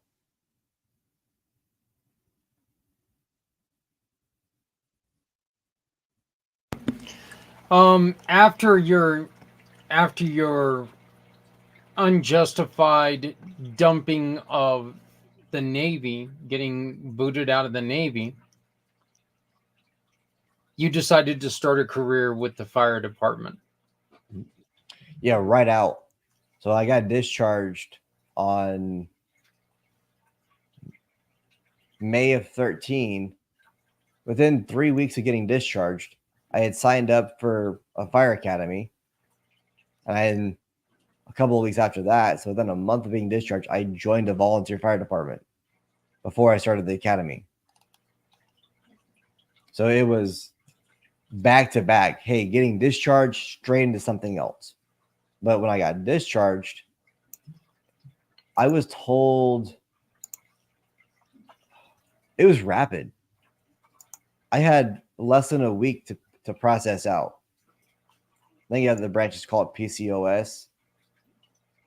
But yeah, less than a week. Hey, you're going to be home. You're getting discharged. Because I ended up fighting the decision to discharge me.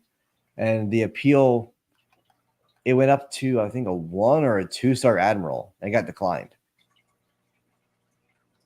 So yeah, they're like, all right, I want to say it was a Thursday or Friday, I was told.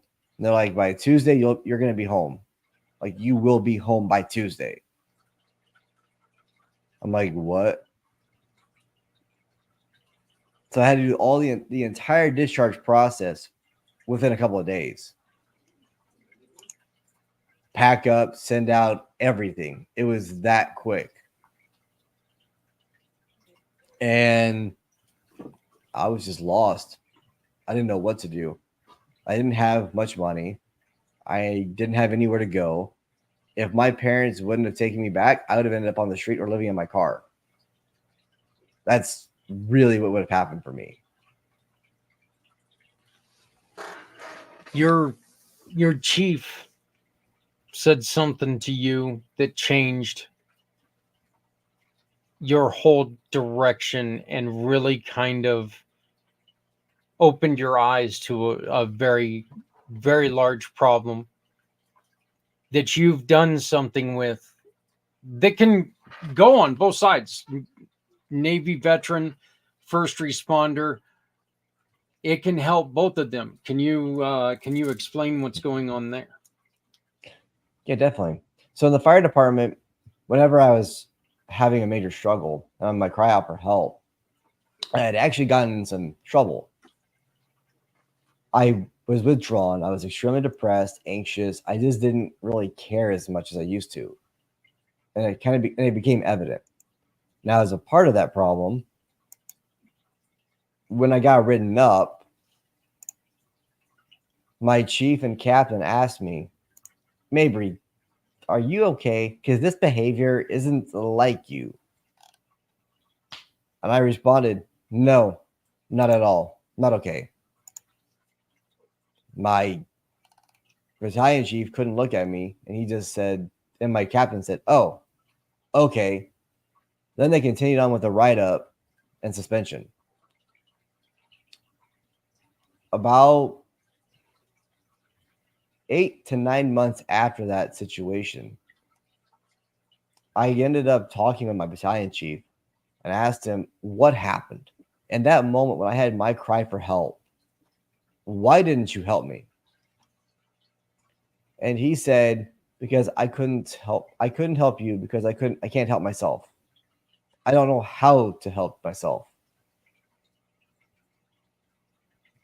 And that statement really struck a chord with me, because here's a gentleman who'd been doing this way longer than I have, who has a lot of certifications and experience that I look up to, and he didn't have the answers. He was lost himself.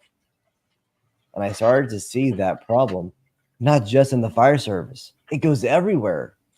Every branch of the military, public safety, and even in the corporate world. It's prevalent. It's there. And it's heartbreaking, because right now in America, we're having an epidemic of mental health crises in different degrees. When we see a mass shooting, it's a mental health crisis. Yeah. Nobody in their sane mind is just going to go and kill for fun. Military will kill for an objective. They're not, most of the time, they're not going to go out there and just kill for the hell of it. It's, hey, there's a clear defined objective that we're going to do to save the lives of people. It's a necessary evil. The moment you start doing it for fun, it means you're having a psychological issue. But how do you solve that? You solve that by actually giving a shit about other people.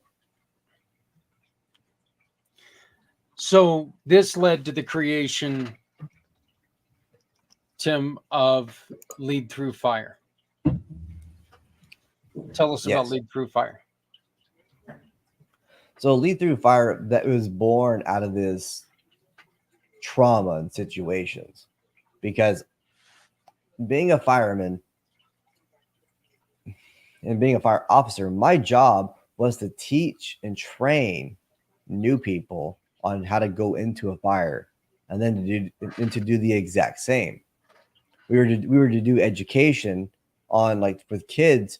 Hey, when you hear a smoke detector go off, stop, drop, and roll if you're on fire. When that detector goes off and your house is on fire, you wake everybody else up and get them out. So we're teaching people how to lead through a fire situation. And I realized that right now, our world is on fire, and not in a good way.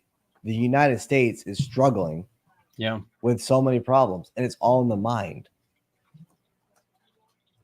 Because if you look at our business, like in businesses, the way business is now perceived, it's not about people. It's about the bottom dollar. The fire world, it's no longer about the people you serve. It's about me. It's about getting that promotion. It's very selfish. And that's what's happening. But the art that's being lost is true and active communication in different fields. So I teach people how to overcome their struggles, whatever they're dealing with, to get to the other side. And let them know, hey, you're not alone in this. Because the moment you feel alone, the moment you isolate yourself or others, is the moment your company, your employees, your own stuff is going to go down, and not in a good way. And it's tough. If somebody implements Lead Through Fire business-wise, what's the best thing that they're going to get out of it? Well, the best thing they're going to get is retention. So retention and a great culture. Right now, one of the bigger problems that I found is a third of America's workforce is on its way out. And they're being replaced by younger generation, Gen Z. Yep. And not many people know how to communicate effectively with Gen Z. Fortunately, That's what I dealt with, or not dealt with. I had the opportunity to empower these individuals. And it's no different than talking with somebody else. It's just you got to figure out what their true want is, what their need is. When people feel accepted, they're vulnerable. And when they're vulnerable, you're able to truly get through to them, to make them feel that you care and that you're for them. And by doing that, you're able to curb and head off bigger problems. Because now, if I truly know how Zach behaves, and today, like, let's say you're a go-getter, you're out there, you're energetic, and you're positive, but you start coming in, you're a little bit later, you're withdrawn, you're a little delayed, you're not happy, you're not smiling. Those are initial warning signs. And as a boss, as a true caring individual, when you see that, like, oh, something's up, let me actually ask him. Let's see what's driving. And that's how you head off these situations, is by true and open communication. And that's what I teach. So specifically, I'm hitting up middle managers and veterans, first responders, who are in the process of wanting to promote, but they're also teaching the Gen Z. Because what's happening is they're getting so overwhelmed and stressed out and paranoid that, oh, I can't teach these people. I don't know how to engage them. We're having high turnover. So now they're having another mental burden. So it's implementing this into the business, into their lives, to say, look, you're going to have effective communication with these individuals. So when you're communicating effectively and you're flowing, you're also solving your problems because you feel heard, you feel understood, and that people care about you. Depression, anxiety. Depression is letting the past hold you back. Anxiety is letting the future hold you back because you're so afraid of it. What they both have in common is isolation. Depression, you're pushing everybody away because you don't want to be around them. You're afraid your past is going to haunt you. Anxiety has you afraid of the future because you're going to make a mistake. By practicing being in the moment and truly paying attention to others as well as yourself, you're going to heal. And that's what implementing this does into your life and your business, is you're going to have great communication with people. You yourself are going to start to feel better. You're going to be happy. Instead of hitting that snooze button, like how I was on the ship of, oh God, I got to wake up and I got to go work on engines. Now you can be like, heck yeah, I get to go fight fires. I get to go and do what I really did want to do, what I signed up to do. Is that shift. And once you have that shift in your company and your business, or even your crew, you're going to be unstoppable. You're going to create a team that's resilient, who really cares about each other. That's an actual brother or a sisterhood. Tim, I ended up having internet problems this morning, and so I'm running a little behind. We've got to play another interview that I did yesterday. Ironically, this gentleman was also a first responder, and he's got a program for first responders. So, but I always enjoy talking to you. Let me ask you one last question before I cut you loose. I give you a magic wand for Lead Through Fire.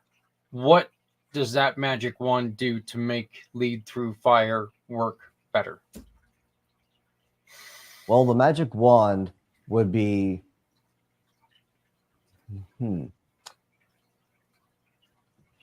well, for the ultimate goal for this is to create a certification program that people actually get. Say, hey, I'm certified at leading through the fire. And it's like to have one for first responders and then have one for the business world. Like, now I'm a lead through fire trainer. I am certified in this, which means I know how to effectively communicate and lead a team through the fires. So it would be that, and to where this message and branding is so far out there that it's creating a movement of true change within the workforce and within this world.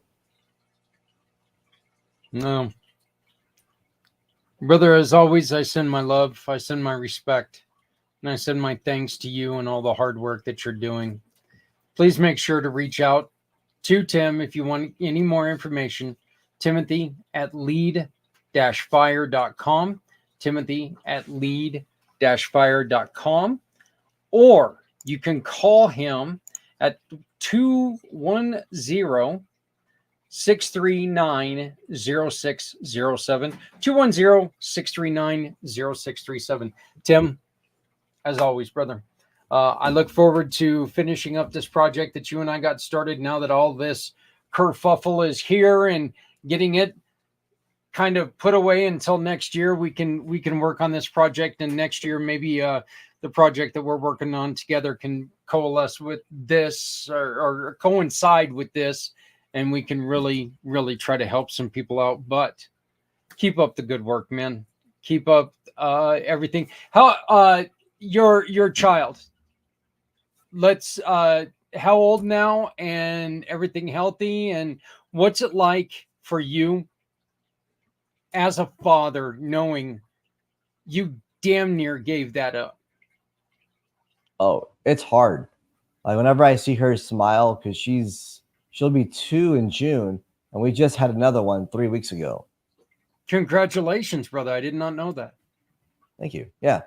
So now father of 2, but when I saw my daughter the first few months after it all ended, and I started to really see her perk up and happy and smiling, I was like, I wouldn't have gotten to see this. And I still think about that every so often. I was like, if I would have done that, my son wouldn't be born. My daughter and my wife would not be the way they are today. My daughter would be more than likely sad and miserable instead of the bright, bubbly child she is. So for me, that's a tough thing to see, but it's exciting because I'm like, you know what? I know the pain that I could have caused, and I almost did. Now I can help other people. Now I can truly affect change in this world in the way that I wanted to. And I will. Well, again, 210-639-0607, 210-639-0607. You can also go to, is it leadthroughfire.com? It's lead-fire.com. Lead-fire.com. So, Timothy, thank you for joining us. I look forward to talking to you much more, and working with you on other things to try to support what you're doing. So, but thank you, sir. Well, thanks for having me, Zach, and having a wonderful rest of the podcast. And I look forward to working with you further. Yep. We'll keep doing that. We'll keep going. So thank you very much. Timothy Mabry. Look, like I said, the kid went through, this is the first time he's explained about the physical abuse that he took, and the first time that I remember hearing about this. He's opened up about this a lot more in the little bit of time. Timothy was also on our Footprints Forward podcast, and I mean, he's been very open with it, but I come at people like, an angry bull sometimes. So, but his story is amazing. And I'm sure I'm really glad that he's around for his daughter and his brand new son. Once again, congratulations on both of the kids. Kids are a wonderful thing. Sometimes, other times, well, there's closets. Right? No, I didn't say that. I said it, but I didn't mean it. My kids would never stay in a closet, not even with bungee cords. Yeah, I didn't do that either. Hey, I want to thank everyone who has made this possible. We are approaching hour number 5 already. So where we had one hell of a start, it's moving along really well, and we've got to hear from some very awesome people. and we're having a great time. And I want to make sure to reach out and say thank you to everyone who has helped me put this on, and invite you to continue to help us put this on. So to everyone who has made this possible, I mean, the best thing I can say is thank you from the bottom of my heart. Maybe.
Joining us now is a guy I met a couple weeks ago.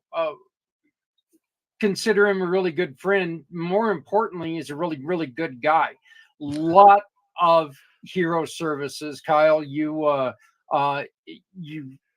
work with in the medical field and EMT and all this other stuff really makes you valuable to your community, and I think valuable to what we're doing, because you can bring to light some of the things that are needed by so many. So I'd like to introduce Kyle Goodnight of KyleGoodnight.com. Tell us a little bit about what you're trying to do, my friend. Hi, everybody, and thanks for having me. I appreciate it, Zach. So, so my name's Kyle Goodnight. I'm a first responder paramedic. I'm also a respiratory therapist. I was a therapist first, and then I went over into into the first responder world about 20 years ago. Total of 26 plus years in the healthcare field and first responder stuff. So 20 of it is first responder. So what I'm actually doing is I've had I've had an incident where I had my own PTSI. It was a blind side, I call it, because it was not expected, and I found myself in a rut. Right, I found myself in a spiral, and I was trained well enough with my mentors that I was able to raise my hand and say, "Hey, something's not right. I don't know what's wrong. I just know it's not right." Right? So Right. my mentor came to my home a day after my shift when all this stuff went down, and it wasn't just one thing. It was the same thing, but multiple times in a very short period of time. And she deemed me to like, "Hey, are you willing to go get some help?" And I said, "Absolutely." I was like, "Because I don't like feeling like this. I know it's gonna cause problems in more parts of my life and not just with my work."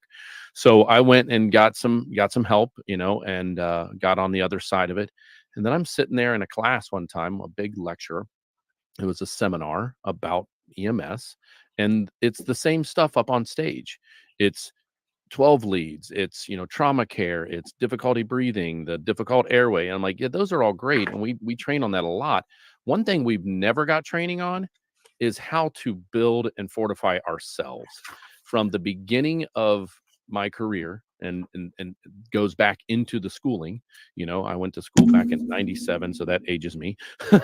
There was no training on the hospital side respiratory about resilience and how to package things properly when we see what we see. And in EMS, there wasn't any training back then for us ourselves. I ended up speaking to several people as I started to build this course, because when I was sitting in that classroom, I'm like, I need to build a course about us. That because I know we have a problem, we have a stigma, we have that inability to say, hey, I do feel a little wonky as a whole, as a first responder whole, and that includes firefighters, EMTs, police, emergency dispatchers, corrections officers, all those first responders, right? And I ended up talking to several during my research on this. I talked to one police officer who was like, I said, "Hey, how much training do you get in the academy?" He's like, 2 hours. I'm like, "Oh, that's awesome. 2 hours a week. That's what you guys are doing now. That's great. You guys totally need that." He's like, "No." He's like, 2 hours for the entire time we talk about ourselves. And I'm like, "Oh, that's a problem. 2 hours isn't Yeah. enough. We know it takes anywhere between 66 days and 285 days, I think as the research said, to establish a habit.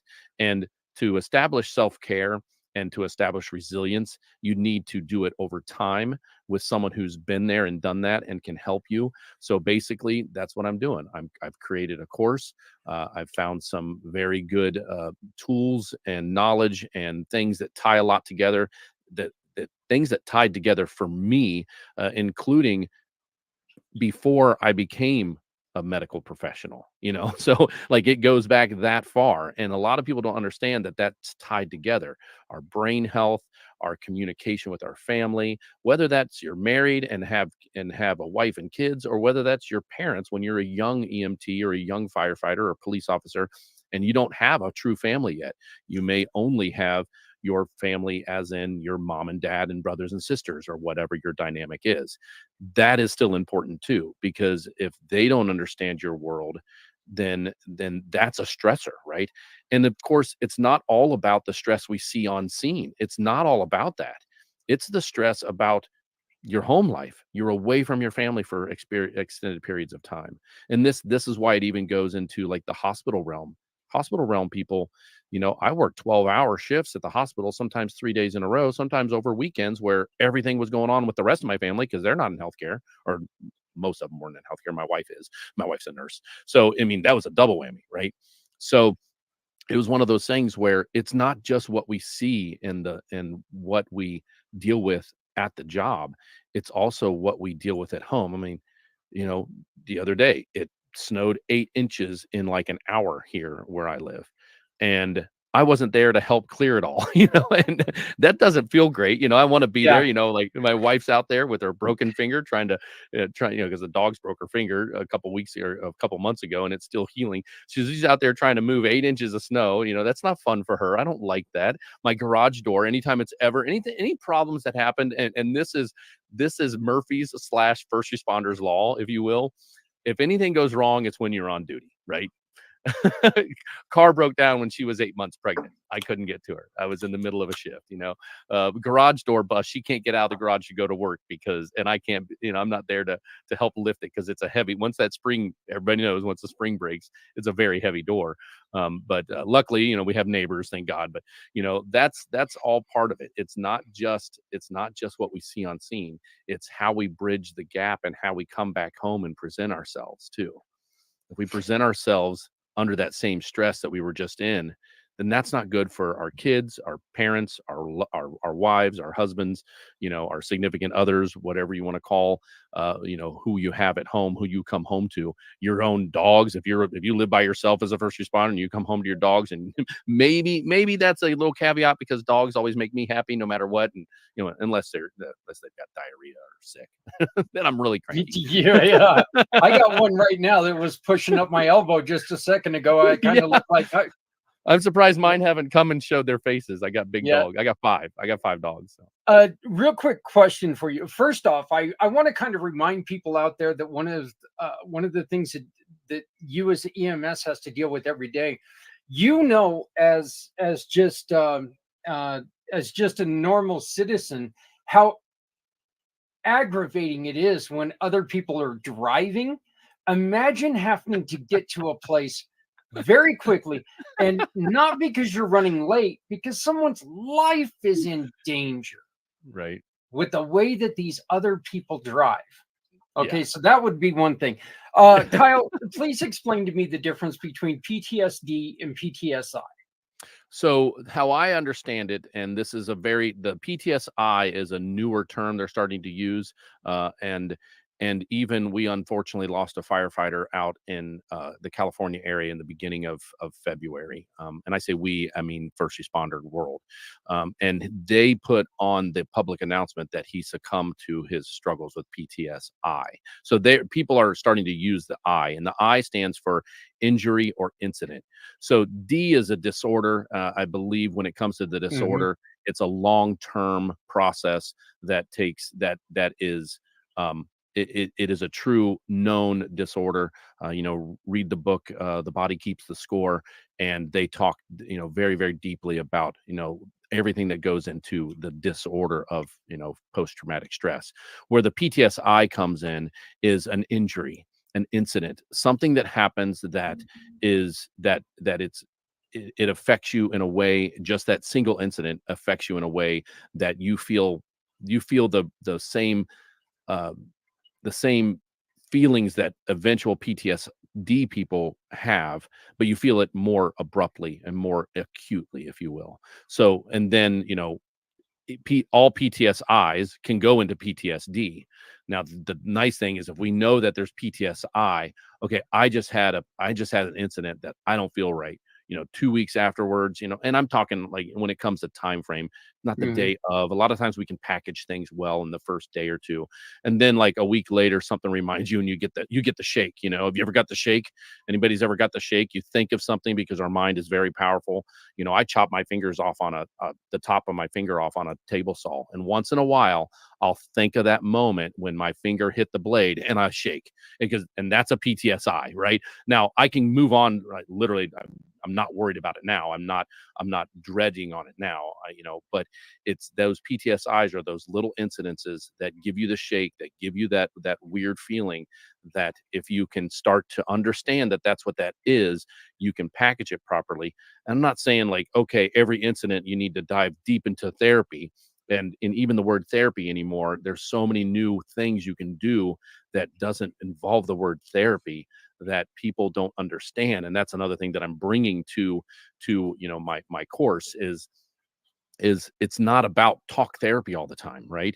It's about things that you can do for yourself, the mindset, the self-care, the mindfulness and thinking, and how you perceive things. So and then if it gets to the point where you need some form of guidance, there's like I said, it's hard not to say the word therapy, but there's EDMR, there's hypnotherapy, there's all kinds of stuff out there that are proven to make a difference and even destroy years and years and years of trauma of any sort, right? Now, is it overnight? No, just like it's not overnight that you have a PTSD situation. So, my PTSI was, I didn't even realize that it was something that stemmed from my youth until about 3 months ago. And we're sitting in, if this is evergreen, we're sitting to, February 21st of 2024. My incident that sent me for a loop was 5 years ago.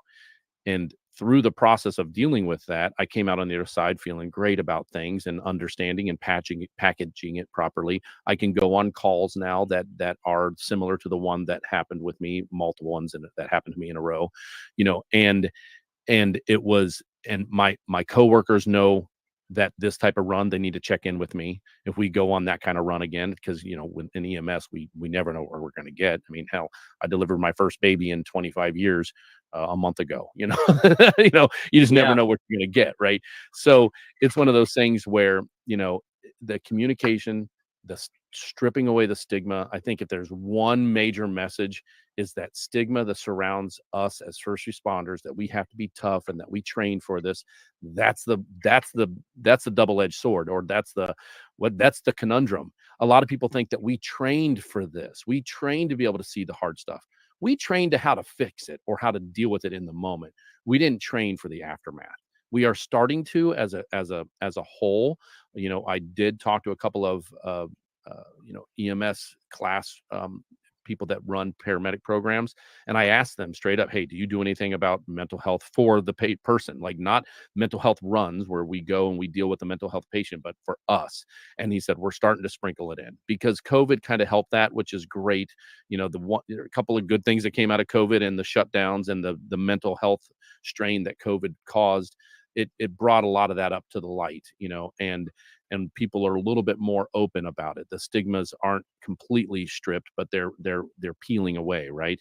So if there's, that my course, first thing we talk about, no matter what, we have to make sure that you come in with a completely open mind and that you have zero stigma towards what you're trying to fix yourself or fix.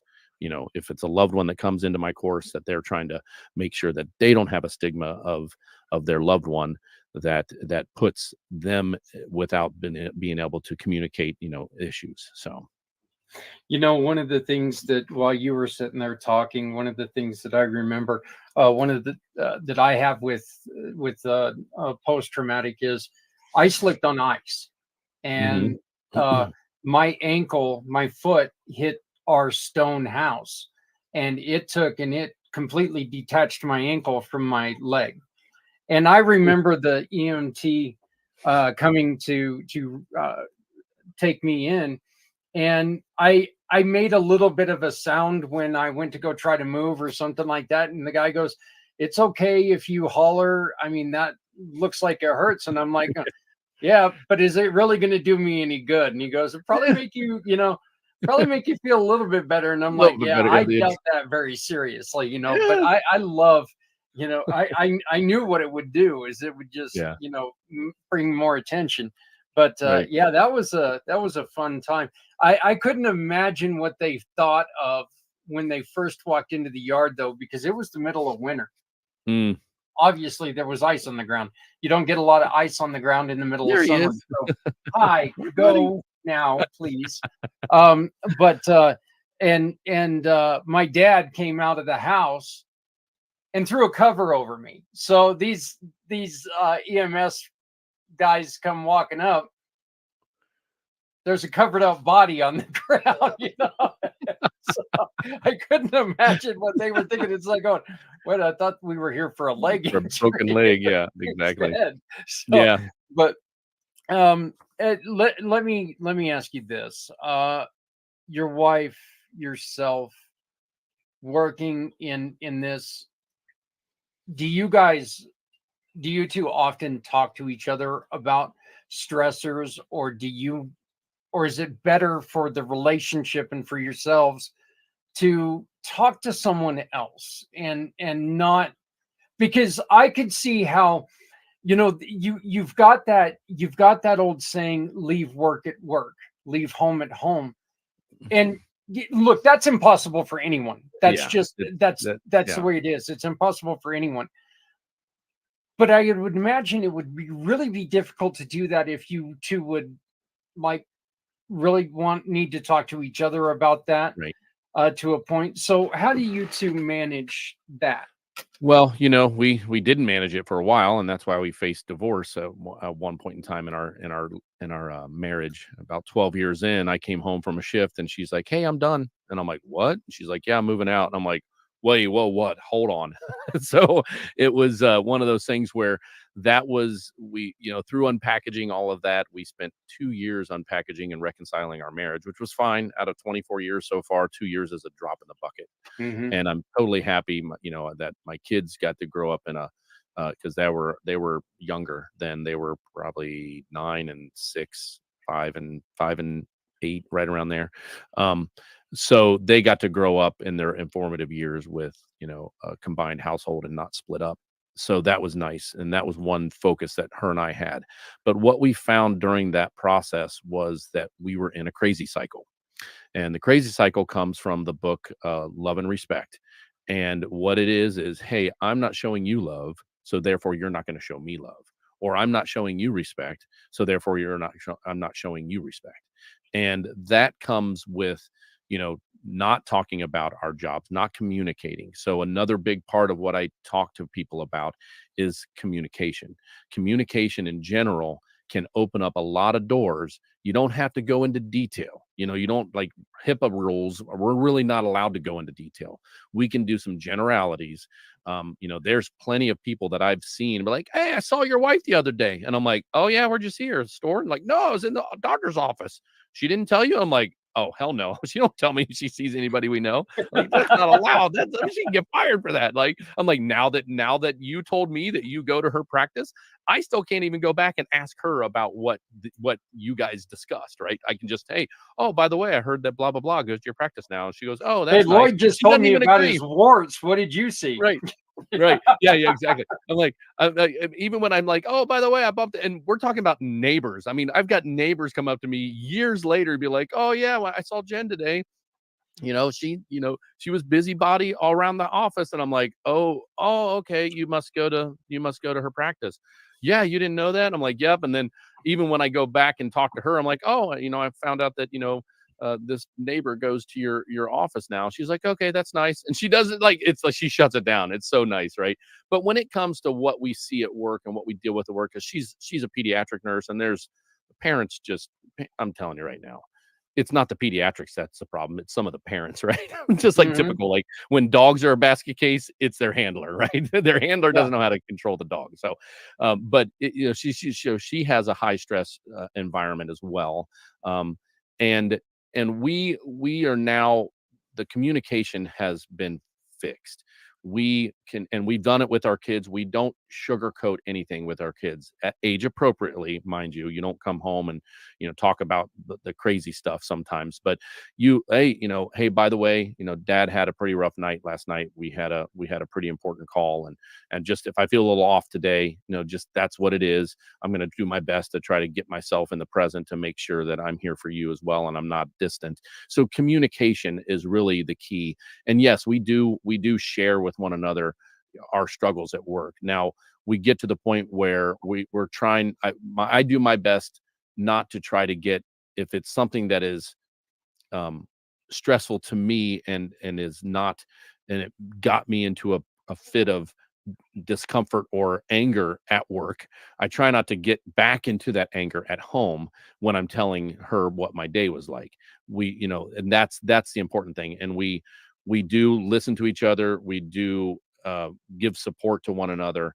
And it's better now, of course, than it's ever been, because we've just got so much practice at it, right? And it's not perfect when you first start out trying to communicate your outside of the home world with your loved ones, but it's just a matter of appropriately and legally being able to explain what you have gone through, and that why you may feel a little off today, and things, hey, what makes me feel good is to sit down and build Legos with you, buddy. If I come home and I'm like, hey bud, I know you said earlier that you like to build Legos with me. Let's go ahead and build some Legos for a couple of minutes, and just let's do something together, so I can get away from what I dealt with yesterday at work, and I can focus on you. So communication, I think, is honestly the bottom line of what we need to do when it comes to our loved ones and our jobs.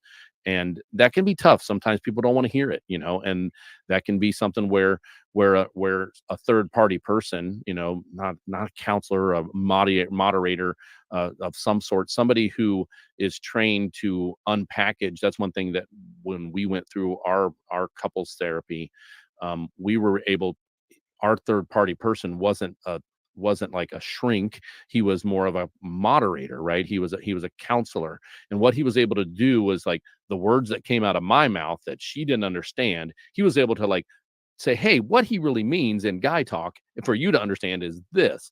And that's one thing we learned during that process, is that she communicates a little bit differently than I do, and how to unpackage what I'm communicating, right? So that would be, those moderators, they've got to have nerves of steel, because you gotta go to that point where I'm not trying to mansplain something to you, right? But what and I see a lot of times that there are conversations that you're in an argument with somebody where two people are saying the exact same thing, but they're saying it different, and it comes across as you're arguing, and it's like, we're not arguing, we're saying the exact same damn thing.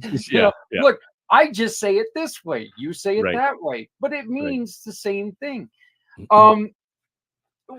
Let me ask you this, because this is one of the things, and see, I wrote this down, and like we were talking about earlier, if I write it down, I'm going to see it after we're done, and I'm going to be like, we didn't even get a chance to ask that. So what are the difference between what are the stressors difference between an EMS and respiratory therapy? Because that's a good one. Oh my gosh, that's a great one. So respiratory therapy, if people don't know what that is, we're the ones that deal with the ventilators and breathing treatments. And we're basically, the easiest way to say it, to understand it, is we're a nurse specifically for the respiratory system, airway and lungs. We do have some cardiopulmonary departments that sometimes we do some cardio stuff, and they're combined. But I worked at 3 different level 1 trauma centers. You see all kinds of stuff come into level 1 trauma centers. One of them was a pediatric level 1 as well. So I saw some crazy stuff, kids being burnt, dipped in water, blah, all that kind of stuff. I've seen some wonky stuff. And I think the difference where the stressors are there is you don't really have any downtime. You just have to go to the next patient. And there's also the fact that most hospitals help more people than they don't, right? More people survive their stay at the hospital than die at a hospital. A lot of people are like, well, I don't want to go to the hospital. I die, but people die there. Well, people die on our roadways way more than our hospital systems. But when it comes to the stress between the two, when we're done with the run, sometimes we don't ever find out anything about what happened to that person.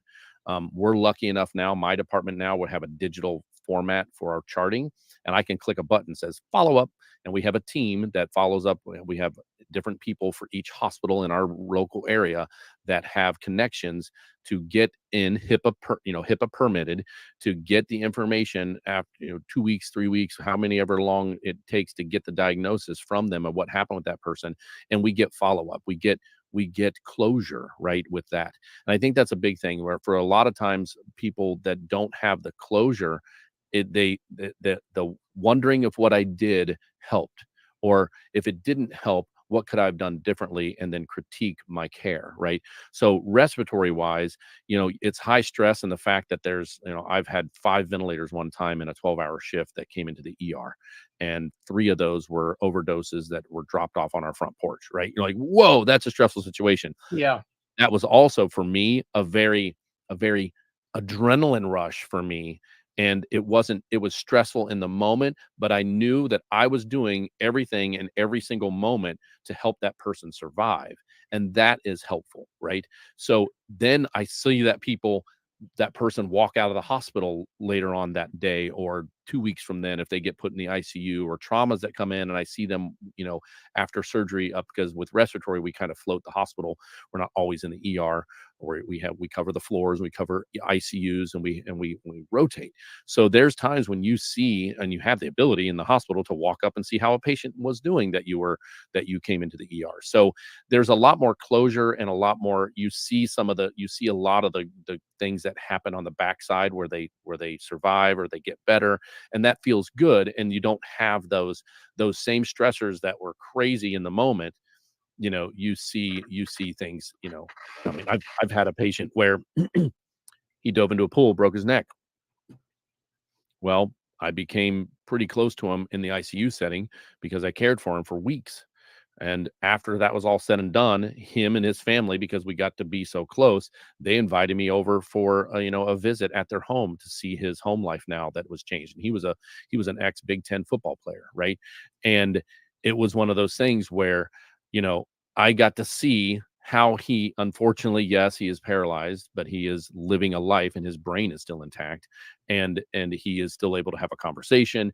And I got to see that. So that the stressors of his injury that were on me during that time, they're not there, because I know that he got to the backside of it with some form of life, right? And that's very helpful. So it is a big difference between the respiratory stress and the EMS stress. Sometimes with the EMS stress, there's things, because I personally, and a lot of us, I would think, a lot of first responders, they operate in the community that they live in, or they're close to, or they Yeah. get close to. My specific PTSI, it affected my whole family. The person I was unable to help because they were already gone was actually a friend of my daughter.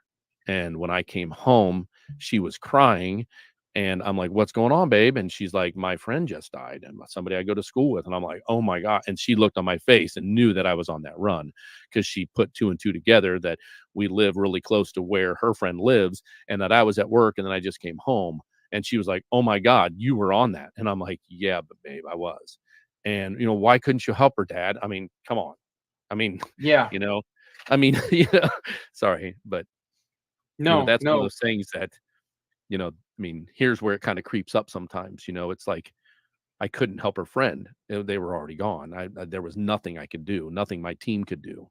And that hurts, because it's one of those things where you don't want your daughter to look at you like you were supposed to do a job, Dad, and you couldn't do it. Well, unfortunately, they were already too gone before I got there. But yeah, that was the beginning, and then I had multiple runs after that that were the same concept, the same situation. And it was like, maybe that was a big one, because it wasn't just the girl, it was her whole family. And mom and dad and brother as well. So it was devastating to the community. It was devastating to myself. It was devastating to my crew. I ended up, one of my groomsmen was best friends with the dad back in high school and early college. There was just too many connections, right? Too many connections. Yeah. Yeah. And it was a rough one, right? And then a month later, we had 9 of these runs in a row. And and it was like, what is going on? And it was like, okay, hold on a second. There is something not right here with me internally. And it was, and luckily, like I said, I raised my hand and got some help, and I'm on the backside of it now. I mean, don't get me wrong. I mean, yes, you saw me get emotional because, the family factor came into it, and I still think of it once in a while, but it's packaged better. it's not packaged in a way that brings me stress. It brings me understanding, and it's been put in a place where if it does creep up, or if I ever go on a run like that again, which I have, I'm in a better place to know that it's not going to affect me the same way, because I went to my tool bag. I figured out what tool needs to be to fix it. And then if I ever get back to that case, I know where that tool is. Just like I carry a first in bag. I know exactly where my ambu bag is to breathe for someone is. That's the same concept that I'm teaching when it comes to my course, is that I want people to have a mental first in bag when they need help, or they don't feel right, or they've built these tools, they've packaged them properly, and they know where to go in the bag to grab the tool that could help them with that. And if that tool doesn't work, what's the next tool? Well, there's plenty of tools out there now. It's not just one-stop shop. There are plenty of tools in the toolbox to help us to package things properly. Kyle, I want to thank you so very much, and just to let you know, I please send your wife my love, my respect. I will do. When you got emotional just a minute ago, and when you told me about how the parents are one of the worst part, you're right. I remember my son being 2 years old, and we had to rush him in because his oxygen level was really, really low. Yeah. And they couldn't draw blood from my son. They kept missing. And I remember telling that nurse, and I mean, I apologized to her up and down that night, but I mean, still, I remember looking at her, telling her, you know what, if you stab him one more time and don't get it, I'm going to stab you. I was, my son just looked up at me and goes, Daddy, she's hurting me. And I'm like, you're sitting there and tears running down my face. Yeah. Your kid's saying, and that's a PTSI right there. You don't want your kid to get hurt. I mean, if we had all the time in the world, my daughter got put in the ICU and went on ventilator support because I didn't make the decision properly to get her help early enough. There's that one. That messed me up, because it was like, wait a second, I didn't make a decision, and I'm a paramedic. I should have seen this coming, and unfortunately, I didn't. There's nothing in this world that'll make your life change worse or more than your kids. Oh, no doubt. The decision that you made on your kids. So, yep, exactly. Hey, I want to thank you. Yeah, thanks. I appreciate it. I do want to mention this. I'm sure that people are watching this. You see my email address and whatnot, but I'm also putting on a free webinar on March 1st. I can give Zach here the link that people can go and find that webinar and sign up for it. Come to get to know me a little bit more. I have a couple of things that can help you in the moment during that webinar. It's not the full course, of course not. Remember, we talked about 66 to 285 days, but it is definitely something where I want to make sure that anybody watching this, whether you're a first responder, a family member of a first responder, in nursing, hospital work, any type of high stress situation, I really feel as I was building this, that this could actually extend out to anybody in high stress. A lot of the same concepts are anything with high stress, not just first responder and what we see. So, because we know that there's heck, one of the most stressful jobs I ever had was when I was in the corporate world, and developing medical products. That was a very high stress job for some reason. And I'm like, nope, I want to go back to clinical. And if I have to pump on someone's chest, that's a lot less stressful than this world of corporate and all the things that happen in the corporate world. So anybody's in the corporate world, they know what I'm talking about. But yeah, so send me that information and we'll flash it. It'll be on my website too. He's put my website up there a couple of different times, my email. If that's something that interests you and you want to be a part of it, there's, I'm the only Kyle Goodnight in the world spelled the way that I spell it. I put a K in the middle of my last name. Good Knight in Shining Armor, if you will. I also purchased Good Night without the K just on my website, just so if anybody forgets to put the K in, they still get me. So it's there is one other Kyle Goodnight in the world that is spelled without the K, and I've met him and I've talked to him on Facebook a couple times through chat. But that was pretty interesting. But yeah. All right, my friend. Well, you know what? Hey, everybody, just remember that QR code above Kyle's head. That is a place where you can go and you can donate right now to help people who go through something similar to what Kyle's going through. we're going to be working with Kyle much more here in the near future, and be able to take and strengthen what he's got going on. And who knows, maybe next year he will be sitting in the same position as one of our benefactors next year. Kyle, I want to thank you very much. Please keep up the great work. I know that those 36-hour shifts have got to be a pain, but you know what? You're doing wonderful things. Yep, it's my purpose. So, that's another reason why I need to package things properly. Is this is what I was put on this earth to do, and I learned that back when I saved my mother's life back in 2000. So, that's when I figured it out. Thank you. All the love in the world to you and your team. Appreciate it. And please take care of yourself and everyone around you. But thank you very much, Kyle, and we will talk to you soon. Thank you. Thanks.